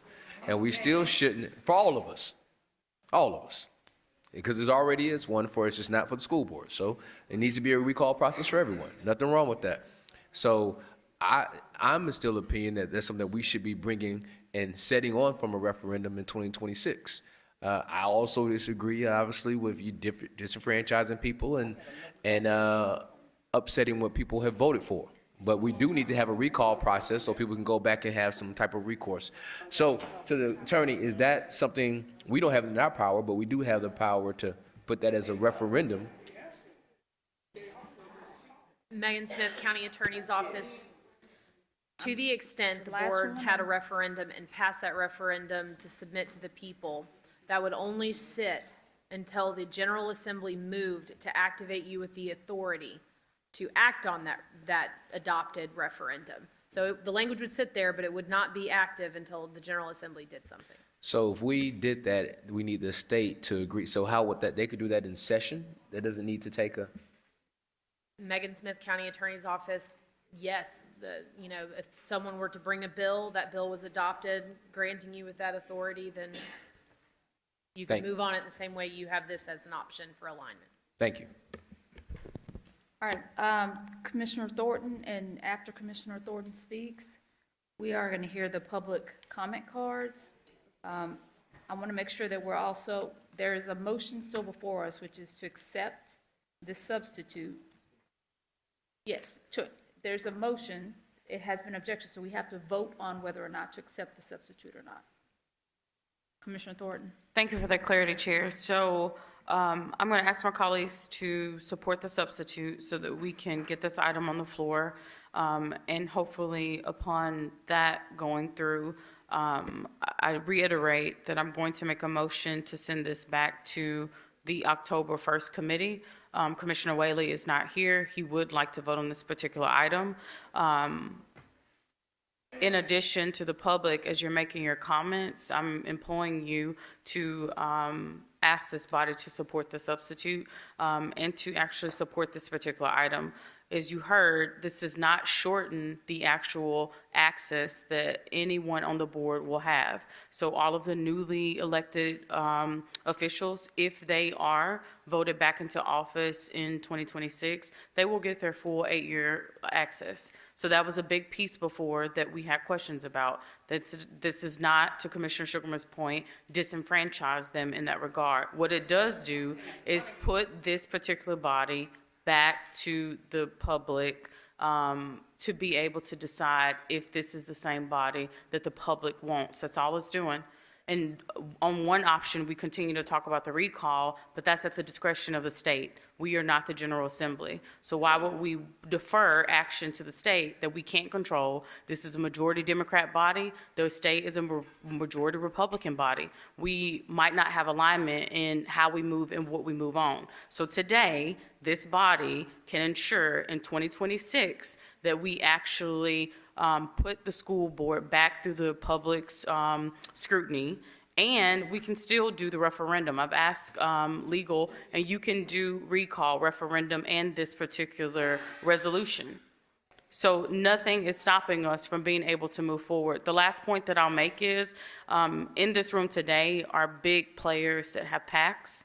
And when you just focus on the referendum as your action, you are going to be running up against a lot of money that is going to come against everyday constituents, and they will push their agendas, and they will put out their independent expenditures. And I do not think that the referendum is the best option to be able to have the people against the monies of the machines that are in this particular item. So I think that this item will get it on the get it done in 2026. It will not stop our school board members from being able to serve their terms if they're reelected, and it actually will just move us forward past whatever the energies are of now. So I ask everyone to support the substitute and ultimately support this resolution. Thank you.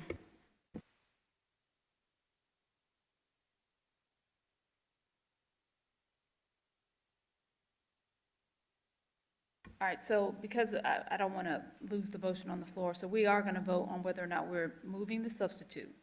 So if you're voting yes, then you are moving yes for the substitute that has been proposed by Commissioner Thornton. If you're voting no, it's no to the substitute. And back to the main item. Madam Clerk, if you could prepare the screen for a vote.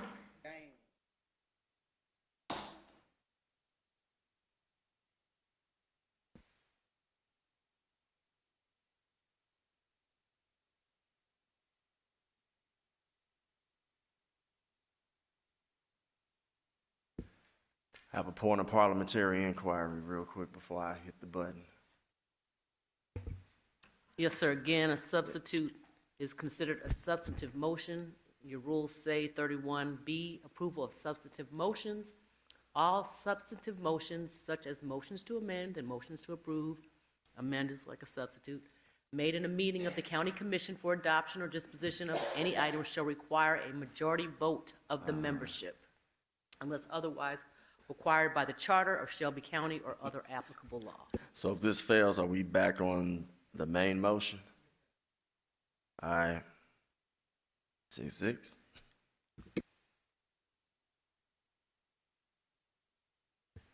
We have aye votes from Commissioners Mills, Ford, Wright, Thornton, Morrison, and Bradford. Commissioners Clay Bibbs, Caswell, Sugarman, Brooks, Lowry, and Chairwoman Avant are voting no. We have 6 ayes and 6 noes. That motion fails.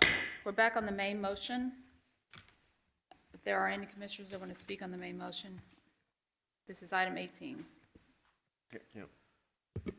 My request is to hear the folks who filled out a card before I speak. All right, we'll go ahead and do the public comment cards. Each speaker will have 1 minute to speak. If you can say your name, and address. As we've stated, we know that there are a lot of passionate advocates about this issue, but either for or against. But I would ask that each person comes to the mic, says your name and address, and you'll have 1 minute to speak. Our first speaker is Andrea Bell.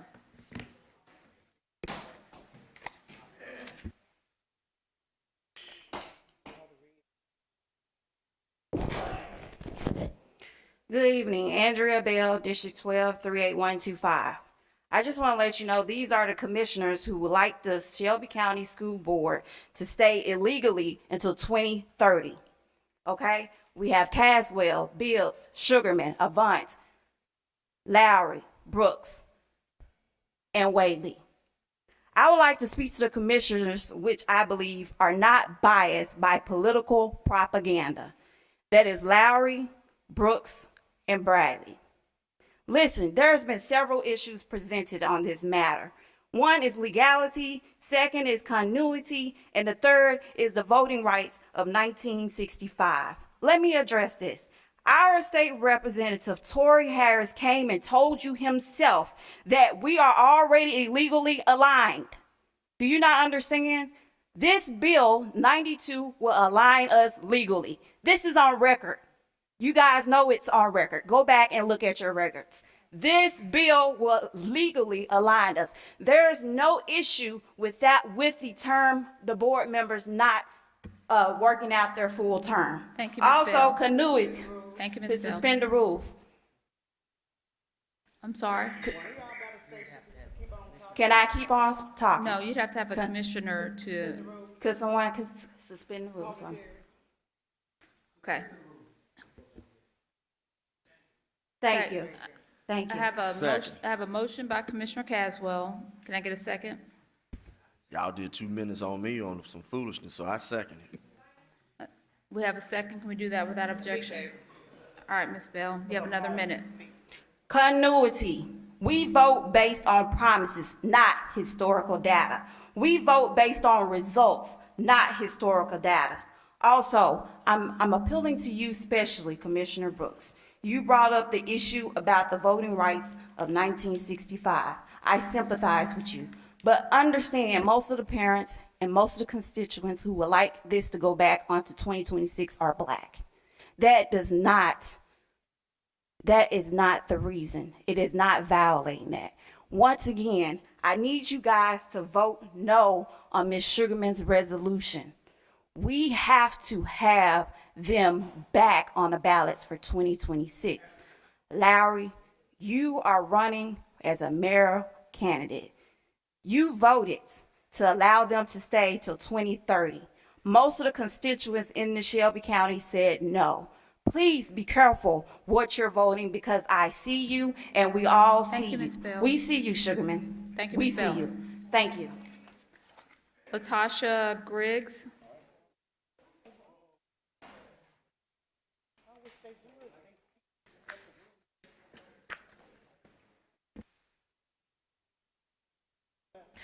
Point of information. Okay, I don't understand what we're doing because I thought that this resolution passed. So why are we going back to it? The part that Commissioner Thornton brought, to my understanding, was the bifurcated part, not the whole resolution. We voted on this last commission meeting.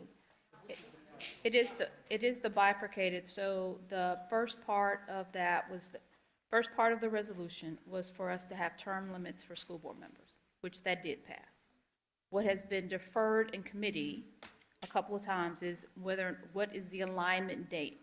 Meaning what date does that start for the 8 years, for the 2 terms that school board members can serve? Okay, so it's bifurcated out of this.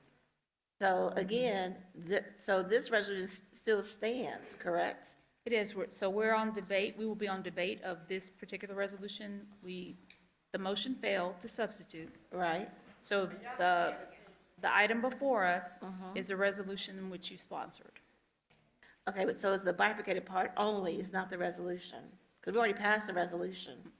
So it was 2 parts of the resolution.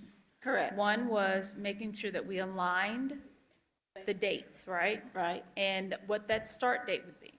So the part that has already passed is that there are term limits for school board members. Correct. What we will be voting on is when that actual start date happens, whether that is in 2030 or 2026. But also what passed is that, the election in 2028, those individuals only have 2 years for the alignment. That'll be a part of what we vote on tonight Okay. in your resolution. Thank you. Okay. Okay. I thought this was all this.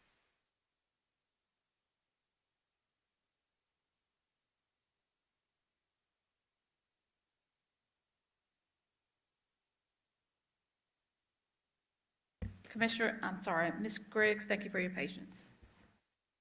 Latasha Griggs, 1454 Kimball. I want to say that I'm for the term. I feel like if these people do their job, then they should have no problem getting back in their seat, first of all. Second of all, I want to know, how is it that this board, for anybody, cannot go pick a man off the street corner that's got a weed charge and let them work in that building, but they got Lou Ross sitting up there and he's allegedly under a sexual harassment charge. I want to know how this working here, because it doesn't make sense. They need to go back to the board, with the voting board. They need to go back, vote for their seats back. If they doing a good job, then they have no problem with us putting them back in there. That's all I'm saying. Have a nice one. Our next speaker is Bishop Lampkin.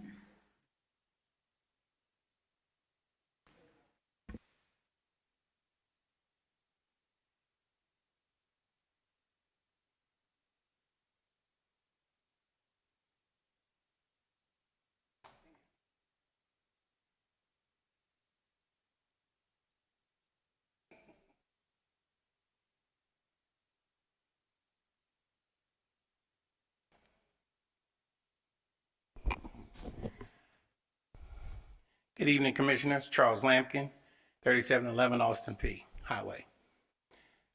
My thoughts this evening is this. Madam Chair, Commissioners. Earlier this year, this body voted no confidence in the Memphis-Shelby County School Board.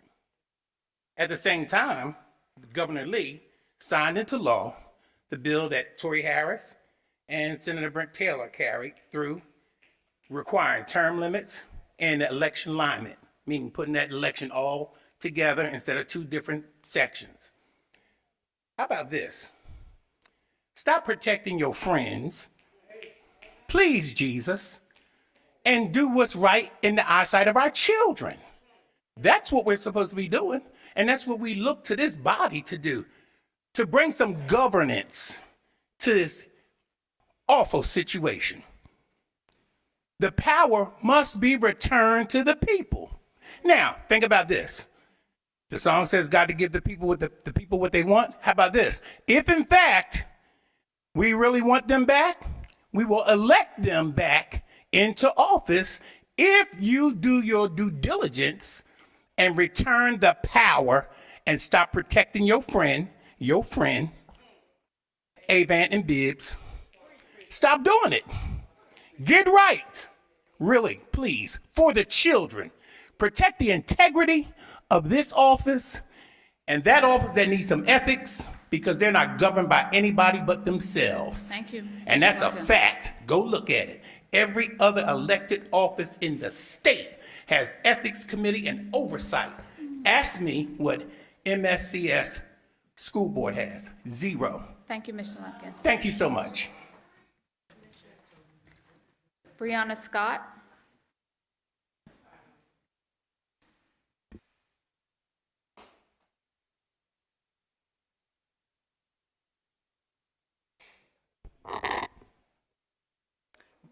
Brianna Scott, 6120 Braxton Lane.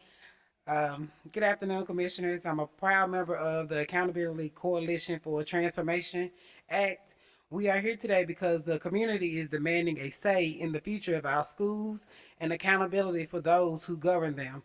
The original resolution before you, sponsored by Commissioners Thornton and Wright, along with Chairman Whaley, is not just a proposal, it is a response to the outcry from countless parents, teachers, and concerned citizens across Shelby County.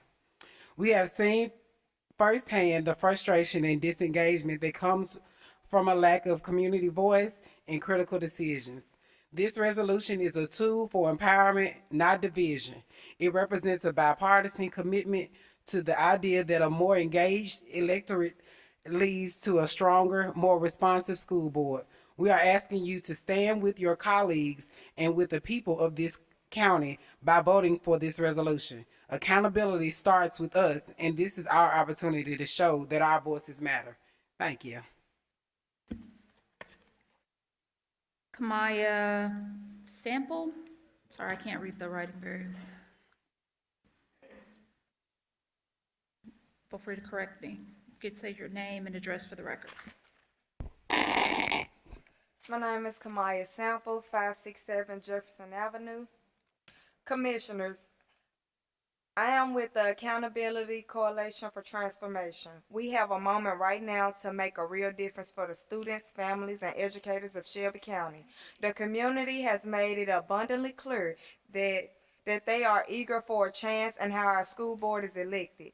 The original resolution sponsored by Commissioners Thornton, Wright, and Whaley is a crucial step towards ensuring that all school board members are subject to the democratic process in 2026. This isn't about politics, it's about people. It's about giving our community the opportunity to hold their representatives accountable. The widespread public outcry and deepening engagement highlight a community ready to take control of its destiny. Passing this resolution is not just a symbolic act, it is a fundamental act of empowering the very people who depend on our schools. We are asking you to listen to the voices that have been filled in this room and to vote in favor of a resolution that puts accountability back where it belongs with the community. Thank you. All right, Chelsea Traylor.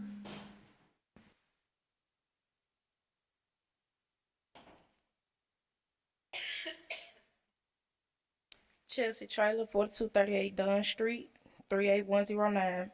Commissioners, I am here representing ACT to speak on a matter of critical importance to our community's future. The original resolution, my apologies, on the floor is a testament to the power of bipartisan collaboration. When Commissioners Thornton and Wright, a Republican and a Democrat, stand together with the chairman on a shared vision, it sends a powerful message. It tells the community that our leaders can and will set aside differences to do what is right for our children. The issue at hand is clear. The current state of the MSCS board's governance has left many feeling unheard and disconnected. This resolution, my apologies once again, this resolution directly addresses that by creating a path for maximum voter engagement. We've seen overwhelming support and engagement from the community who have repeatedly shown up to you to use this as a tool for a better future, not an obstacle. This is a chance to build trust and show that you are responsive to the needs of the people you serve. We urge you to honor the bipartisan effort and vote yes on the original resolution. Marcus Randolph.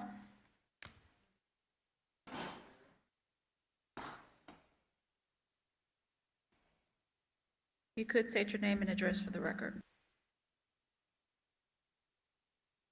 Marcus Randolph, 2797 East Hickory Bluff. We've been going through this for about going on a year right now. This last resolution to do the vote over, it's not taking their tenure. Actually, they can get 10 years more than anybody else will get after them. The problem is, if you don't do it now, because we played this game for a while with city council, if you don't have the vote, so we can go back and re-vote and do whatever we got to do, it leaves us with the choice of this. We have to have the school board taken over by the state. We have no other choice. G.A. Hardaway did not push for the recall, or we wouldn't be here right now. We pushed for all of it. The only one that they pushed, or anybody wanted to take over, it was the complete takeover of the school board. The problem with the plan that we have now is something simple, but it's an unintended consequence that could be consequential to each and every person in this city. Once that door is open, we don't know how wide it will open. And evidently, behind closed doors, there are problems here too. Thank you, Mr. Randolph. School Board Member Tawana Murphy.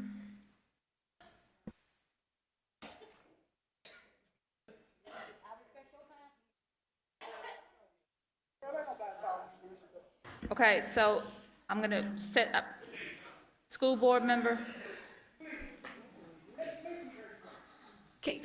School board member? Yes. So we're not going Commissioner to have Tawana interaction? Murphy. We're not going to have an interaction. So I'm going to ask the folks in the audience to be respectful and as for you to be respectful coming up to the podium, okay?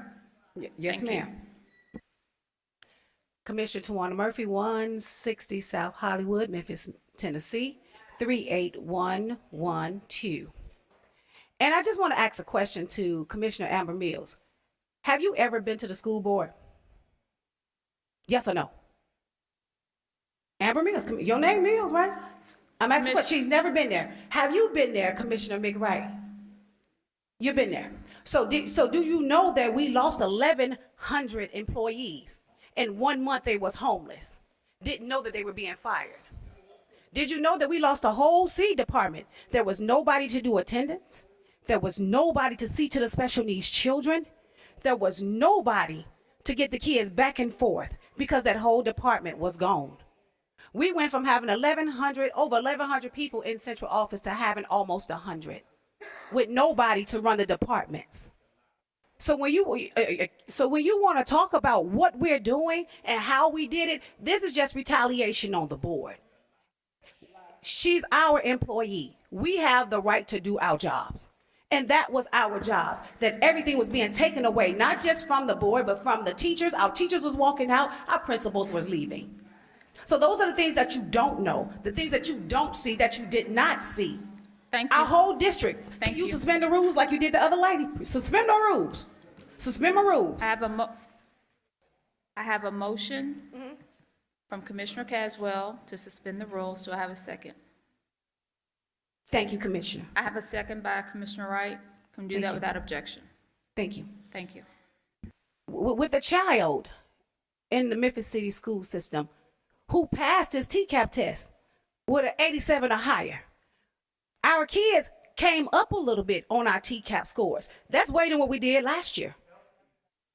But you have to remember, we didn't have anybody helping us. Bishop back here that's talking to me behind my head, he gave me congratulations and said that she deserved to be gone. And he was congratulating us. But then he turned right around and got here and disrespected us. So let's be real here. Let's be real here, Bishop. We did our jobs, and we're going to continue to do our jobs. And that's what we got elected for, to do our jobs. Our whole district would have been gone if we wouldn't have made that decision. Thank you. Commissioner, so at this point, again, if we need to clear the chamber in order to finish this work, we will do that.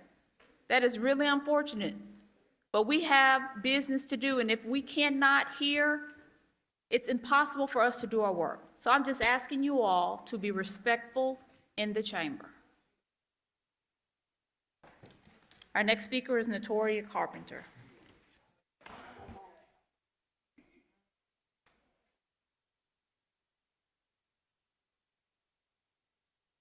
Notoria Carpenter, 2100 Curry Avenue, Memphis, Tennessee. Why is it why do people think that the black community is not advantageous enough to create and lead solution to problems that plague our communities? It's always been said that the white man of the republic are sending us out in gaslighting. Tory Harris created a bill after talking with a group of community stakeholders about term limits and aligning the election. No other race was there but us. G.A. Holloway created talking with community stakeholders term limits. Neither the white man or Republican was at the table. Why are we continuously to bash Commissioner Mick Wright on Facebook? You did not create the divide in the black community. People look like me, represent me. What Mick Wright, Bradford, Morrison, and Elmer Mills do in their community, every black Democrat that we elected should do the same. We can't knock them for taking care of their community. We need to knock our own for not taking care of our community. And I'm going to say this. Can you suspend the rules for 1 minute? And I'm going to say this. Ms. Carpenter? Uh-huh. Okay. Okay, I got you. I'm sorry. Thank you. I appreciate it. Commissioner Caswell has made a motion to suspend the rules. I have a second by Commissioner Thornton. Can we do that without objection? Okay, you have 1 more minute. Commissioner McWright, everything that you putting on Facebook, we've been saying for months. Nobody listened to us. Thank you for getting their attention. And allegedly, a high-profile attorney in this city today, and let me put on records for the people that's always hollering, we want to take over. I'm not for a takeover, but I am for accountability, intervention, and something different. She allegedly said the people that want the state to come in is slow. I will be called slow if I feel like I know what I need for my community. Call me slow, because I know what our children need. I have children in this district. I have nieces and nephews I'm raising because my sister passed away in this district. So y'all gonna see me for a long time. You better get it right now until Erica Sugar. I'm highly disappointed in you. Highly. You sit in the school every day and you know exactly what our children facing. Very disappointed. I'm sure you know you got friends on the board. Ms. Carpenter? Ms. Carpenter?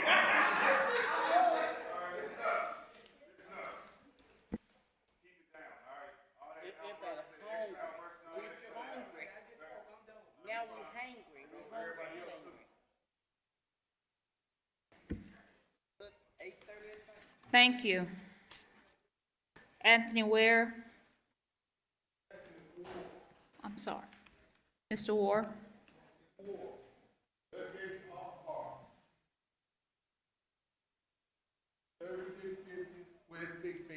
Mr. Ward, if you could speak into the microphone for the record. Anthony Ward, W-A-R-R, not an E, not word. So let's get it right. And I would like to have my 2 minutes here today. I done sit here from 3 o'clock, but this is the big picture. All y'all that voting for this here, I want y'all to understand this here. Carswell, all of you, I want y'all to understand this here. You won't get back in office. See, we know the plan. Y'all won't get back in office. Because the school board that cost us a whole lot of money. The new superintendent, he done went out and got 7 more little superintendents. If he couldn't do the job, why take the job? Why take it? And then you gonna sit up there and tell us to quit disrespecting. Y'all been disrespecting us all night. All night. What you mean quit disrespecting you? You've been disrespecting us all year. Matter of fact.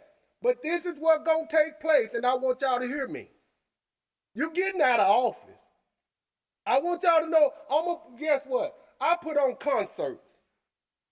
So concerts is just like a campaign. I'm gonna put a campaign together, and we gonna get you out of office. Sugarman, you also you. What? Larry talking about running for mayor. We got you. We got you, partner. I'm gonna put somebody at every poll you have somebody at. And we gonna go against you. Guess what? I'm gonna do them billboards. I done already started a GoFundMe. And I want you to know it, partner. Cause you ain't nothing but a greedy dog anyway. That, Mr. I Ward, said, Mr. Ward, you're don't gonna. tell me to shut up. I'm not telling you to shut up, but you Don't will tell me be. to You'll shut be up. you will not be disrespected in this chamber. We'll have. I just did. We'll see you removed I at this just time. did. We'll see you removed at this time. Greedy dog. Mr. Wa-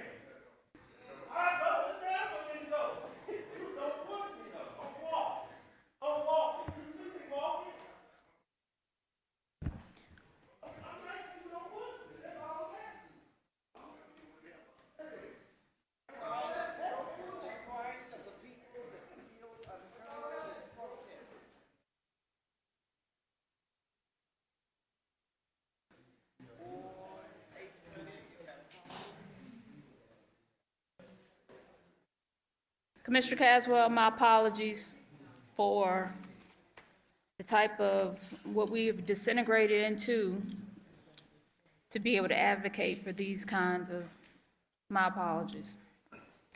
Our next speaker, Judy Brown.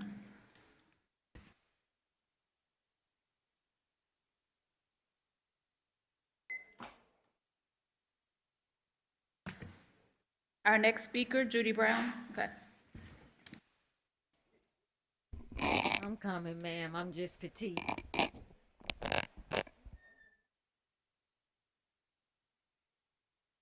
Ms. Brown, if you could state your name and address for the record. Thank you.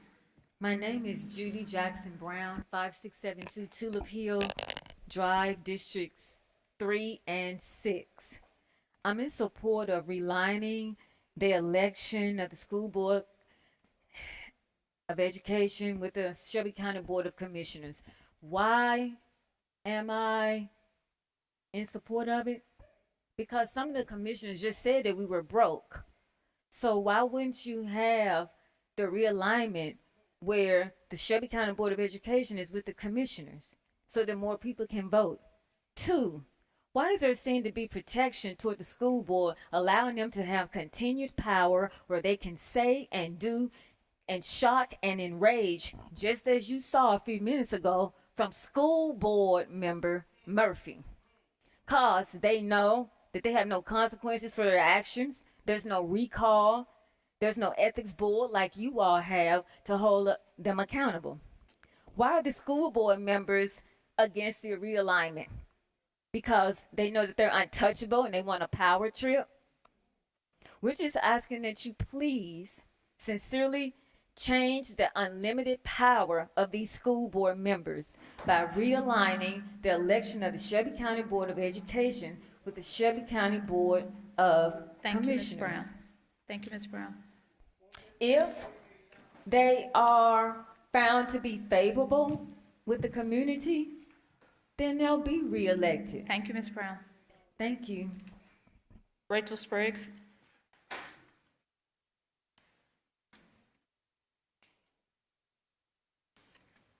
Rachel Spriggs, 440 North McNeil. I am against the aligning of the elections. If you do any research, you will find that this has never happened in a predominantly white district. This only happens in predominantly black districts where they are trying to try to take over the board so that they can eventually privatize the education. But that is not where I want to spend my time. I want to spend my time talking about the hypocrisy that is sitting in this room when it comes to Amber Mills and when it comes to Mick Wright. Y'all just sat up. Watch this whole room filled with folks who wanted New Chicago removed off the list. You didn't care about the people then. But all of a sudden, you amped up and ready to stand and put on a cape for the black children in the district. I also, Mick Wright, I want to focus some more of my time on talking about you, right? Because, matter of fact, I'm gonna use the rest of my time. I hope they give me another Ms. minute Briggs, as well. your time's over. I'm gonna follow the same process. Madam Chair, we can I follow- suspend the rule for 1 minute. Change the A rule. motion Thank from you, thank you, Commissioner thank you. Caswell, a second by Commissioner Thornton. Can we do that without objection? Thank you. So I'm just watching tonight, and I'm seeing that this same governing body, you all have issues among yourselves. So I'm seeing that the same folks who casted a vote of no confidence on the school board is also showing signs of corruption and money mismanagement. You mean to tell me that you all are bickering among yourselves and not in agreement? Today we started by calling out unethical behavior, so let's continue. Mick Wright, you have been working for youth villages since 2003, and we have seen the millions of youth villages and Memphis allies have received from the state and the Shelby County Sheriff's Office since you have been promoted to the Government Relations Manager, which in part entails securing funds for the organization. I find this interesting because of how successful you have been in securing funds from the state and the unique alignment of your stance tonight on the jail and its connection to the stance of the sponsor of the school takeover bill. The whole room wanted to remove New Chicago off the list, but you voted in opposition and didn't care about the people. So is your new outspoken and disrespectful advocacy Thank you, against Ms. the Briggs. board, Thank it you, Ms. has Briggs. nothing to do Ms. with Briggs, caring about thank what you. people want. Thank you. Ms. Foster, Bennett Foster.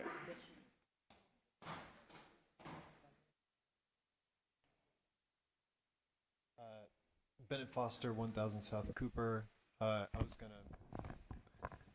was gonna say, you might be able to end this early by putting a referendum on the ballot that says you can't sell off public assets at or below market value without asking the voters first, and that would probably make all the, the hot air about state takeover go away, because the point is for them to privatize and make it's asset dispossession. They make money off of our tax dollars by buying the schools, selling them back, buying the jail, selling it back.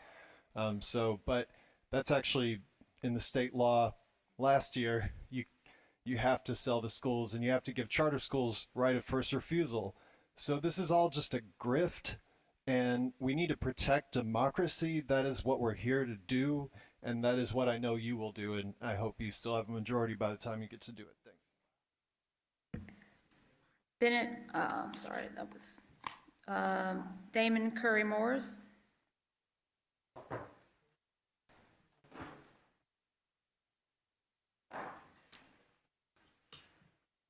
So before I start, Commissioner Avon, and welcome. Could you state your name and address, please? My name is Damon Curry Morris, Professor Damon Curry Morris, 1529 Dunmore Road, Memphis, Tennessee, 38114. If you think what happened to me 2 weeks ago was what's best for children, then you need your head examined. Okay? If you think a board member calling code enforcement trying to make 2 children homeless is what's best for children, you need your head examined. Commissioner Brooks, who you protecting? Commissioner Vaughn, who you protecting? Commissioner Benz, who you protecting? Commissioner Sugarman, who are you protecting? Mr. Morris. Commissioner Caswell, Mr. Morris. I know who you protecting. You Mr. and Morris. your wife. Mr. Morris, if you don't calm down within the chamber, then you're Ma'am, going to have your I haven't said a cuss word. I don't have to cuss you out. I can speak as loud as I want to. I have freedom of speech, reclaiming my time. You do. Anyway. No, Mr. Morris, so if you... Reclaiming my time. So at this what time... What you gonna do, throw me back in the jail? So I'm just talking. ask him to cut off the microphone. Ask him to cut off the microphone. I'm just talking.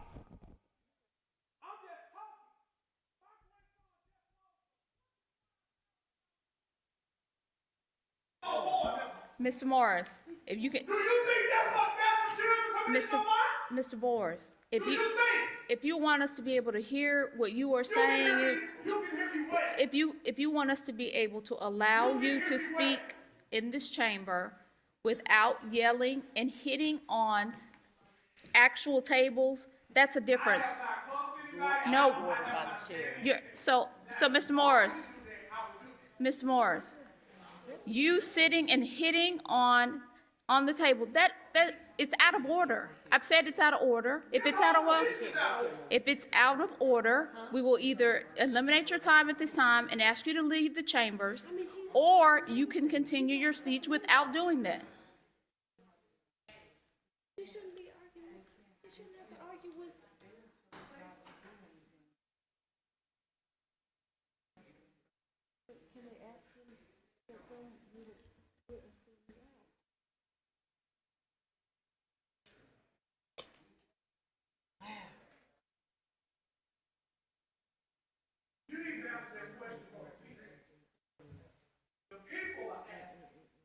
So you can add, you can add 1 more minute, and then his comments will be complete.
Thank you, Mr. Morris. Thank you, Mr. Morris. Thank you, Mr. Morris. Lisa Arnold.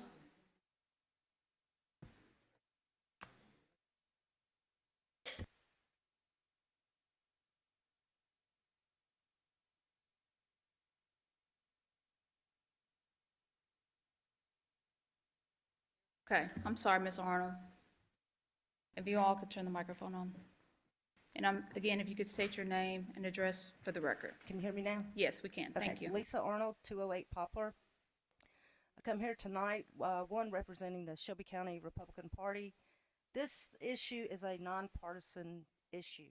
This is for the people. You've heard the people in the crowd, the parents, the children. Everybody wants, just put it back on the voters in 2026.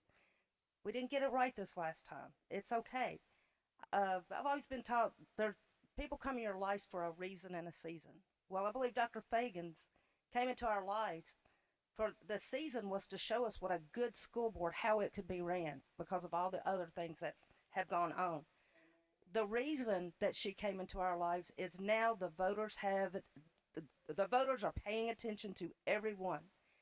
The reason is to get the parents, the teachers, the students, citizens involved in the school board elections, the county commission elections, every election that comes across the Shelby County now, city and county elections.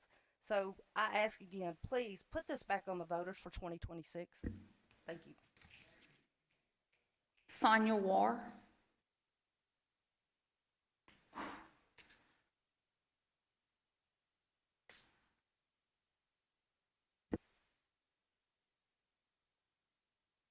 Hello, my name is Sonia Ward, 3650 West Big Bend Drive.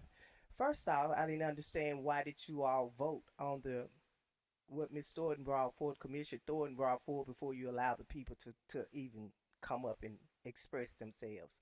Because now we vote against what Sugarman had, Commissioner Sugarman had, where we go from there? We start all back over. It's over again. We go back to the same thing we started with. The alignment. What was the point? She brought a good point with the alignment. I don't understand. I think you all confusing yourselves because we're going back and forth with it too much.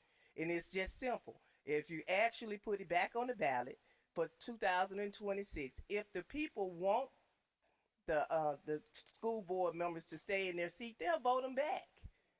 they'll vote them back. It's just that simple. It's not like we're doing anything against them. Just hear what the people are saying and let them vote them back if that's what they want. If not, put everybody on the same page and everybody be aligned. That's your alignment right there. Just bring it back for the 2026, and allow the board to be vamped out and just everybody start over. I think that's simple. I think it's too simple. Now y'all confused. Thank you. Keith Williams.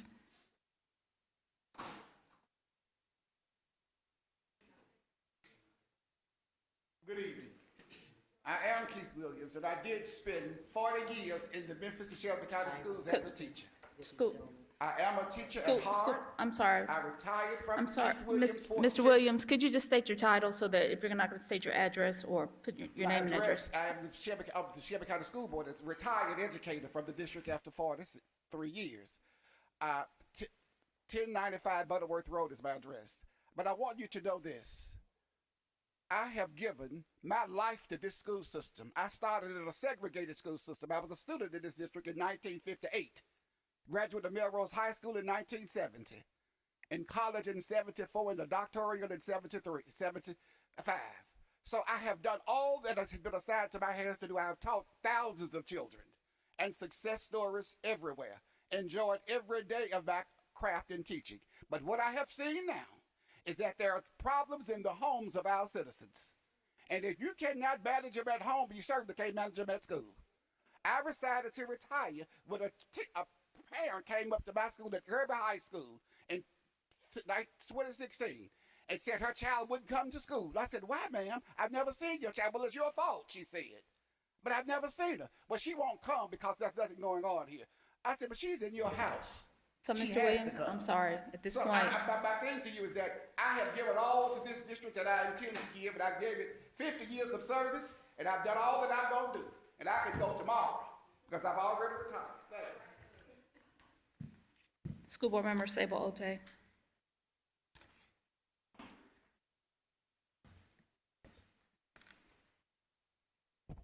Great evening, everyone. If I may, before I get started, may I ask that we go ahead and suspend the rules and go ahead and add an additional minute? Is that okay? Yes, can I get a motion? A motion from Commissioner Ford and a second by Commissioner Thornton. Can we do that without objection? All right, 2 minutes on the clock. Sable Ote, School Board Commissioner for District 5. Thank you all for being here today. I want to start by just addressing the roles of the school board.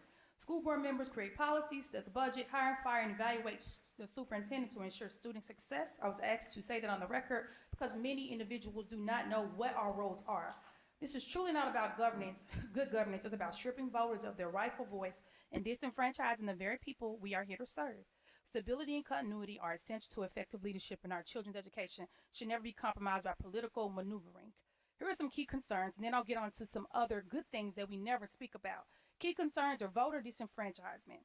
Shortening board members' terms disregard voters' recent choices. It's punitive, it's discriminatory because it does not include all municipalities, which causes legal risks. Forced re-elections may violate laws leading to costly lawsuits and delays. There's no real savings. If we really want to switch and we want to save and get more people to come out to vote, the best thing will be to do is put in 2028 because that's the next presidential election. More people will come out to vote during that time. Now, I want to tell you guys, I spoke to a group of students this past week, and the students from Student Congress spoke, and I asked them, what are some advice that you guys will give us as governing bodies? They said the advice they will give us is we are watching you in the way that you show up. How our parents, how we present ourselves, what we post, what we say.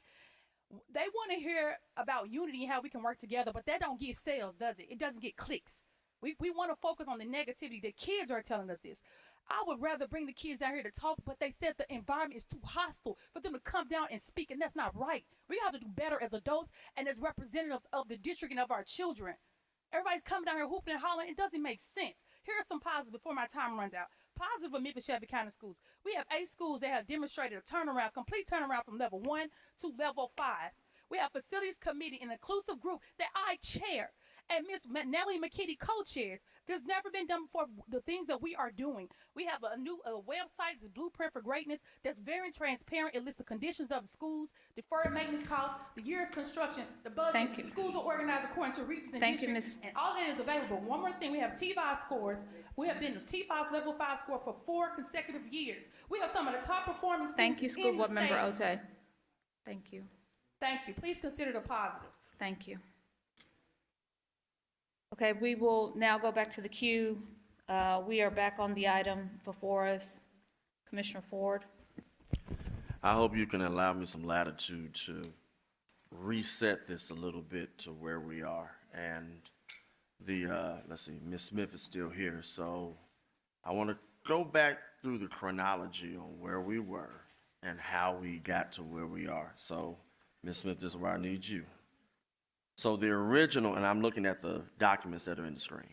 So I see the original 2026, the original one dealt with 2026 and term limits, and that was the one sponsored by Commissioners Thornton, Whaley, Wright, and Mills. That was our starting point, correct? Correct. All right. Then I see that something came on August the 6th by Commissioner Sugarman that was 2030 and the reference of staggered. Was that the next thing that happened? Correct. And then on the 11th, we had that particular 2030 and staggered resolution, and it was bifurcated, and I'm assuming during the bifurcation, the term limits were approved. Is that safe to say, or did something else happen? If Megan Smith, County Attorney's Office, if memory serves, the original motion was first amended to change term limits to being applied in 2026. Then after that was adopted, the item was bifurcated into 2 resolutions, one for term limits and the other for alignment. All right, so on the 11th, 2026 was voted on, Yes, sir. and term limits was voted on, Yes, sir. and staggered was just out there. Staggered application as to alignment was a part of what was bifurcated into the second resolution. Okay, so now if you go into the computer, I'm looking at SA 0438. No, I'm sorry. I'm looking at school board election alignment. I think that's it. No, there's one that has 2030 back on there and the staggered, and didn't you just say 2026 was voted in? So is what we have in here inaccurate? No, it is correct. So the amendment as to 2026 was to term limits. Okay, The motion, if I remember correctly, the motion was made to amend where appropriate in applying to term limits, change that date to 2026 throughout. And then after that was adopted, the item was bifurcated. So alignment was left at 2030 and then became its own resolution. so for clarity, what's on the floor right now, is it 2026 or 2030? This is a 2030 full alignment resolution with a staggered application. I have to be a no, thank you. Thank you, Commissioner Ford. Commissioner Sugarman. Thank you, Chair. And so, again, I would like the same kind of latitude. Benny Smith had pulled a card, but he was not allowed to speak, and I think everybody should be allowed to speak. I don't have. I move to suspend the rule. I know there's probably a card somewhere. I was so told that it we doesn't can have keep an it item going. number I'd on it. like to move to suspend the Mr. rule. Smith, if for you the would like purposes a of minute. Mr. Smith to get 2 minutes. 2 minutes. Yeah. Benny Smith, State Election Commissioner, Tennessee State Election Commissioner, 273 Colbert Street West. I just want to speak again. I didn't understand how the staggered, and thank you, Commissioner Ford, for put it to the forefront so I can understand it. I just want to underscore for this governing body again that what is on the table is tantamount to overturning election results. That is something that this body should be very cautious in doing. What passion is not a substitute for skill, and this particular amendment is trying to use a scalpel, and the passions that are raging is asking for a chainsaw. And so we have to meet this correctly. The correct measure as a state election commissioner is a recall. The correct measure, the public does want an avenue so that they can hear, so that they can have their concerns met. But that is not overturning an election and overturning election results. It's a recall. So if there was anything that this governing body could do to alleviate the concerns of the public, it would be to give them some type of measure that addresses what they were asking for in the beginning. Now, the legislature could have given them this, and for some reason they didn't. They didn't do it, and that could be a matter of politics. It could be advantageous to completely napalm this body and try to have this governing body figure out what should happen at the legislature. This is not a legislative function for the county commission. It's a legislative function for the Tennessee legislature. So if you guys could put some type of resolution together that has some recall information in it, I think that'll give the public what it needs and leave this body out of trying to tell another governing body what they should do. Thank you. Thank you, Mr. Smith. Commissioner Thornton? Thank you, Chair. I know that the tensions are high on this particular item. I just think that the staggered 2030 option is the most watered down version. So I would just ask for Commissioner Sugarman to support a motion to send this to the next committee so that we can get Whaley's vote factored in. To the public, the previous item failed by 1 vote, so we do need Whaley to be here. I honestly do not know what Commissioner Whaley's disposition is on this item, so it gives enough time to be able to talk to him, possibly talk to some other people. So I would hope that everyone would just support being inclusive. If I seem to recall, when Commissioner Wright had his fever, we felt as a body that it was incumbent upon us to provide space for all of our colleagues to be here. Right now, I don't know where Commissioner Lowry is, Commissioner Avant, and I know that Commissioner Whaley is absent, so we're missing 3 commissioners. I don't think that we should move forward with this resolution without their input. And just to the point, I still stand firm that 26, everyone on the ballot, is my ask of this body that we will pass that. So to the listening public, thank you for everyone that's tuned in. There's a lot of work to do because kind of everybody's all over the place. So after this, if you could reach out to your respective electeds and others that you see that did not support the substitute, I think that's a pretty honest read for where everybody's faring today. Then there's work to be done, hopefully leading into the next committee when this item can be deferred. So moved. Motion is to defer it to the next committee meeting. So moved. All right, so we've got a referral back to committee by Commissioner Sugarman. Do I hear a second?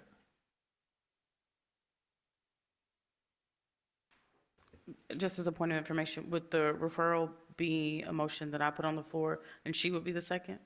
That's fine, second. Okay. Yeah. All right. Okay. Fine. Thank We'll you, flip Chair. it. Commissioner Thornton has moved to refer this back to committee, has been seconded by Commissioner Sugarman.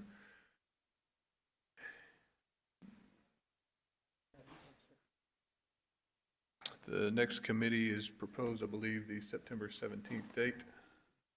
All right. Do I hear any objections to that? Okay. I've got Commissioner Ford wants to speak on this. Commissioner Wright, you've been in the queue for a while. Do you want to speak on this? Or if I could just have a point of privilege before we conclude. The floor, you want it now or you want it after Commissioner Ford? Now's good. Commissioner Wright. Thank you, Mr. Chair. So I just want to say real briefly that I really have appreciated these last few months of having some really good, making some new friends and having some new dialogue with people who aren't typically like me or who have some differences. And though some of those people are willing to overlook some differences, which we will obviously have differences in order to get something accomplished. And that's my goal, is to get some good things accomplished. I do have some good news for those folks who aren't so pleased with me. which is that I will not be on the ballot next year, and you only have to suffer me for another 357 days. So congratulations to you. But there are a couple of things burnt into my brain, Mr. Chair. One is the angelic way that Dr. Fagans sat through sat through what happened. So angelic. And that I've tried to adopt that spirit today, as some things have been directed toward me, and that's fine. But she is an inspiration to me. The other thing that is burned into my memory, Mr. Chair, is the very first meeting that took place after she was terminated, in which the board saw fit to renew a charter school with 14 students against the wishes of the district itself, and being overseen by a superintendent who had to recuse himself for some interesting reasons. So talk about ethics. There's some really interesting wrinkles throughout this entire process. Whether you agree with me on an issue or disagree with me on an issue, what I want to do is empower you, the public, you, the voter, to make the decision. And that will be forever my intention with this resolution, is to return the power to the voters. Thank you. Thank you, Commissioner Wright. Commissioner Ford. So Vice Chair, I just want to make sure, and I'm not against putting this back in committee, but I just want to make sure, what are we going to accomplish supposedly in committee, where I don't know if there's any new information. There might be another substitute that comes out. Remember, I said at the very beginning, the longer we keep this going, the more mess is about to happen. It is September the 8th. We are at mess to the third power.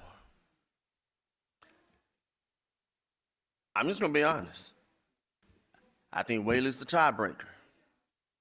To make it simple, instead of us doing all of this back and forth, Whaley's the tiebreaker.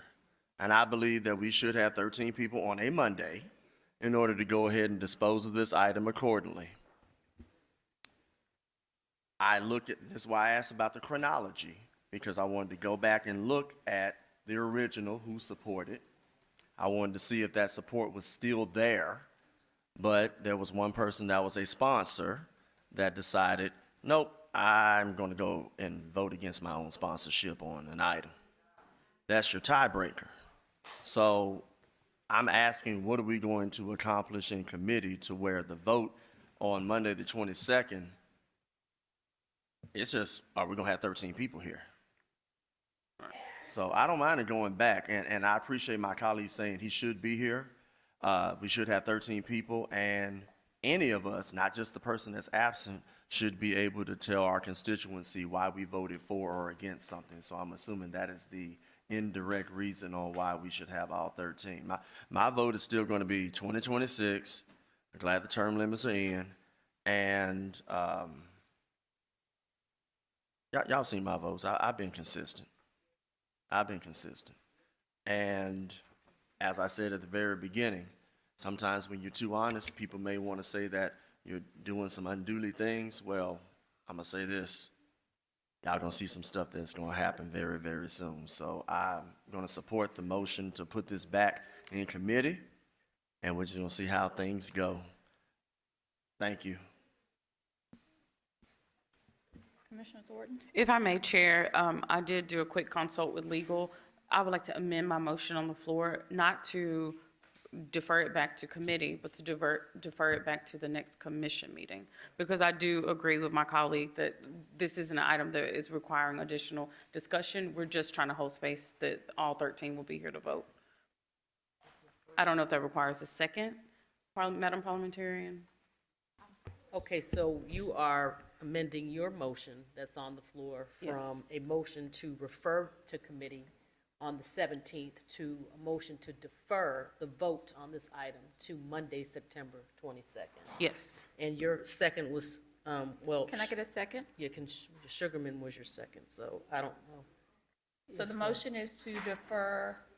So you can withdraw your motion and make a new motion since your second's not here. So you can withdraw your earlier motion and make your new motion. Okay, please. I would like to make a motion to withdraw my earlier motion. All right, that's fine. And if I may, I would like to make a new motion to defer this to the September 22nd commission meeting. Okay.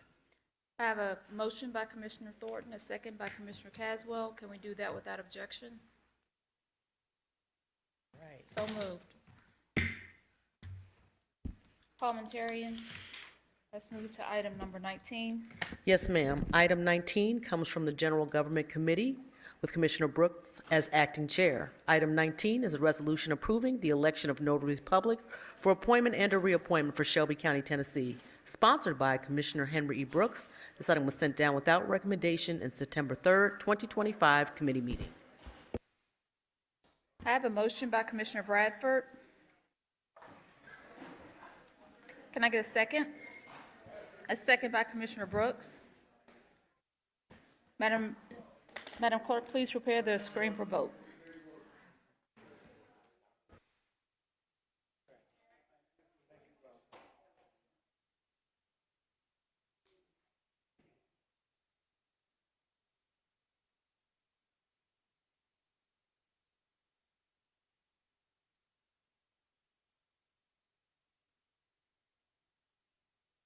Madam Clerk, please tally the vote.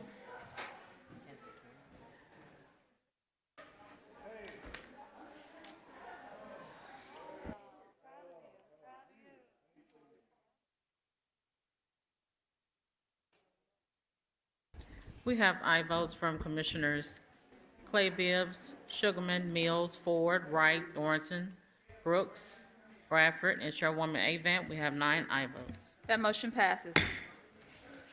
Parliamentarian, please read item number 20. Item 20 comes from the General Government Committee with Commissioner Brooks as acting chair. Item 20 is a resolution approving the chairwoman's 2025 through 2026 meeting schedule for the Shelby County Board of Commissioners, sponsored by Chairwoman Shantae K. Avant. This item was amended in September 3rd, 2025 committee meeting.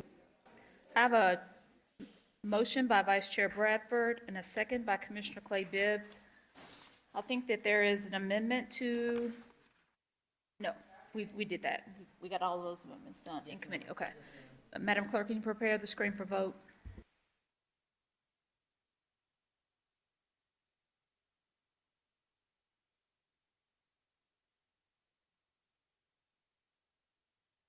Madam Clerk, please report the vote. Aye for Commissioner Morrison.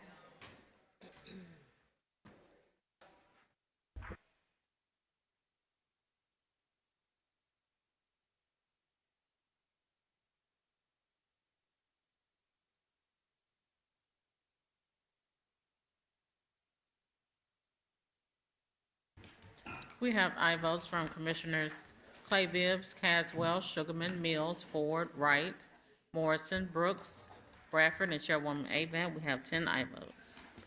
That motion passes. Parliamentarian, please read item 21. Item 21 comes from the General Government Committee with Commissioner Brooks as acting chair. Item 21 is a resolution to approve an amendment to the contract with Granicus LLC, Granicus, to add VoteCast Web setup and configuration, online training and subscription, VoteCast Web, in order to upgrade the Commission's voting and media software system in additional amount not to exceed $23,498. This item requires a transfer from the FY 2026 Commission's contingency budget to its FY 2026 Legislative Operations General Fund budget in an amount not to exceed $23,498 for a total contract amount of $85,063.57. Sponsored by Chairwoman Shantae K. Avant. This item was an add-on in September 3rd, 2025 committee meeting. Yeah, I have a motion by Commissioner Bradford, a second by Commissioner Sugarman.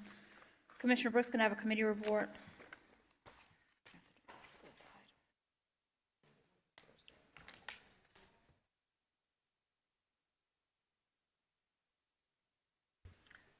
This was an add-on, item number what, 21? Okay. I'm sorry, it came down. It was an add-on, came down without recommendation. Okay. Madam Clerk, can you prepare the screen for a vote?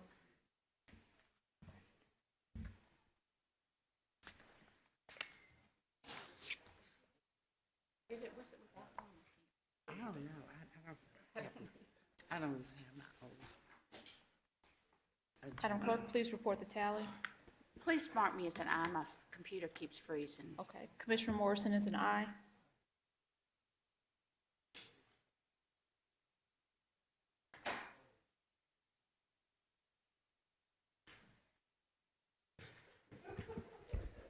We have aye votes from Commissioners Clay Bibbs, Caswell, Sugarman, Mills, Ford, Wright, Morrison, Brooks, Bradford, and Chairwoman Avant. We have 10 aye votes.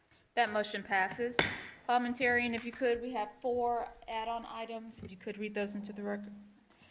Yes, the first add-on item is item 21A. Item 21A is a resolution approving the appointments by the chairwoman of the Shelby County Board of Commissioners to various boards and commissions for the 2025-2026 term, sponsored by Chairwoman Shantae K. Avant.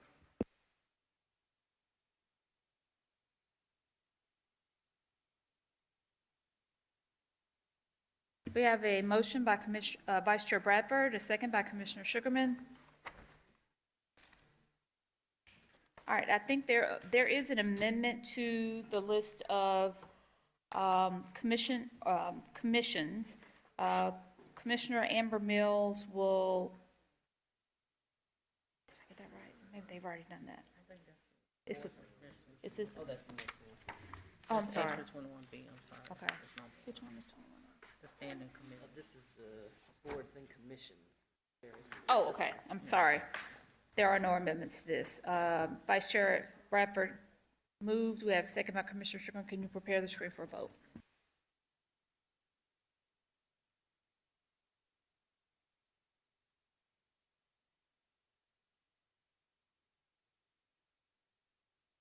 Again, please mark me as an aye. Please mark Commissioner Morrison as an aye.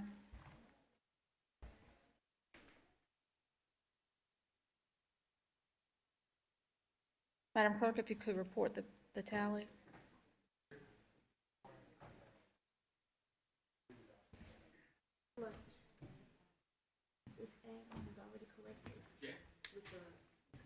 We have aye votes from Commissioners Clay Bibbs, Caswell, Sugarman, Wright, Morrison, Bradford, and Chairwoman Avant. We have 7 aye votes. That motion passes.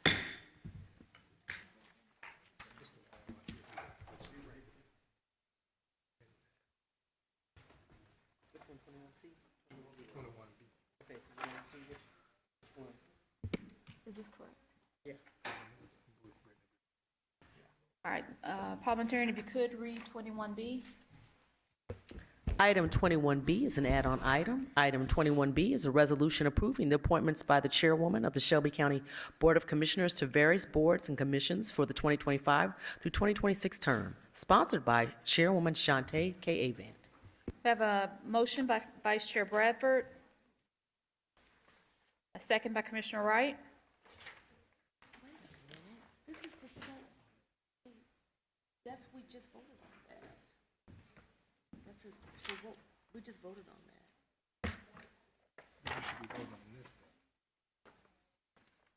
Okay. Okay, excuse me. That, I had the wrong item labeled as 21B, so please disregard what was just read into the record. The proper item 21B is an add-on item. It's a resolution approving the chairwoman's appointments of officers and members of the standing committees of the Shelby County Board of Commissioners for the 2025 through 2026 term, sponsored by Chairwoman Shantae K. Avant.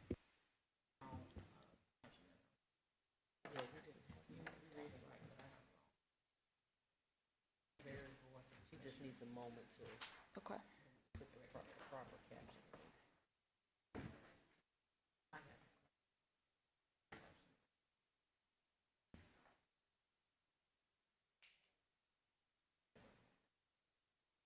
This is, we're giving the clerk a moment just to update the caption. This is the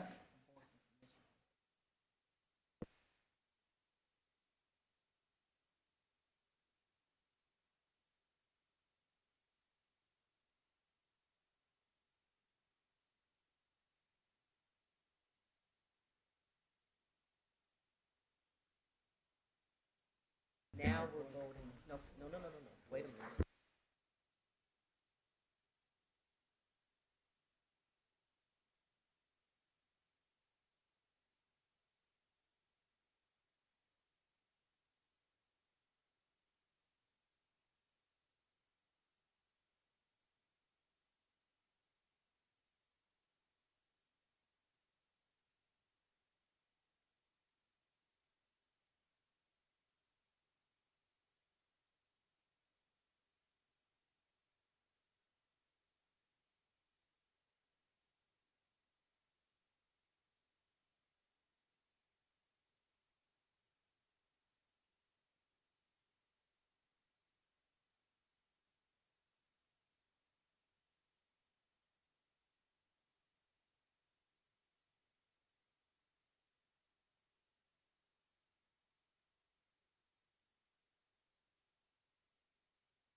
All right, so we are on 21B, and this is on the appointment of officers and members. We have a motion by Vice Chair Bradford, a second by Commissioner Wright.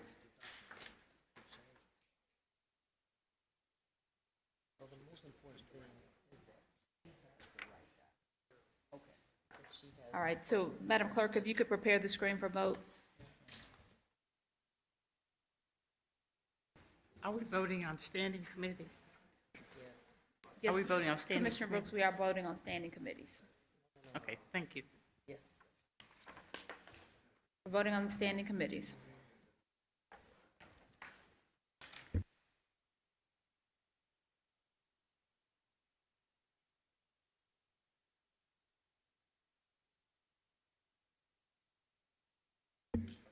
Madam Clerk, can you report the vote?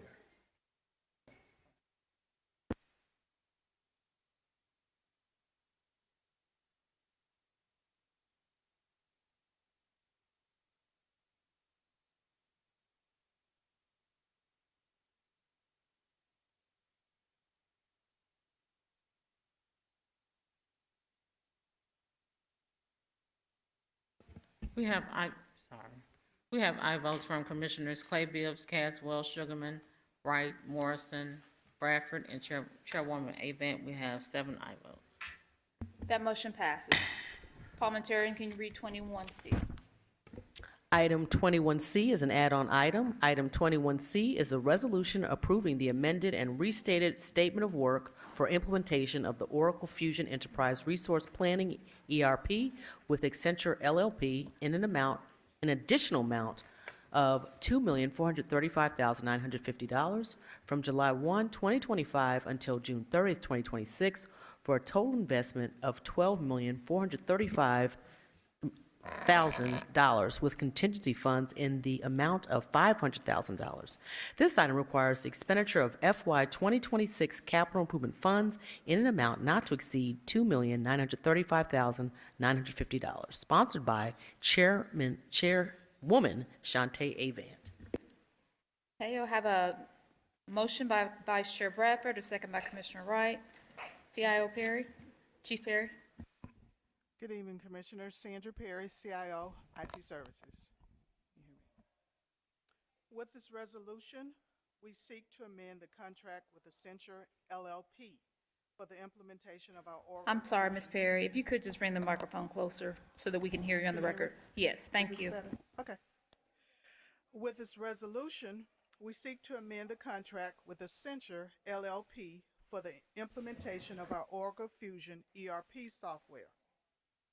From the beginning and the onset, it was anticipated that modifications would be required as the project I'm progressed. sorry, Ms. Perry, can you hold one moment? Yeah, can Oh, you it just move died? over to this mic? I think the life has run out of that mic. It's had more pounding and brutality in one night than it's seen in, whew, yeah. So it said, I'm done. I'm done.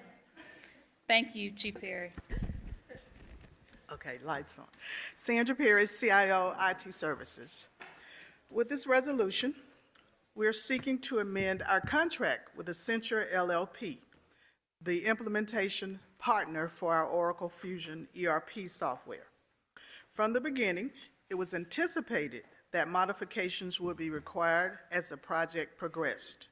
This is common with very large, complex ERP implementations, where detailed design sessions we initiated, we were able to identify the need to bring forward new operational, compliance, and integration requirements. During the design and build phase, we identified additional functionality and integration needs that are crucial and essential for day one success. And addressing these now is in line with industry best practices, ensures our security and compliance requirements are identified and achieved, and it avoids any operational disruptions at go-live. The project remains on track for completion with a go-live of January 2026. Our goal remains clear: implement an ERP system that supports county staff in delivering government services, leverages best practices, and strengthens management for reporting and improved efficiency. This amendment helps ensure we meet the milestone with a complete and sustainable system. Our funding is identified in our IT Technology Services CIP for FY26 in the amount of $2,935,950. $500,000 of that is for contingency. We are seeking your approval for the amended contract that is before you. Any questions? Thank you. We have Commissioner in the queue, Commissioner Ford. All right, 3 easy questions. One, this was the piggyback that we discussed prior, correct? Yes, sir, Commissioner Ford. All right, and you said January 2026, full implementation, thank goodness? That is the date. Yes, that's our target date. And Ms. Tipton, very quickly, I know that there was some CIP that was moved. I don't want to bring up the jail and all the other stuff, but that line item, will this add-on zero out that entire CIP line item that was for ERP? I know we had to move it, and then we took some and all of that. We used some ARPA. I'm just trying to see, will the CIP be zeroed out after this add-on? Audrey Tipton, Director of Administration and Finance. It will not zero out the line, but. It will not? Oh, well. Okay. Do you know how much would be left? I'm not asking for anything else. I just want to make sure my cameras are straight for the next in 2 weeks. I'm not asking for any CIP, but somebody else may. But you're saying there might be some left over just in case. Understood. Audrey Tipton, Director of Administration and Finance. Right now, that money is set aside for ERP-like projects. I would prefer not to really discuss any details of the dollars because we do negotiate with vendors. Yeah, because there was a company that came down here that was competing with another, and I understand if we articulate it on record, then that group may come back and I got you. I'm glad you said the code stuff without saying the actual stuff. And lastly, you'll be getting a FOIA request from me regarding something that you gave me earlier regarding legislative ops. So you should be able to get that from me easily, and then I'll be able to get some other information because I have some constituents that want to know about some things that are transpiring, and I'm going to go ahead and do that. So you'll get that before the end of the week. Thank you.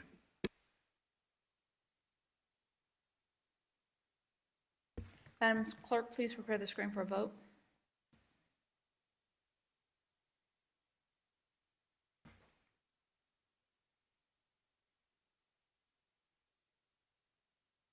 Please report the vote.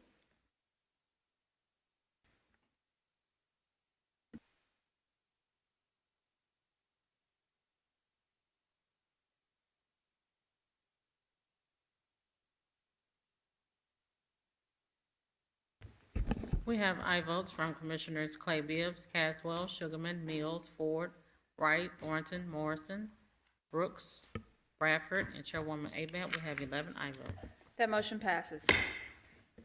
Parliamentarian, please read 21D. Yes, ma'am.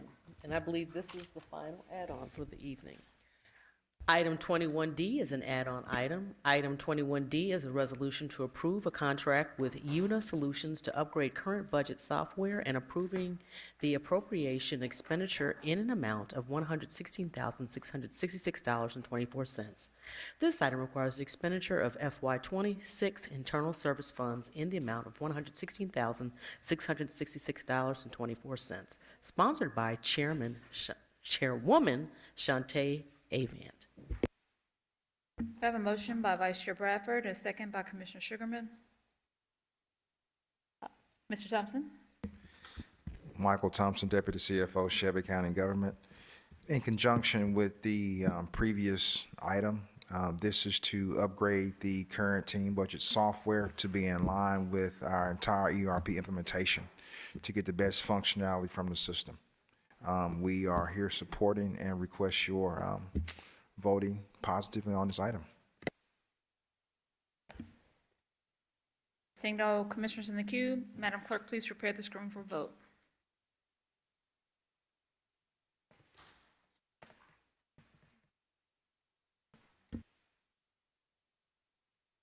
Madam Clerk, please report the vote.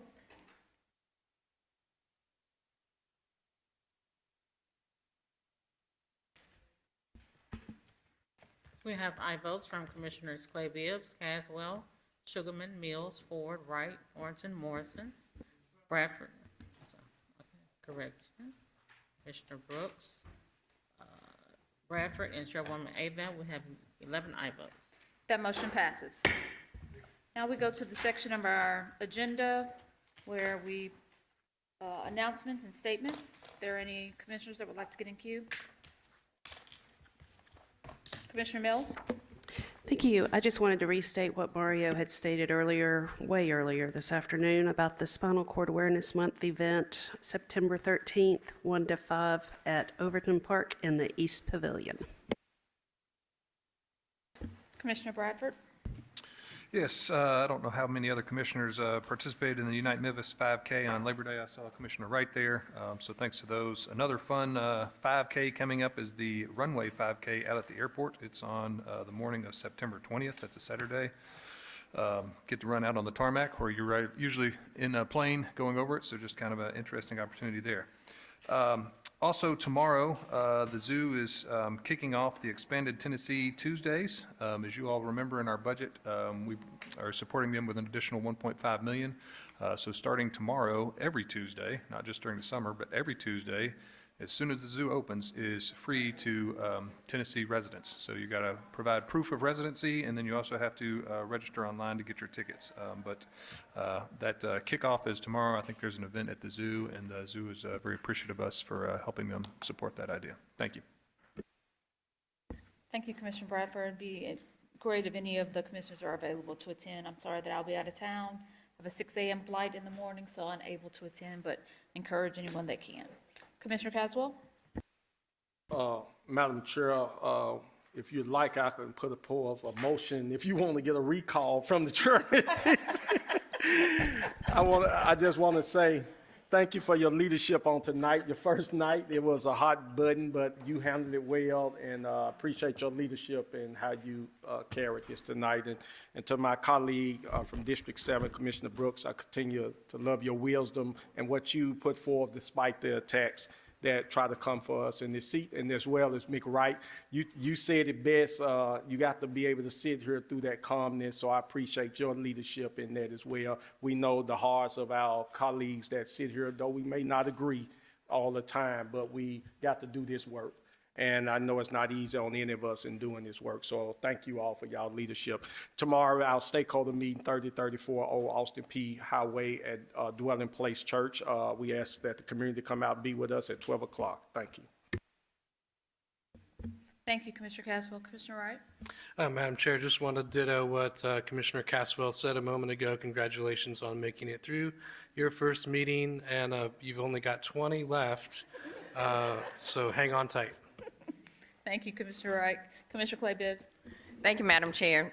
So tomorrow, I am continuing my town hall series. We'll be at Greater Community Temple Church in God in Christ, starting at 6:30. We, as I mentioned before, I'm doing a series of town halls going across District 11, and tomorrow we'll be at Greater Community Temple. And I also just want to say, Madam Chair, thank you for a well-run first meeting, despite the hot button topics. Thank you so much. Commissioner Caswell? Okay. All right. Well, this meeting is officially adjourned. We will meet again on Monday, September 22nd.